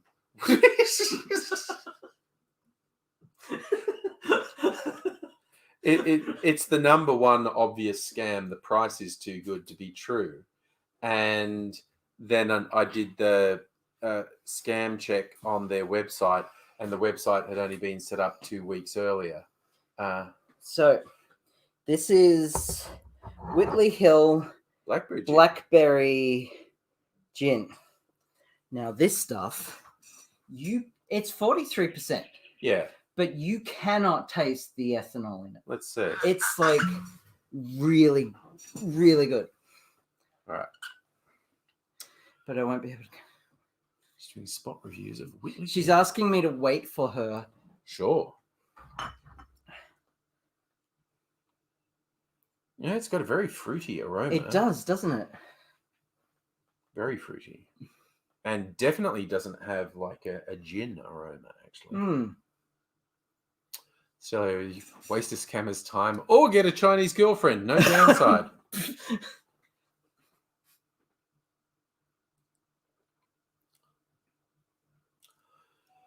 Yeah, it's a bit tingly on the tongue. Yeah. And it's definitely got the warmth as it goes down of alcohol. But when you mix it with soda water, you do not taste the alcohol. Yeah, no, I bet. I will stay at UM for a long time. I don't know what UM is. And now it seems that the UM is locked in the country, can't get in. Ask. Something's gone wrong with Translate. What is UM? I think we are right on the cusp of can't get in. If I had some money, I could get in. Oh, yeah. Yeah. I think we are right on the cusp of the scam revealing itself. What is UM? I'm trying to formulate my sentences to not confuse Google Translate too much. Yeah.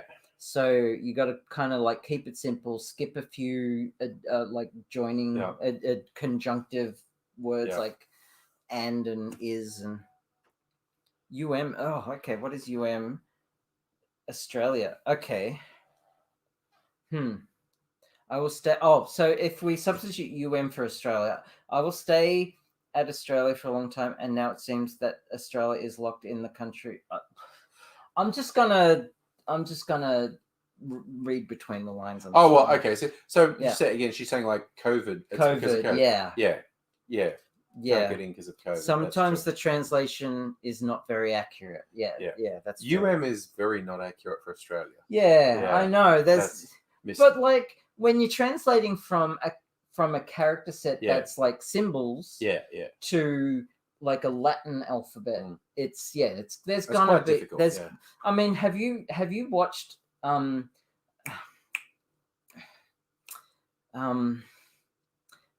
Star Wars prequel for the episode 3 translated to Chinese and back? It's called something of the West. I've seen references to it. It's great. It's great. like you can find it on YouTube. There's classic memes in there. Yeah. I do yourself a favor. Yeah. Dedicate an hour and a half to watch it. Everyone do it. It's just it's worth it. So it's from the very get go. So it's Star Wars translated into Chinese, then back to English. Yeah. When does your party end? The party never ends. Okay, so she's obviously like waiting for me to respond. So, or does she want you to be alone? When the so do I write pandemic or do I write COVID? Will COVID send a red flag up on the system somewhere, or when the I'm gonna pandemic. Okay. Pandemic is over. Australia will be easier. Oh, Safa, Blue Harvest. Yes. What's that? Blue Harvest. That's one of the Star Wars things. Is it? I think. I don't know. It's Backstroke of the West. It's called Backstroke of the West. The Sith are called the Big. The Jedi Order is called the Presbyterian Church. Sure. And yeah, it's called Backstroke of the West. So Blue Harvest does not ring a bell. Oh no, that's Family Guy doing. Okay. A piss take. After we are together, how should I call you? How does your girlfriend usually call you? Oh, well, we text message on WhatsApp. So yeah.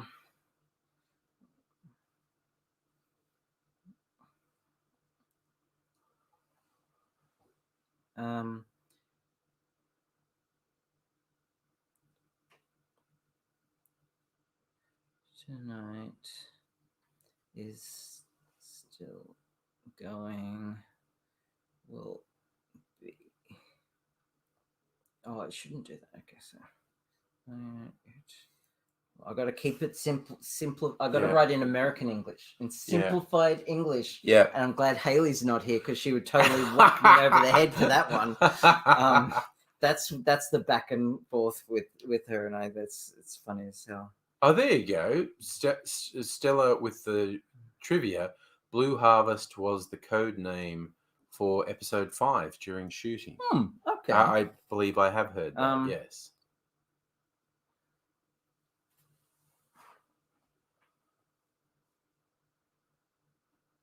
The party tonight is still going. It will probably be going. So I'm like setting up that I can't talk on the phone in case she wants to call, but like it will probably go on for another few hours.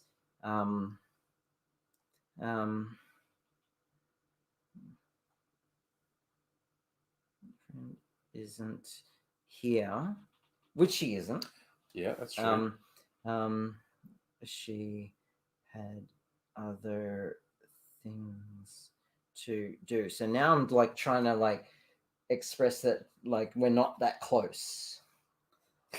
so this person thinks, well, don't drink so much, it will be uncomfortable. That's fair. Well, I mean, it will be for a bit. Yeah. And then it will be not uncomfortable. Yeah, exactly. So yes, Star Wars: The Third Gathers. The The Third Gatherers. That's the one. There is. Oh, it's a thing. There is a 2-hour, 20-minute version on YouTube. Because originally, when they did it, YouTube didn't allow videos longer than 10, 15 minutes. Yeah, that was back in those days.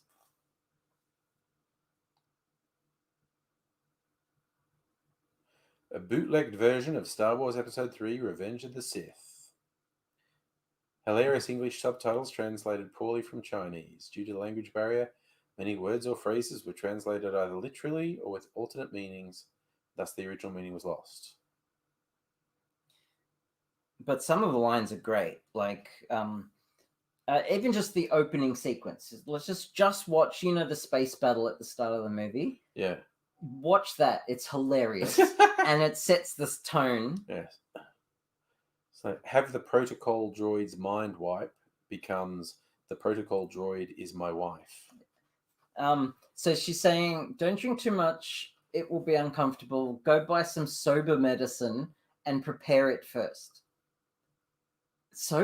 There's sober medicine in China? Apparently there's sober medicine. So okay. What? Is this the opening crawl for Backstroke of the yeah. West? The war came. The Republican countered. 2 squares fight the vehemence. The improbity fills the world. The space general of the alliance is skillful. Kidnap the D, the speaker, the conduct, the proper abruption, alliance troops tries, ratio prosperous. Oh God, it's broken down. Yeah. So Senator Palpatine, Chancellor Palpatine is the speaker. Yeah. So it's my birthday. So what they're named to translate it as Padme's the plum of a handkerchief. Okay. C-3PO's blow the skin. God. I know, right? Yeah. Chewbacca is drag along. Count Dooku is just drop. General Grievous is space general. Yes. Obi-Wan is called the willing to compares. Or ratio the tile. I've forgotten where. Palpatine is Mr. Speaker or Yep. Speaker D. R2D2 is Reach the Man. Okay. I've forgotten where I've taken screenshots to and from, but like I'm gonna just start again. I think it's pretty wild. It's awesome seeing you. It was. Yeah. Oh, absolutely. Yeah, it was great having you on stream. Stella, you think the sober medicine is just aspirin? Aspirin, yeah. It might be. Yeah, probably. And water. Yeah. Are you all women partying together? Yes. I got to make it plausible. I don't know. Although, actually, why? Yeah, why? Why do I have to? Why do you have to make it plausible anyway? Yeah, like who's stringing who along? Exactly. Yeah. Yes. Yeah.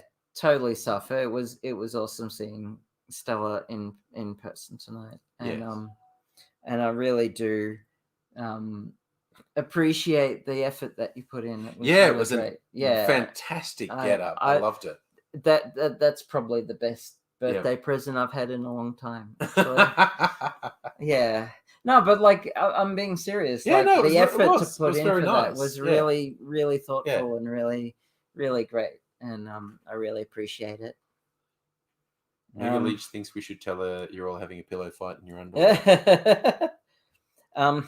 She's saying, don't drive after drinking. Pay attention to safety. Oh, nice. I will find a driver later. Okay. Well, I mean, obviously that's a translation thing. I'm just going to say the party is at my place. Yeah. The party is at my place. So I don't have to drive.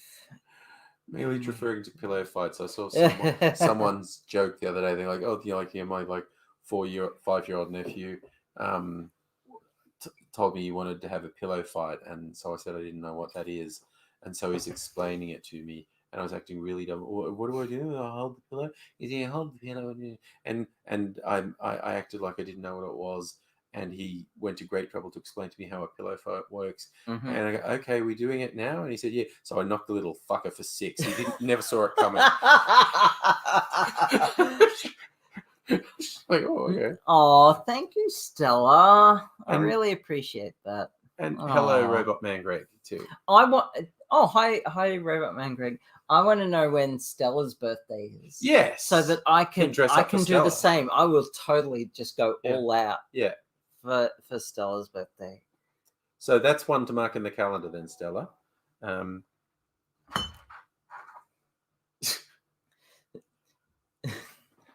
So that's good. After the party, you can sleep. Yes. I'm actually, what I'm going to do is I'm going to say I have to go now. Yeah. I have to be a good host. Yes. Because I'm running out of things to say. Yeah. And they are too. Yeah. So see hopefully tomorrow. Yeah. Will be Yeah. more. December. Okay, well, that gives me a lot of time to plan prepare. Yeah. and prepare something really special for you, Stella. Sounds like a plan. Yeah. I have to go now. My home planet needs me. Yes. Bloop, bloop, bloop, Yes. bloop. Poochie died on the way to his home planet. My friends want to oh god, I don't know what I'm saying. See, I'm running out of creativity. This is introvert life right here. This is social spoons. Yeah. All over. What did you put? I have to go. I thought the original thing. I have to go now. I need to be a proper host to my friends. Oh yeah. Yeah. No. I thought that was good. Still, it's close enough to New Year's Eve. Okay, we'll mark it on the New Year's Eve stream. Okay, sure. Sounds like a plan. Yeah. It's clear. We can just make it. Yeah. Okay. Awesome. Yeah. Migalich, that's random body shots. Where's that come from? What? Two shots off my body.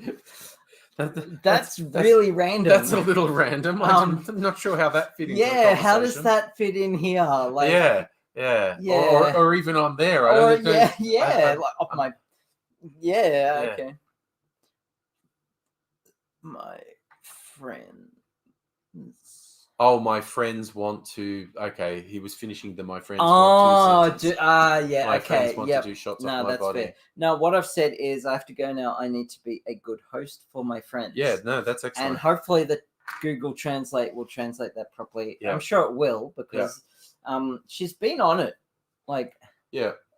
this whole time. So she's actually answered really coherently. It's just like when she's asked questions, it's been messed up. So A+ for Google Translate. Like Google Translate is doing the Lord's work tonight. Yeah. So plus I hope I want to know how she found out I'm in Melbourne. Yeah. Like what the fuck? Yeah. Dear, what do you do at home? Here's the thing. You've said I have to go. Yeah. Maybe you should just leave it. I don't know. I'm just gonna make a message. Oh, do you usually have to work? She's asking what I do. If I'm like a housewife or something. Yeah. Do you usually have to work? So she's keeping the conversation going, but I've said I have to go. So she hasn't acknowledged that. So keep asking me to come back to the party and stop ignoring them. Yes, Megalich, I think you're right. That could be the first probing question to try and work out if you have money. Yeah. What do you do? Oh, yeah. Yeah. Can we talk tomorrow? Okay, so my friends. Yeah. My friends keep asking me to come back to the party and stop ignoring them. I have to go. Can we talk tomorrow? Yeah. Do you usually have to work? Yeah, money, of course. Yes. My ex-husband died in a hunting accident, and I've been well provided for. It reminds me of an episode of Star Trek DS9. Yeah. There was an Elorian antagonist. Okay, dear, you go. Oh, yeah. Talk soon. What do you say to someone who's in in China. I don't know that you have to say anything. Like talk soon. You can't say catch you later. Like No. what's a I'm actually, you know what? I'm just going to leave it there. Yeah. Yep. Leave it there for now. Okay, so there's an episode of DS9 where there was an Elorian, and Elorians are long-lived people who are listeners. Yeah. And there's been 3 Elorians in all of Star Trek. Guinan from TNG. Yeah. Dr. Soren from the Generations movie. Yeah. And this one character on DS9. Okay. And he was a scam artist. Oh. And he meets a woman who's her mark. Yeah. And she has an inheritance from her late husband, and she wants to invest it in this golden opportunity of a mining operation on an asteroid. Yeah. But she's also a scammer. Oh, right, yeah. So they're it was a great episode. Dirty, rotten scoundrels, basically. Yeah. Yes.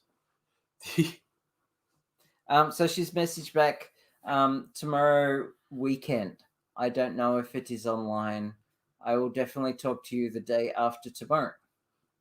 So I'm going to leave it. I'm going to maybe in like half an hour I'll get to it. I'm going to pretend that there's a party happening. Yeah. And I've got some like cute photos of me. Like I'm going to find them because she's going to ask for a photo. Yeah, I guess. She's going to ask for a photo. So I'm going to find one that is like PG-13 but also kind of cute, which is probably not going to be me, because have you seen me? This is just my self-esteem talking, or lack thereof. Oh, she's really persistent. Tomorrow, at the weekend, I will go to my second uncle to learn some financial management knowledge. I'm afraid I don't have time to go online. I will talk to you on Monday. The thought plickens. Yeah, financial. Yeah. Yeah, that's a magic word. There we go. Yeah, she's going to say like, oh, yes, no, my uncle told me of a fantastic investment. Yeah. You should invest in it. Oh, okay. Nothing's ever gone wrong. It could be for our wedding. Yes. Oh, my God, yes. Jesus. She is persistent. It's a Chinese. She's done it in Chinese. So maybe whoever is doing this. Slipping occasionally. I don't know what's going on. Okay, no, I'm going to stick to my guns in like maybe 20 minutes, half an hour. I'm going to go back to it. Have we seen you, Abigail? Thank Charlie, you, Charles. Your smoothie. Thank you. And speaking of seeing you and being gorgeous, Charlie, I hope you'll be pleased to know our bad decision juice video has been Abigail was making bad decisions this evening.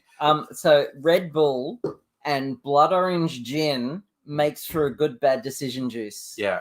A scammer being persistent? Never. Her last message was, honey, then I'm going to take a bath and sleep, so don't play too late. Take a rest. Good night. Okay. So she got the hint. Maybe. There was like 4 messages after that. Yeah. We'll see. But yeah, Charlie, the Bad Decision Juice video is my most viewed upload for the last month. So it proved quite popular. So people love bad decisions. Yeah.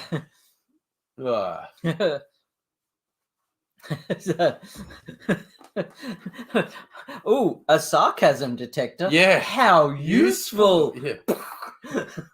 That's a Futurama. Futurama, yeah. Or was it Professor Frink? No, it was Simpsons. Professor Frink invents the machine, and then comic book guy Jinx by Miko. Sorry. Yeah, fair enough. Yeah. And that is a Brooklyn Nine-Nine reference. Yes. Yeah. There was also remember there was the good old have you Dr. Horrible sing-along. Actually, I'm gonna not drink out of.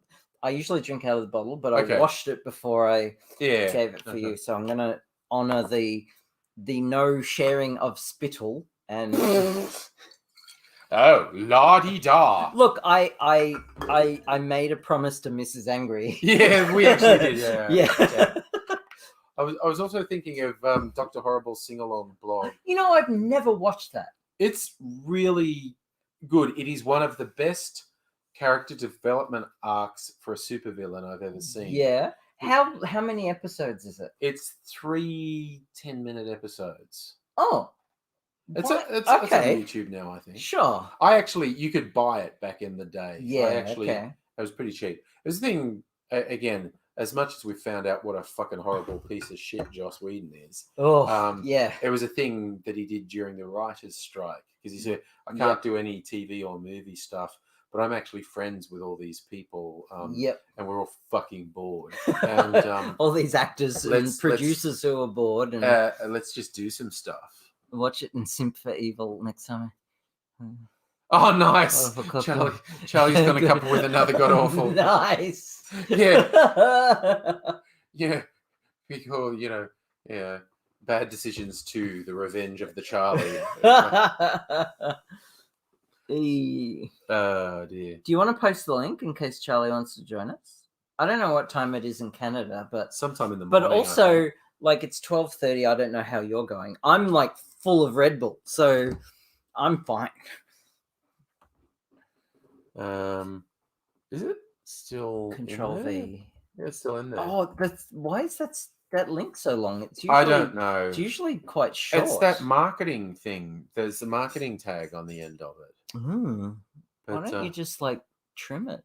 Oh no! Oh, because it's too difficult. Okay, sure. Oh yes, Stella remembers the Evil League of Evil. The bad Evil guys. League of Evil. Okay. The bad guys in it were called the Evil League of Evil. Sure. But yeah, it's probably the best development of a supervillain I've ever seen. Okay. So Safa's coming to Melbourne. Oh, nice. Cool. Going to drop your mum off at the airport. Oh, thank you, Charlie. Thank you, Charlie. It's 10:30, but I've also got shit to do, so I'm out in like okay, fair enough. Oh, it's very nice of you to drop. Thank you so much. I really appreciate it. Thank you so much. Yeah, it's very good. I feel very loved. Yeah, no, it's been very good. Tonight has been great.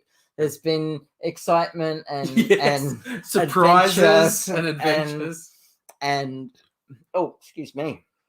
And since Thursday, Thursday was my actual birthday, and I got pancakes, which is good, which Will made for me. Yeah, and I got almost a whole day of just me time, and I had chocolate. Yeah, and I had a few drinks because someone gave me a nice bottle of great Star Wars whiskey, and it's just been I got to hang out with my lady friend and she video messaged me on Thursday during the stream, and it's just been a really great birthday this year. If you ever need someone to gas you up, just drop me a line and I'll hype you up. That's lingo that I don't understand. Gas you up just means boost your confidence. Oh, okay, cool, awesome. Yeah, because Charlie's a bit of a legend. You can meet the scammer at the airport.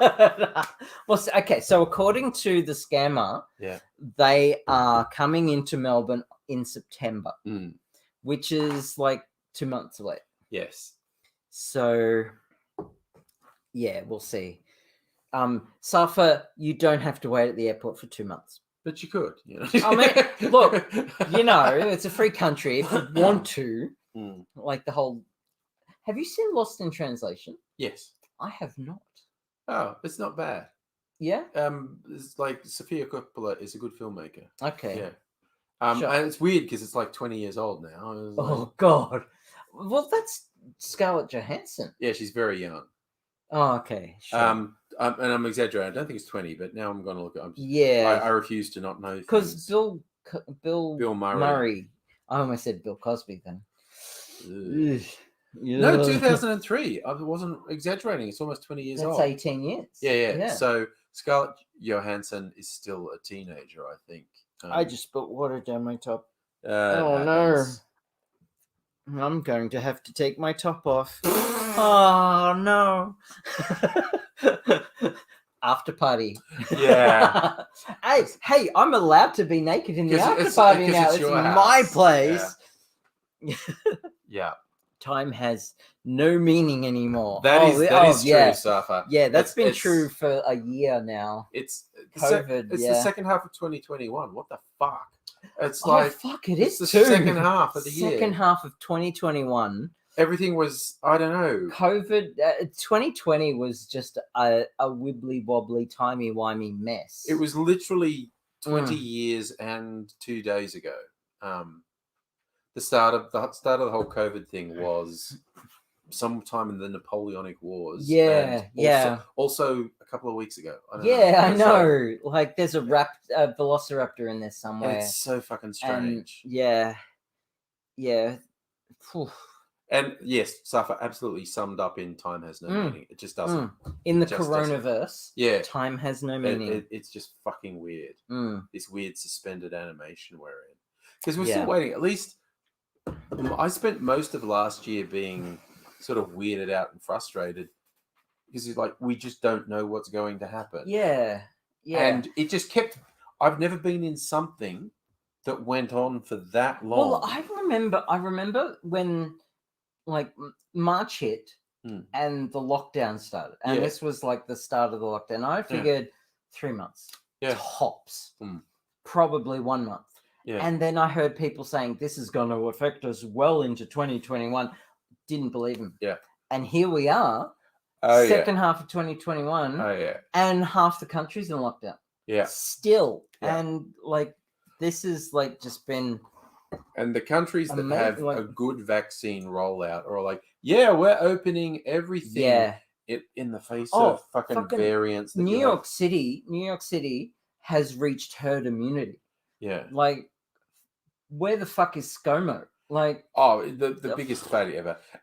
And the penny is finally dropping with Labor that they have to hit that hard. Yeah. Fucking it's taken a long time. Yeah. Ineffectual bastards. Like, yeah. That's the thing, though, isn't it? Like, liberals great in opposition, shit at government. Labor shit at opposition, great in government. Yeah, they're very bad at convincing people they should vote for them. Yeah, but when they do gain power, they fucking nail it. Yeah, well, more than liberals anyway. Yeah. Yeah, I've conditionally, like economically, them. they always like bring stability. Yeah. They still corrupt as fuck, and they still like receive a lot of business under the table kind of money. They're not perfect.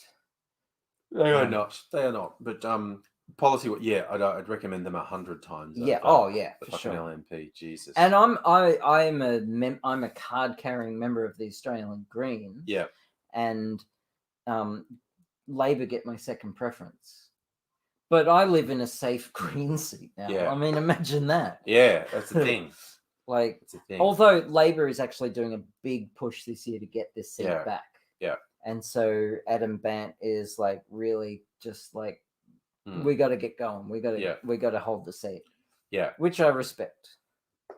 And it was so funny because like the Labor press release that a huge amount of the media just slavishly reprinted. It's talking about Labor launch grassroots campaign to regain seat. And other people, I don't think you know what grassroots means. Yeah. Huge party machine wants to steamroll independent politicians. That is literally not it's like the opposite. It's like, Jesus. I think that like to them, grassroots is a buzzword. That's obviously what it is. And like the big parties, that's all they know, buzzwords. Whereas like the smaller parties, they know what grassroots means because that's where they live. I saw an interesting thing on Twitter the other day from Alexandria Ocasio-Cortez, and she's it was because there was some doc or something. She's look as a retrospective, and I explained this back in the time because she won a safe Democrat seat from an entrenched party guy who'd been, and once she beat him, it was a formality to beat the Oh yeah, Republican. And I remember seeing a doco about it. Yeah. He didn't even put that much of a struggle. No, because he thought it was just a given that he would win. Yep. So and she literally did grassroots. And but there was this one interesting thing where she's going like, "This is like the flyer that he had, and this is and mine is, this is me. This is who I am. This is what I'm going." And she basically laid out, "This is me. This is what I stand for. These are the things I'm going to strive for." And they said, "This is his." And it was just all vacuous gloss and buzzwords, and there was no meaning. There's no depth. There was no plan. There was no commitment to do anything. And she's just like, and people's eyes just glaze over. And I won because I directly reached people and said, "Here's the thing I'm going to do." And that's what Labor's failing at miserably. Yeah. Oh yeah. And oh God. So far, EU has. Oh, we were talking about COVID passports before. How good would it be if we had a proper COVID passport here? Yeah. Like, because I am now fully microchipped. Yeah. And so, and I have my MyGov COVID passport all set up, but it's meaningless because what do I do with it? I still wear a mask on public transport, which is fair enough. But like, I still have to like only have 15 people in my house. And I still have to like, when I go out, like the venue can only have a certain amount, regardless if people are vaccinated or not. And like, if there was, say, a gig I wanted to go to and only vaccinated people could go to it, that's what they would use. They would use the code, but we're not doing it. And it's just frustrating because I bought tickets to see Teenage Bottle Rocket. Yeah. And they were going to tour here. They were going to play in Collingwood, and then COVID hit, and I'm just still annoyed at that. So many plans. Yeah. Yeah, because they're one of my favorite punk bands. Yeah. So yeah, that's the hill I die on. Yeah. Teenage Bottle Rocket. But anyways, all the things like birthdays and graduations, weddings, and travels. People who had their wedding cancelled twice. Their first one was scheduled for the middle of our 3-month lockdown. Yep. And they rescheduled it, and it dropped straight in that 2-week lockdown we had. And it's like, whoa, Jesus. How would you be? That's so fucked. Yeah. That if you'd had it a week earlier, you would have been fine. Yeah. And like, oh shit. What? Talk about bad luck. That was nasty luck. Yeah. Oh, gee. Is it just Suffer with us? Oh no, we got 6 viewers. So still good. Suffer's just keen in the chat. Yeah. I do notice because Queensland had their teeny tiny lockdown that they've already come out of. Yeah. They had their little taste of nutcases. Yeah. Was it New South Wales where the police minister was talking, or the police chief's talking, and some loon with a big beard comes in saying, "I've got this cease and desist order, and I am the creator of the world, and you're breaking my laws." And, and then he starts sort of marching up on the cop, and he goes, "Don't come near me, don't." And it was kind of like, say that I've heard of this. No, this was a thing. Yeah. And it was very interesting when I watched the video. This guy was able to straight her up because it was like no one knew what to do, because all the cameras were on it, so no one wanted to crash tackle this guy and fuck him up. Okay. But as a result, he just was striding right up because no one was stopping him. Yeah. Stella's still brushing out a wig. Still brushing. It hasn't. Well, where did you go last night in it? I heard last night out. Yeah. Oh, last night out. Sorry. Not. I mean, it could have been literally last night, but who knows? Did you find it? I was gonna. Sorry, no. I'm just. I remember before when we were at the Bitters Lab. Yeah. And I told you that there was something I heard in the news recently, and I forgot what it was. Yeah. I still don't remember, and I'm just looking up to see if I can, because it just seemed really interesting, and Andrew would really be interested in this if you haven't seen it yet. But now I just don't remember. Yeah, wigs are the worst because so they don't have the natural oils that hair produces. So even though like my hair tangles like a yeah. That's him. I am the prime creator of this earth. Oh, he looks like a prime creator. Yeah, no, long hair, Oh beardy yeah, guy. with the beard and yeah, and he just strode up and like no one knew what to do. And yeah, okay.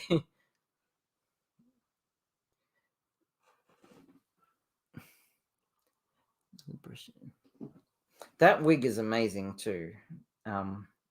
I just like I've still got Discord open. Yeah. And that is a fine wig, and the devil horns and the mask and the So Stella, I could stare into those eyes for hours. Like seriously. Oh, okay. That was the last time you wore it out was for a Christmas party, and you forgot to brush it out. Okay. Yeah. It's a thing you have to do for wigs. So you really do have to keep maintaining them. So that dude got $1,000 fine for doing that because that was in the middle of Sydney's stay-at-home order, and they said coming out to disrupt. But isn't it a suggestion? Like, isn't well, it like a they're basically not enforcing. But they said like only go to the shops for urgent stuff, but the shopping centers are just full apparently. Yeah, but they just said, well, coming out to disrupt a press conference isn't an urgent need, so he's in breach of the order, so we fined him. But who determines what's an urgent need? The cops. And again, there was definitely some fuckery from the cops in Melbourne last year. Yeah. I was broadly because when I just see them like fucking up anti-mask, anti-lockdown people, I was just like, just fucking smash them.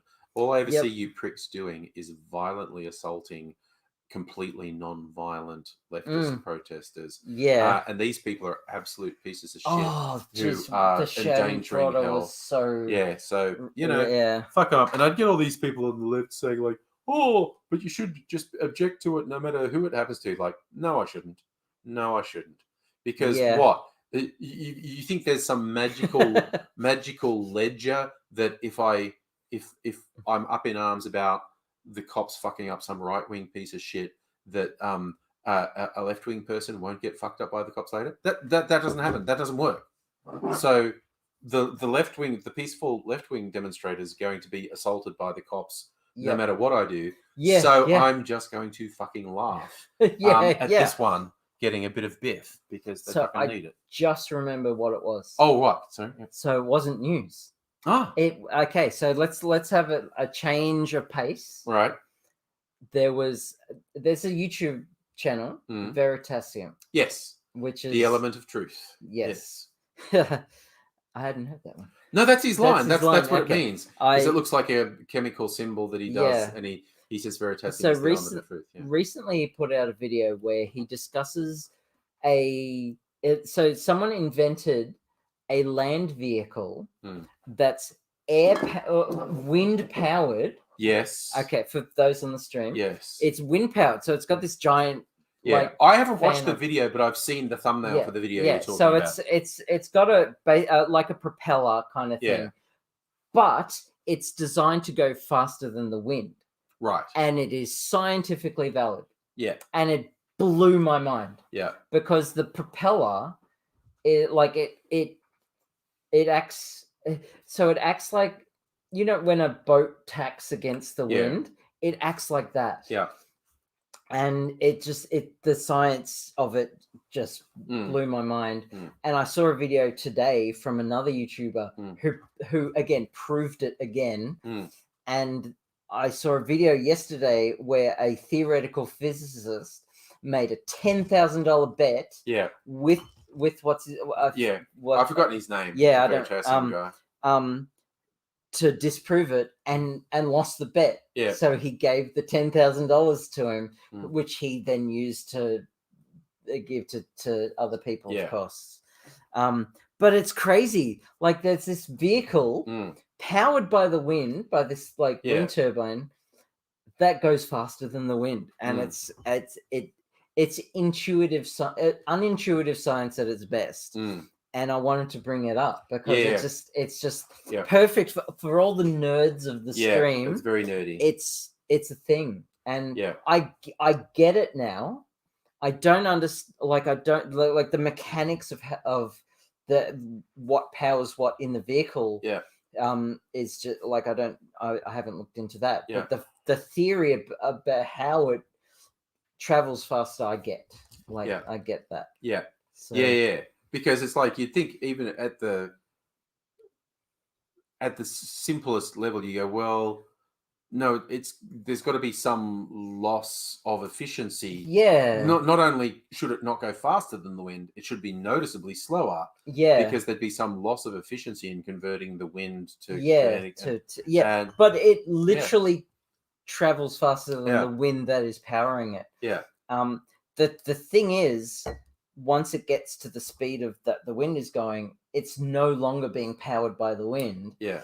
Per se. Yeah. It's using momentum and like borrowing energy from taking energy from the wind and like using its own momentum to push against the wind. So it's crazy. It's crazy. So science. Science. Yes. She blinded me with science. So yeah, check it out. It's a great video. And there's a few people. There's this guy who the video I watched today. He's Portuguese, but he sounds Russian. Okay. And he idolizes Nikola Tesla, which is my vibe. Fair, And he makes a lot of like 3D print videos. Mm-hmm. Like he's 3D printed a ramjet engine type thing. And he did a 3D print and tested this whole faster than the wind thing, and also came to it. He also has an irrational hatred of tomatoes for some reason, which is great. That's I so need to check this out, but it reminds me of Homer yelling at Lisa. Lisa, we follow the laws of thermodynamics in this house. Because she created a perpetual motion machine. Yes. And that's what I was talking about with the thing. That's the basic thing. You'd expect some degradation of energy conversion. The theoretical physicist, he looked at the maths behind it. So he's theoretical. So he looked at all the equations. And there was a paper published about this very phenomenon. And one of the equation leads to a divide by zero, which is infinite energy. Yeah. He in Veritasium he explained how that equation wasn't complete. Yes. So in the simplest form, yes, it can lead to the vehicle moving faster and faster and faster and faster, and then hit infinite. But it wasn't complete, and it didn't take into account lots of things actually. Yeah. The complete equation was fine though. It didn't lead to that. Yeah. But yes, that was a great. Lisa was so bored she invented this perpetual motion machine. But yeah, this guy, I don't even remember the name of his channel. It's just like on my feed all the time because I've subscribed. Yeah. He wears a bow tie and he has a picture of like Nikola Tesla and Snape from Harry Potter on his back wall. But he does 3D prints, and he did a 3D print of the Tesla pump. Oh no, not the pump, the Tesla turbine. Have you heard of the Tesla turbine? It uses just flat discs, and it uses the stickiness of the what's it called? I have this debate with AD all the time. It's the ground effect, but it's like so it's basically a turbine with just flat discs instead of blades, and it relies on the stickiness of a fluid next to a solid to power the turbine, and it's crazy fast. It's so fast that you can't actually build a full size electrical turbine with it, because steel will literally warp and break under the speeds. Like it's like thousands of RPM. Like Okay. that's how Yeah. efficient it is. Yeah. So you can only build small ones, Mm-hmm. and small ones don't have the momentum to drive Go to giant control, generators. yeah. So they have to use standard turbines. Yeah. And yeah, so like Tesla, so ahead of his time. And so this guy also did a video on the Tesla Tesla valve. Have you seen those? Zero parts Mm-hmm. solid state valve. Okay. It's not a perfect valve. It does, but it's like it's designed so that one way it's a smooth traversal, but the other way there's like all these paths that the fluid has to go down. It's fascinating stuff. Tesla was brilliant, man. Yeah. I don't know how AD's going. I haven't received a message back from him. Not great is the short version. Yeah, which is a shame. Yeah, and I mean, even by his standards, not good. So yeah, I mean, I'll message him again and tell him if he or boss of the house could message me, because if he's really in that bad a state, I will totes go and visit him if he's up for it. But he hasn't responded to my texts. Yeah, I haven't heard from him for a little while. Yeah. So. I hope he gets well too. Ooh, yeah. But he's had a remarkable life. Yes. And the last misadventure he got into was a game changer. Yeah. And it's I fear, hope for the best, plan for the worst, He's basically been defying the odds for 20 years, and that gets more difficult to achieve every year as you get older. He doesn't even have like any of the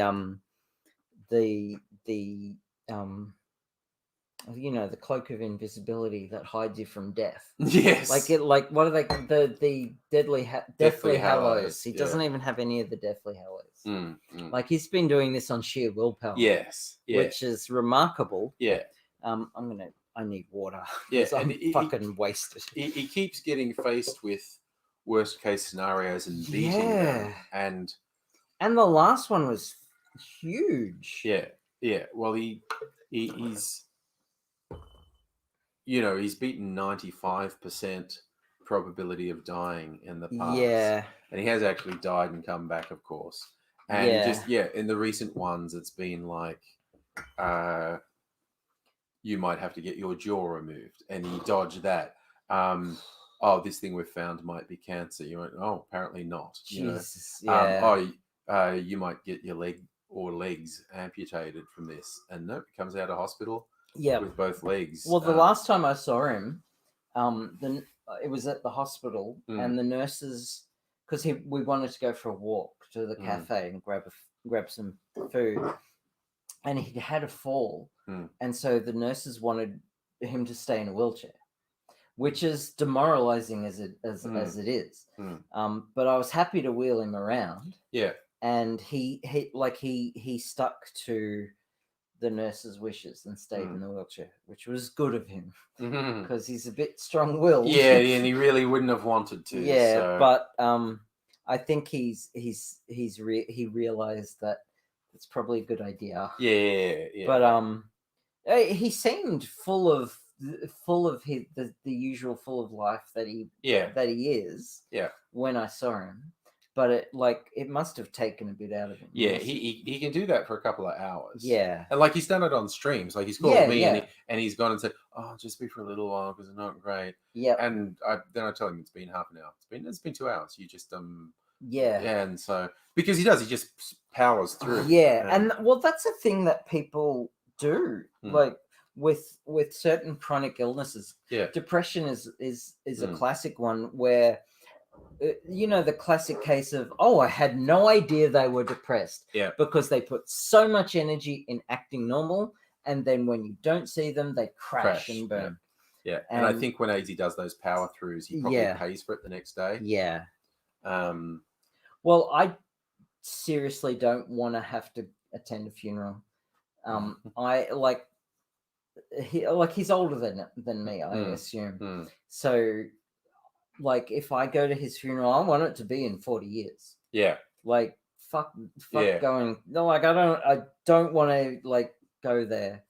I hope he gets better, and all this positivity that he's getting from this stream. And he loves the positivity from the stream. Like I want that to drive him forward. And if he's not going to respond to, because he probably thinks that he's already responded to my text message. Bless him. Yes, I mean, yes. Actually, being cogent is not always. It's like when you're in front of him, like when he comes on the stream, all the willpower focuses in. But when you're not right in front of him, it's it's a bit scattered. Yeah, and that's something I get because I've been like that. But that's like if you haven't experienced that yourself, it's hard to imagine. For people on the stream, who haven't been. Oh yeah, I mean, like even like I mentioned this before, where he's on Saturday. He said, "I want to go on a stream with you." I said, "Well, tonight's a date night. I'll be on Sunday night. Come on then." And he goes, "Oh, excellent." And then I get a text from him at 10:30 Sunday morning, going, fuck it, I missed it." And I was just like. And because he's looking at 10:30 and he knows I finish at 10, and I was like, dude, look out the fucking window. I know there's a clock telling you it's 10:30. Also, sun is out. Yes. So it's a good indicator that it's AM, not PM. Yeah. And it took a little while for the wheels to spin, and he went, oh, because I haven't slept for 3 days, and I blacked out, and then I got up, and the blackout might have been 30 seconds or 12 hours. I don't know. And so he receives all the love, Stella. Thank you. And thank you, Stella. He's always gratified. I'm gonna message him tomorrow. Yeah. So funny story. I used to go to uni with Boss of the House. Yes, we discovered that recently. Yes. I just discovered that recently. But I haven't kept in contact with him on Facebook. Yeah. And I looked him up. I can't look it on my phone. Yeah. I don't have Facebook on my phone. Yeah. And I can't, like, he's locked down his account, so I can't search for his name. Okay. So the only way I have of contacting Boss of the House is through AIDS. So, which is unfortunate. Yeah. Because otherwise I'd message him. Yeah. And say, I want to come and visit AZ. Yeah. And that'd be a good way to organize it. Yeah. I don't think he uses Facebook. I mean, I know he has a Facebook account. He used to. I think I never see him on my feed. Yeah, that figures. Especially after that creepy dude. Oh my god. That creepy he was just a number. Chronic insomnia, chronic fatigue, fibromyalgia. I always forget to reply to texts. I can understand AT missing some texts here and there. Yeah, tell me about it. Especially with like insomnia and chronic fatigue. Yeah, like imagine that. Okay, so I don't have chronic insomnia. I've had bouts of insomnia, but only because chronic fatigue and delayed sleep phase disorder kind of mess with your sleep schedule. And there are often times when I'm like at night just sitting there, oh, I'm so awake right now. But it's not chronic. It's just, chronic means it affects your day-to-day life. Yeah. But totally I understand the whole. Oh yeah. Someone just texted me. It's currently 5 p.m. But it feels like I have jet lag, and my brain thinks it's like 3 a.m. I'll get to that, and then you wake up the next day like having like 10 hours of sleep, thinking, I know, like you go through the message in your head, and then you convince yourself that you've sent that message. Yeah. Yeah, And I was just looking, and yeah, there's no Yeah, entries okay. on Boss of the House's Facebook. yeah, fair enough. It still exists, but Yeah. the last things on there are being tagged by family members from earlier this year. Okay. He hasn't actually put anything on Facebook for a while. So Stella. So I've recently posted a bit of this on Facebook, but I like in my journey of chronic depression, chronic fatigue, fibromyalgia, I've actually managed to kick their asses. And it's been great because depression, I've been managing it really well for a few years. Defeated that dragon. Fibromyalgia, with the help of the pain clinic, I still have the same pain, but I'm like really good at managing it. And chronic fatigue, just recently, like in the past like 3 weeks, even 3-4 weeks, I have been able to do more and more things and not get fatigued. So it's really come to a point this week where I've been like, those three, the axis of suckiness, as I call them, because they often present together. I've been keeping them at bay, like a three-headed Cerberus. I've tamed the beast, and I've been getting more and more out there and walking and managing pain, managing fatigue. It's been fucking excellent. I'm not usually one for positivity, but you're in a positive but mood. It's yeah, great. it's been really good. Kicking This goals week, birthday, COVID vax, dealing with chronic fatigue, and kicking its ass, and it's been fucking great. I've even I've had like a oh, hang on, sorry. Well, I just had my first appointment with the pain clinic cancelled for the 5th time. Oh no! Damn. Yeah, so there's a pain clinic literally around the corner from where I live, at St. Vincent's Hospital. Yeah, which is like in the same, like in Fitzroy is a small suburb, and there's a chronic fatigue clinic, in Kew, but it's a pain in the ass to get to. But they've done the same thing. They've like they keep canceling, and 2 years later, I've had one follow-up appointment. So I've taken everything I've learned about chronic illnesses and applied them to chronic fatigue. And it's been mostly positive. Oh, that's good. Yeah, but also because of last year, I was dealing with gaming addiction. Yeah, and because it was lockdown, what else do you do? Yeah. And so gaming addiction is, especially with some of the games that I get into, it's just so engrossing, and then bills weren't paid, and Will needed stuff, and like, oh my god, what's happening? And all, like, I was like getting really anxious when I wasn't playing the game, and I've been tackling that.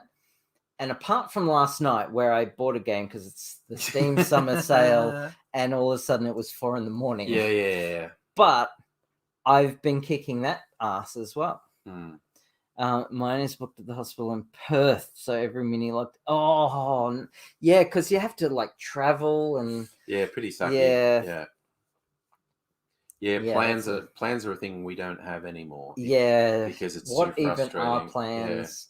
And I hope they extend telehealth, because at the moment a lot of telehealth is actually a specific Medicare COVID thing. So there's like an item number that that clinicians have to use that's specific to the like COVID emergency thing, and the government extended it. Yeah. But like my psychologist that I've been seeing for the whole gaming addiction thing, she's in Brisbane. Yeah. So if they end the whole telehealth thing, that's it. I can't go to Brisbane. Of course not. No. So yeah, and even for like my GP, it's been telehealth is fucking amazing. I hate leaving my house. Like, it's a world out there. Like, yeah, with all and who needs and it? people. Ugh. Yeah, There's too many people. yeah. That's the main problem with the Yeah, world. telehealth has been fucking amazing, and the government will end it at some point because it's costing them money. Like how dare they spend money on people's health? Yeah. Yeah. Like, I mean, I imagine, like, for people who don't need it, like, they don't need it. Like, but have it there for people who actually need it. Like, all these people in country towns, or all these people who, like, have disabilities and can't leave the house. Yeah. Or, like, mental health issues, and they get anxious leaving the house. Or, like, just leave it there. Just come on. But what are the chances, particularly the LNP at the federal level, are going to learn any of the lessons that are right in front of their face? Like the fact that actually saves money because it's preventative healthcare, and the fact that it's been laid starkly bare that the gig economy and insecure work and the casualization of the workforce is actually, and this is the weird thing, it's an existential threat to capitalism. I mean, I know they don't give a shit about us. Capitalism is its own worst enemy. Absolutely. It ends up eating its own tail. Yeah. It's the gig economy is late stage capitalism eating itself. Yeah, basically. And we've had incontrovertible evidence that not only is it bad for everyone, it's bad for health, it's bad for it's literally an existential threat to capitalism. And I was like, dude. I don't understand how fiscal conservatives don't understand this. Because they've got locked into ideology, and the ideology is that, bootstraps, business, just protect the business factory. It produces jobs, and it's like, oh my god, they broke from reality a while ago. Yep. Okay. So it's fucked, and the capitalism is fucked. It's fucked. Look, I mean, what about all the good things that capitalism? Okay, so like capitalism born arguably in like 14th century Europe, like Dutch and English. Adam Smith traces to colonialism and mercantilism. And it's like it was a driver of prosperity for some, and it's led to a higher standard of living. But like, I mean, and I can't imagine a world where like a socialist democracy could have like thrived the way that capitalism did in those times. But nowadays, with the technology that we have, like capitalism is way past its use by date, and is doing way more harm than good. That's my uneducated opinion. It's killing millions of people. Yeah, and it has for centuries. And it's always been a driver of inequality. Like it's never existed on exploitation. Absolutely. Like you say, there's some countries where some people had a big boost in living, and they only got that by just gross, disgusting exploitation of masses of people. And up until certainly the mid 20th century, the exploitation wasn't just local, but it was very local. There was a very horrifically oppressed underclass in the European countries, the Americas and Australia. And of course, for hundreds of years, they've just been raping and pillaging the world. People, the environment. You name it. This is why, look, we're this great big wealthy empire. It's like, because you killed millions of people.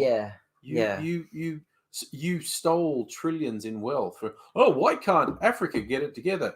Because for the last 5 centuries, you've been stealing all their wealth. And you have killed millions of them. And it's just like, the fucking blinkered view of everything is absolutely surreal. Yeah. Um, It's way past its use by date. We need to fuck it the fuck off. yeah, Capitalism needs to make like a tree and fuck off. yeah, To quote in the thick of it. yes. Yeah. There's a quote that is actually, I think, attributed to multiple people, so who knows who actually said it. Yeah. But one is attributed to the American writer John Steinbeck, and he said either socialism or communism is never going to take off in America because Americans don't see themselves as an exploited underclass. They see themselves as temporarily embarrassed millionaires. It's like, no, don't make laws that tax billionaires. I might be one day. Yeah, like you won't though. You won't. I know. Like it's like it's the same. Like red flags are not red when you're wearing rose-colored glasses. Yeah. They just look like flags. They just look like flags. BoJack Horseman. Yeah. That's what it is. Mm. It's a good analogy to it. Mm. And it's like it's been bred into them. Yeah. But via media, TV, like for ages. Yeah. And I kind of feel sorry for them, for like a lot of Americans in that way. Yeah. And it's the same here too. Oh yeah, like, the last federal election, the franking credits bullshit. Oh my god, the media and the LNP, my franking credits whipped up, and it's like this is affecting 5% of the population, and there's literally no other country in the world that has a tax scam this fucking scammy. It's like bullshit. And there were stories of after the election, pensioners living in one-bedroom flats going to the Centrelink offices saying, "Where are my franking credits?" Yeah. But they told me that I had them, and the Labor Party wanted to take them away. You don't have any. Yeah. That's for people who own 5 houses. Yeah. The Liberals and the Murdoch media really know how to pull the wool over Australians' eyes sometimes. Yeah. It's and Labor proved freakishly ineffectual. Like again, Shorten did nothing apart from "I'm not that guy," and that looked like it was going to work. It looked like he was going to do a Stephen Bradbury and fall over the line. Yeah. But against all odds, classic Aussie move. Yeah, against all odds, they won, and it's just like, and this was in the lead up to no one expected it. No one, least of all them. Yeah. But as even in the lead up, when we're talking on live streams, people say, "Oh, do you think they might win?" I thought anything's possible, but I don't Trump see. Won. Yeah, I don't see it because they have to do better in Queensland than anyone thinks they're going to, and do better in New South Wales than anyone thinks they, and do better in Victoria than anyone thinks they're going to do. Yeah. And I don't really see them, and probably Western Australia too, for that matter. And I don't see them pulling that off. What happened? They did way better in Queensland than anyone expected. They did noticeably better in New South Wales than anyone expected, and they did better in Victoria than anyone. In as much as they didn't lose 6 seats, because everyone thought they were going to lose 6 seats. Yeah, and particularly my little blue ribbon belt some of the grossest motherfuckers have seats. Yeah. Look, the last time I went to your place, it was like was it last weekend? Yeah, it was only a week or so. Yeah. I usually, when I go to your place, I catch the tram and I have to walk through some of the streets. And I'm usually like walking I've got my headphones on and I'm just with my head down. I'm just like in my own little zone because public transport just takes so much energy out of me. And I just have to like zone out to get those spoons back, those beetles back. And then I'm social for the live stream. Yeah. But this time it was daytime. It was the sun was out and I was in a good mood and I was crocheting on the tram and I was more aware of my surroundings. And I was walking through your neighborhood and holy shit, there are some expensive houses in your neighborhood. Holy fuck. It's a bunch of rich old people. Yeah. I saw some young people. And by Yes. young, I mean they were late 30s. Yeah. But I saw some fucking houses. Yeah. Like there were some next level fucking multi-million-dollar houses that I walked And past. and Like, it's not like absolute crazy town like Turak and whatnot, where Oh, they're yeah. $10 million houses and whatnot. But they've look, there are places in Turak who have a separate house on the property for the maid. yes, Like- the like, staff have and- their own house. Yeah, because I had a friend who was one of those maids, and I had to help them move out. And you don't notice it from the outside if you walk them down the street or driving past, but you drive down this driveway, and suddenly you come to the helps quarters, and I'm like flabbergasted. Oh yeah.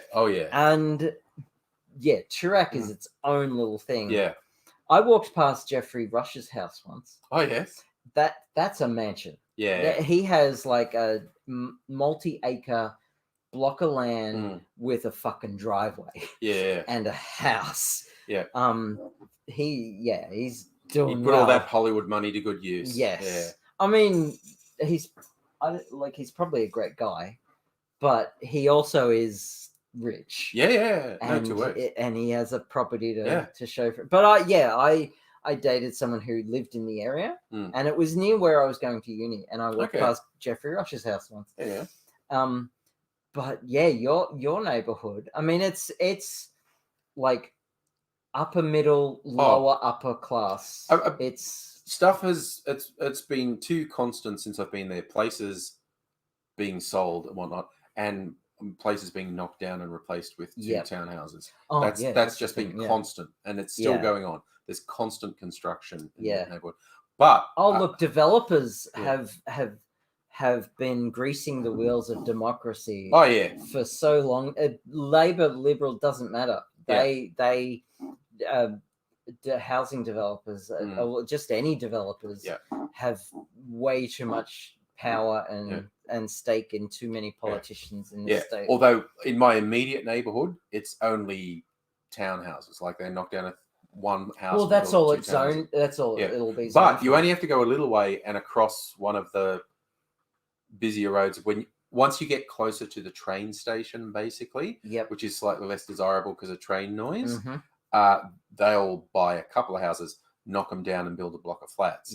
And there was this one area where just in one street in the last couple of years they built like 3 blocks of flats. And all these individual houses still there. You see they've got some protest group together, and they've got professionally printed signs saying, say no to inappropriate development. And I was like, giggling, good on you.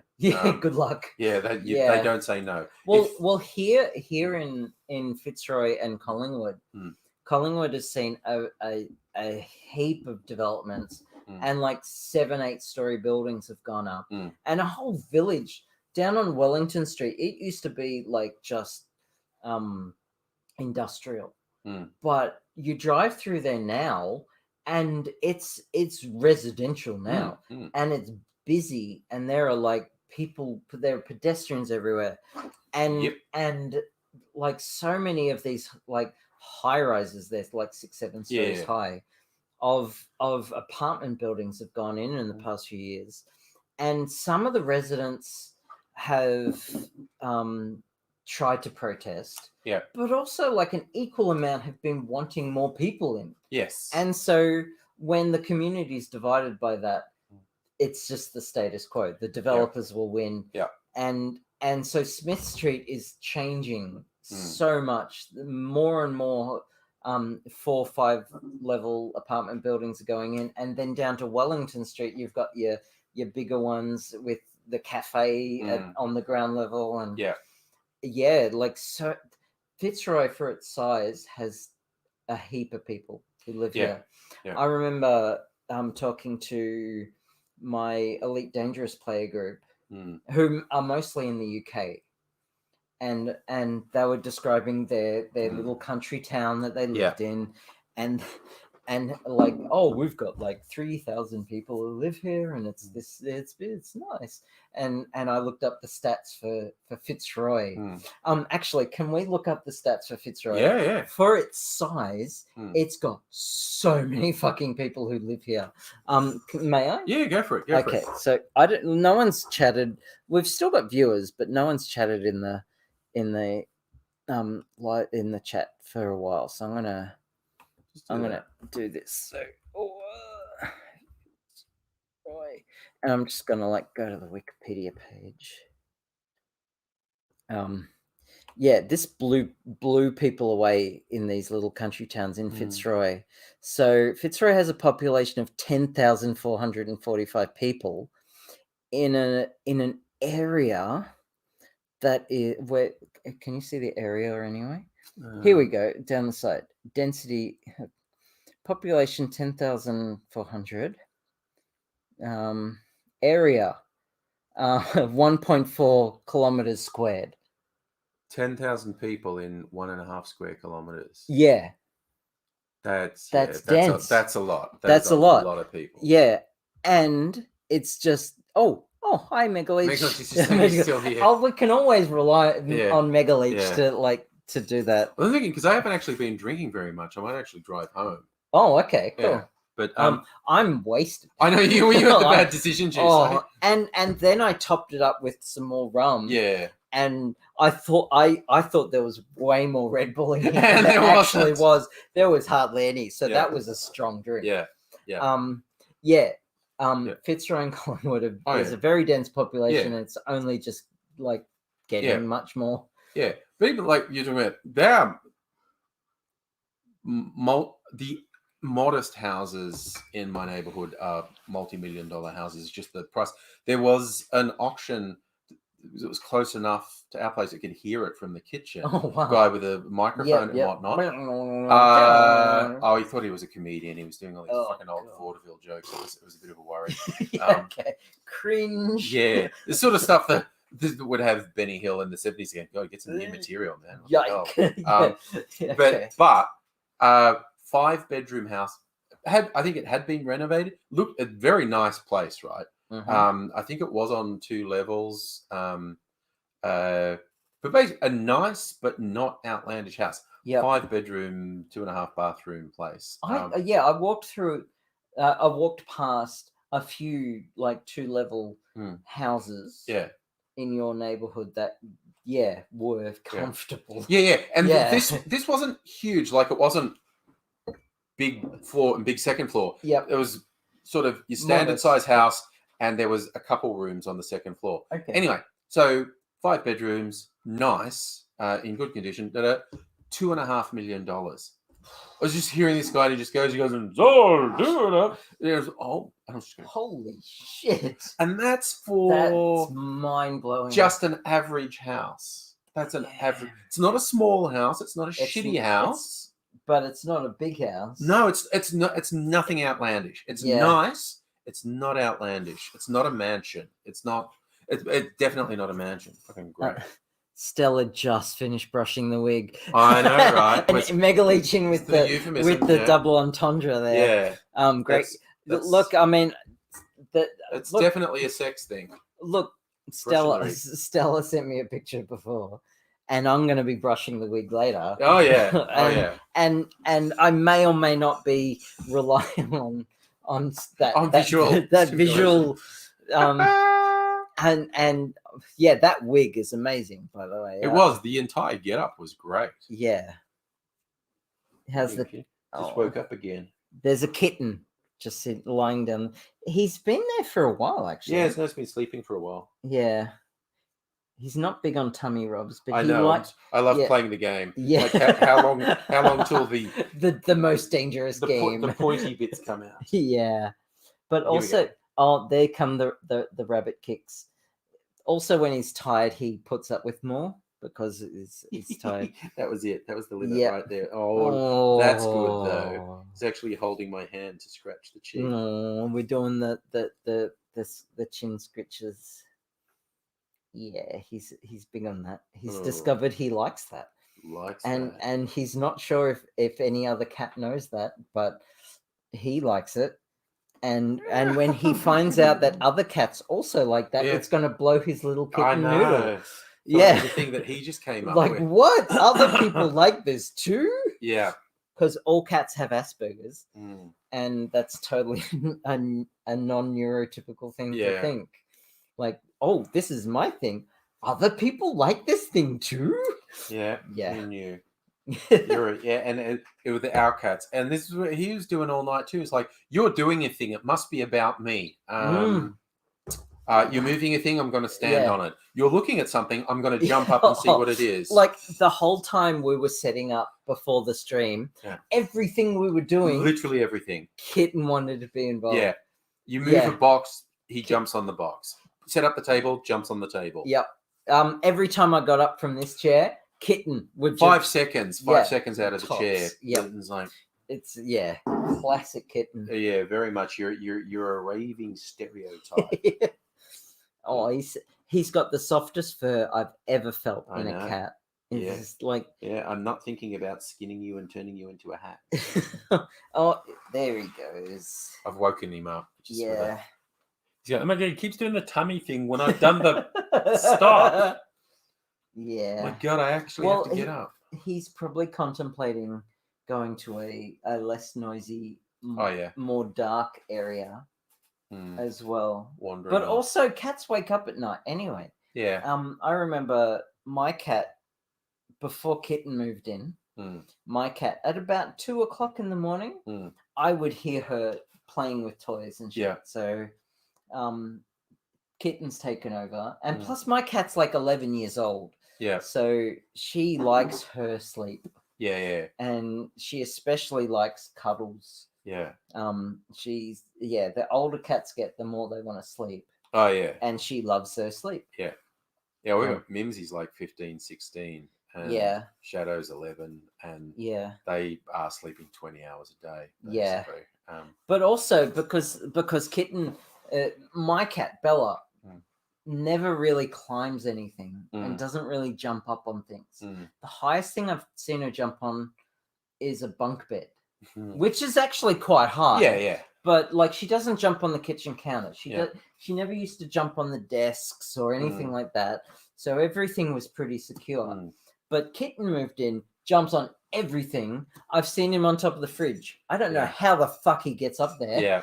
But I've seen him up on the fridge. Yeah. Since I moved there. Yeah. I've seen him try and get up there. Yeah. Like he is constantly he's constantly on top of my computer. Yeah. Which has a radiator for my water cooling that vents through the top. So like, stop it. And that was an art piece that I put on the painting with all this like it's got colorful cotton hanging down, which my cat would just like not even touch. Yeah. But a kitten, that's a toy. And even now with the couch here, he will jump up and grab that wall at the top. Yeah. So my cat has seen this. Yeah. And I've seen her crawl, jumping up on the desks behind us, because I've got like 4 desks back here, one for each hobby, basically. Yeah. And I've seen her start to like emulate what he's been doing and recapturing her youth. Yeah. Which is both great and also exasperating. Yeah. Yeah. Yeah. Stella, my cat keeps trying to get into the wig as I was pulling it away, then trying to use my Mason and Pearson head. Oh, okay. Yeah, fair enough. Sorry, I'm drunk. That's fair. So reading is hard. Yeah. I'm drinking water. If Shieldsy was here, he'd be happy I'm drinking water. Yeah. Cats. Fucking hell. Like, if they weren't so cute and cuddly, you'd throw rocks at them. Oh, yeah. Yeah. The funniest one I saw was because where I work from, big windows out in the backyard, which is a nice view while working from home, and been putting food out for birds. Different birds come into the backyard. both my cats are too old and lazy to chase. And the birds have worked that out. Like the cats will just be sitting there in the yard, and the birds are a couple meters away going, "Oh, you fuck! I've worked out that cat doesn't do anything." And one day I saw Mimsy doing the predator pose thing. It was like, yeah, you're just fooling yourself. It's like she said, I totally could. And she kept this crouch pause for like 15 minutes and then just went, yeah. But it's actually good for cats' mental health. Yeah. To go through the motions. Yeah. Despite the fact that they will never catch that bird. Yeah. It's why I put cat TV on for Bella. Yeah. Even though, like, she used to, when she was younger, she would like jump at the screen and like look behind it. Yeah. And now she'll like just sit in my lap and watch it. Yeah. And occasionally she'll go. Yeah.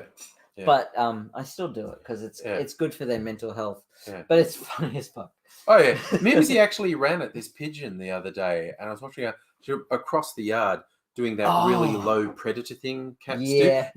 And I swear she pulled up just the bird did fly off. I swear she pulled up just before the bird, like, oh, don't make me do it, don't make me do it. I was just look, I just want to go through the motions. Yeah, I want to do the run. I don't want to actually catch you. Yeah. What are you doing? What are you doing? Yeah. Okay, so the Mason and Pearson hairbrush ball bristle. Okay, that's what is very expensive. See, I'm perfectly fine with a plastic cheapo from Chemist Warehouse to brush my hair.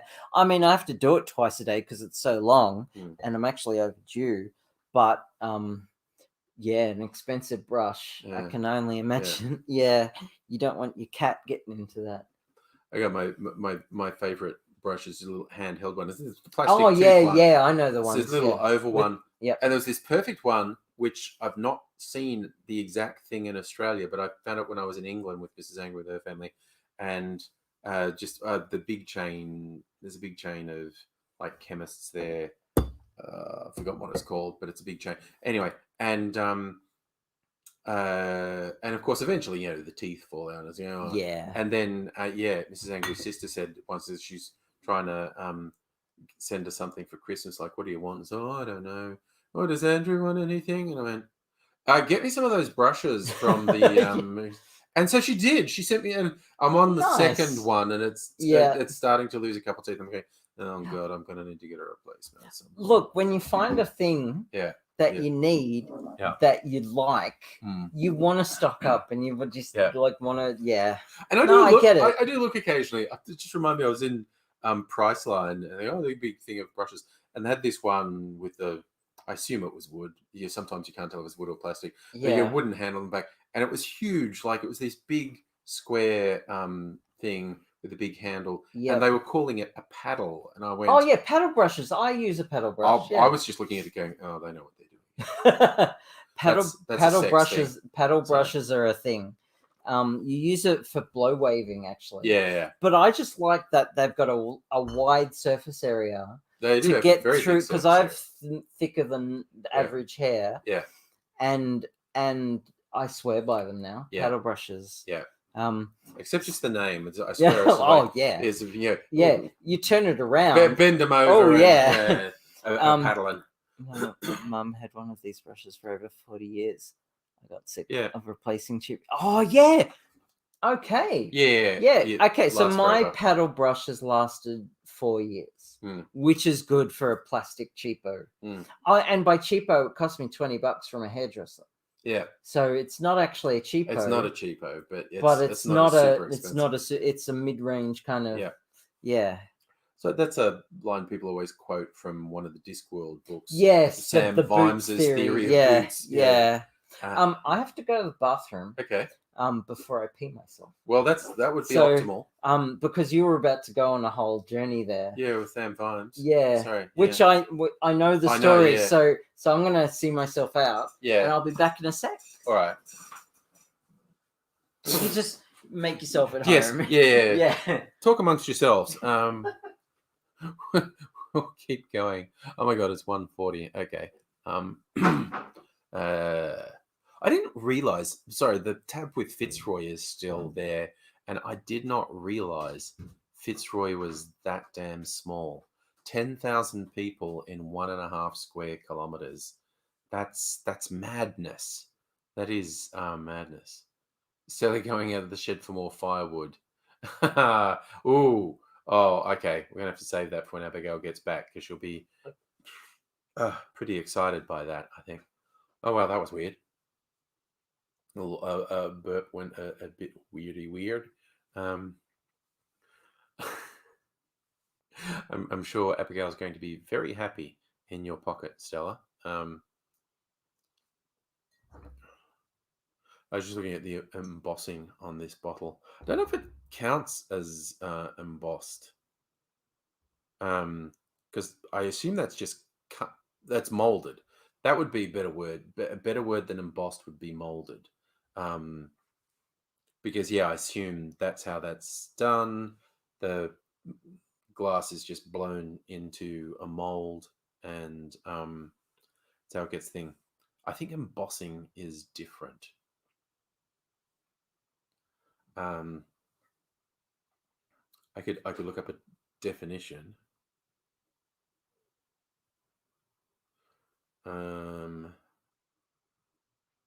Define embossed. Decorated with the design that stands out in relief. Carved, molded, or stamped. No, it is embossing. Okay. It meets, and I feel better for knowing that. That meets the dictionary definition of embossing. So now I feel better for knowing that.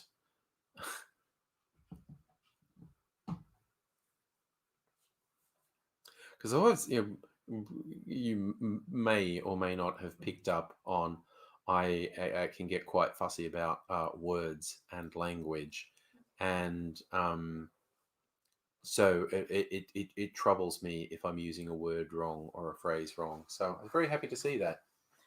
I just had the best train of thoughts on this journey. Yes. I don't know what you were talking about. No, I'm just talking about the embossing on the bottles.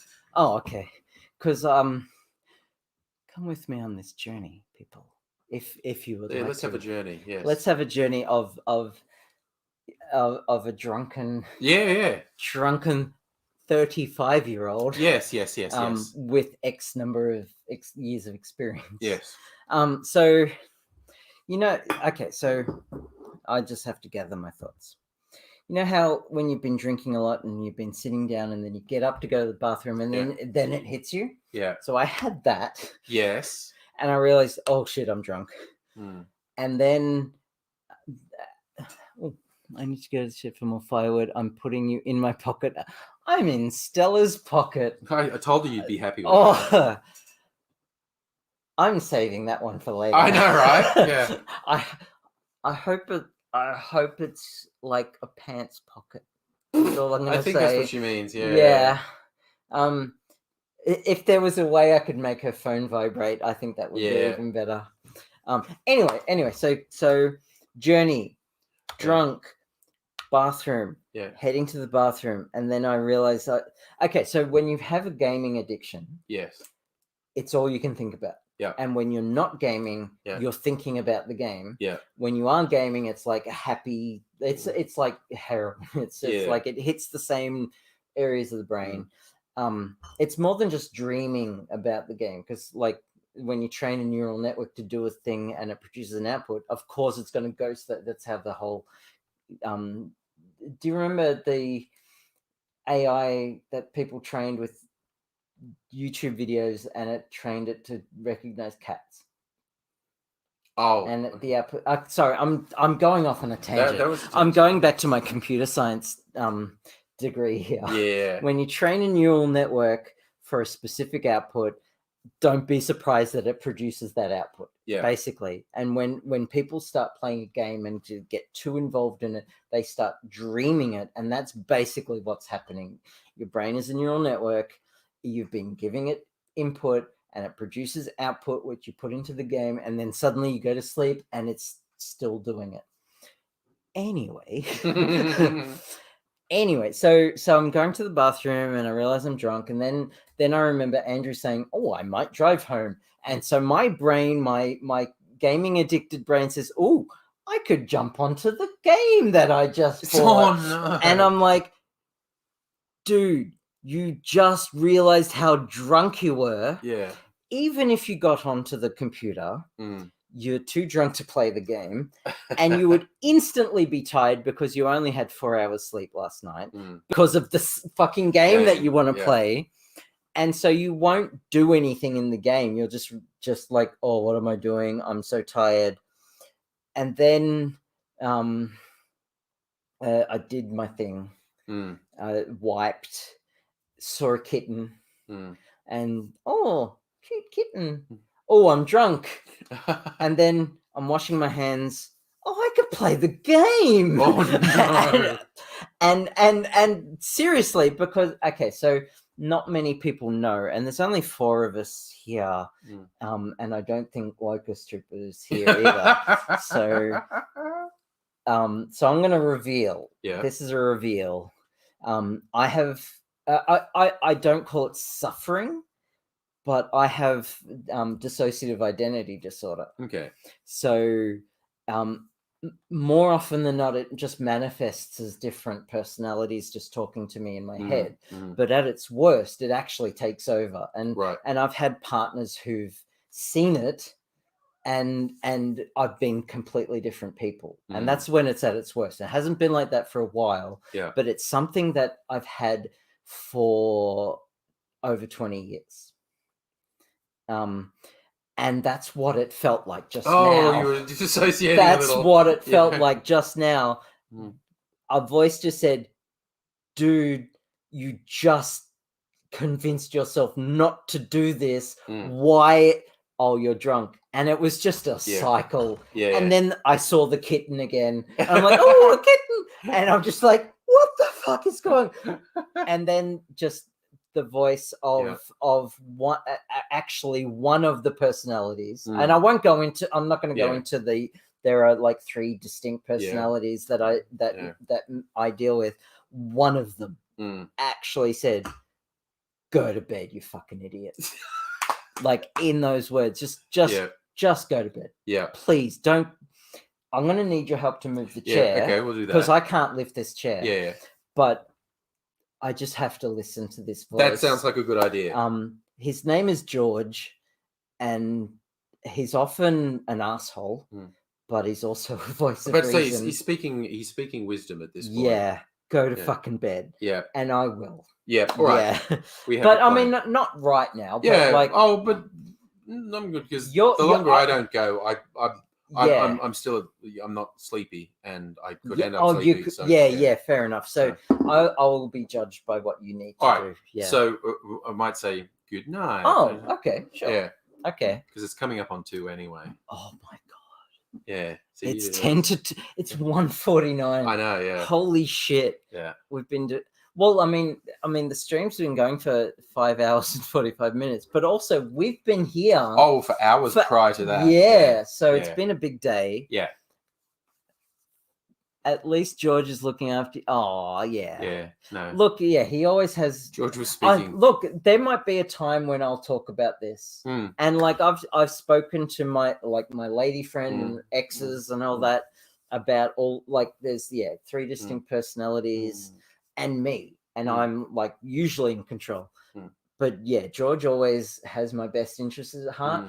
But he's also a cunt, but he also looks out for me. Swings and roundabouts. Yeah, I know. So I need to listen. And I'm going to bed. I'm going to bed. And I'm taking my phone with me, and it's got Discord, and I'll brushing the wig. Yeah, I'll be brushing the wig with Stella tonight. No, it's fucking freezing outside here. Clear desert. Oh god, yeah. Yeah, the desert just doesn't. Oh look, it's nice and warm here. In this room, it's fucking freezing outside. Yeah, it's always warm in my apartment, Stella. Anyway, just saying. Yeah. I hope you rug up tonight, Stella, and thank you so much for the effort you put in today. It was really special. Yeah, it was really nice seeing you. Yeah, it's great. A little birthday treat. It's nice. Yeah, but okay, I'm gonna wink. Yes, indeed. Gonna see you all later. I probably Live will. long and prosper, everyone. Probably will be doing a Sunday night stream. Nothing too Wink, outrageous. wink. Aww. So Yeah. gonna see you all later. Bye.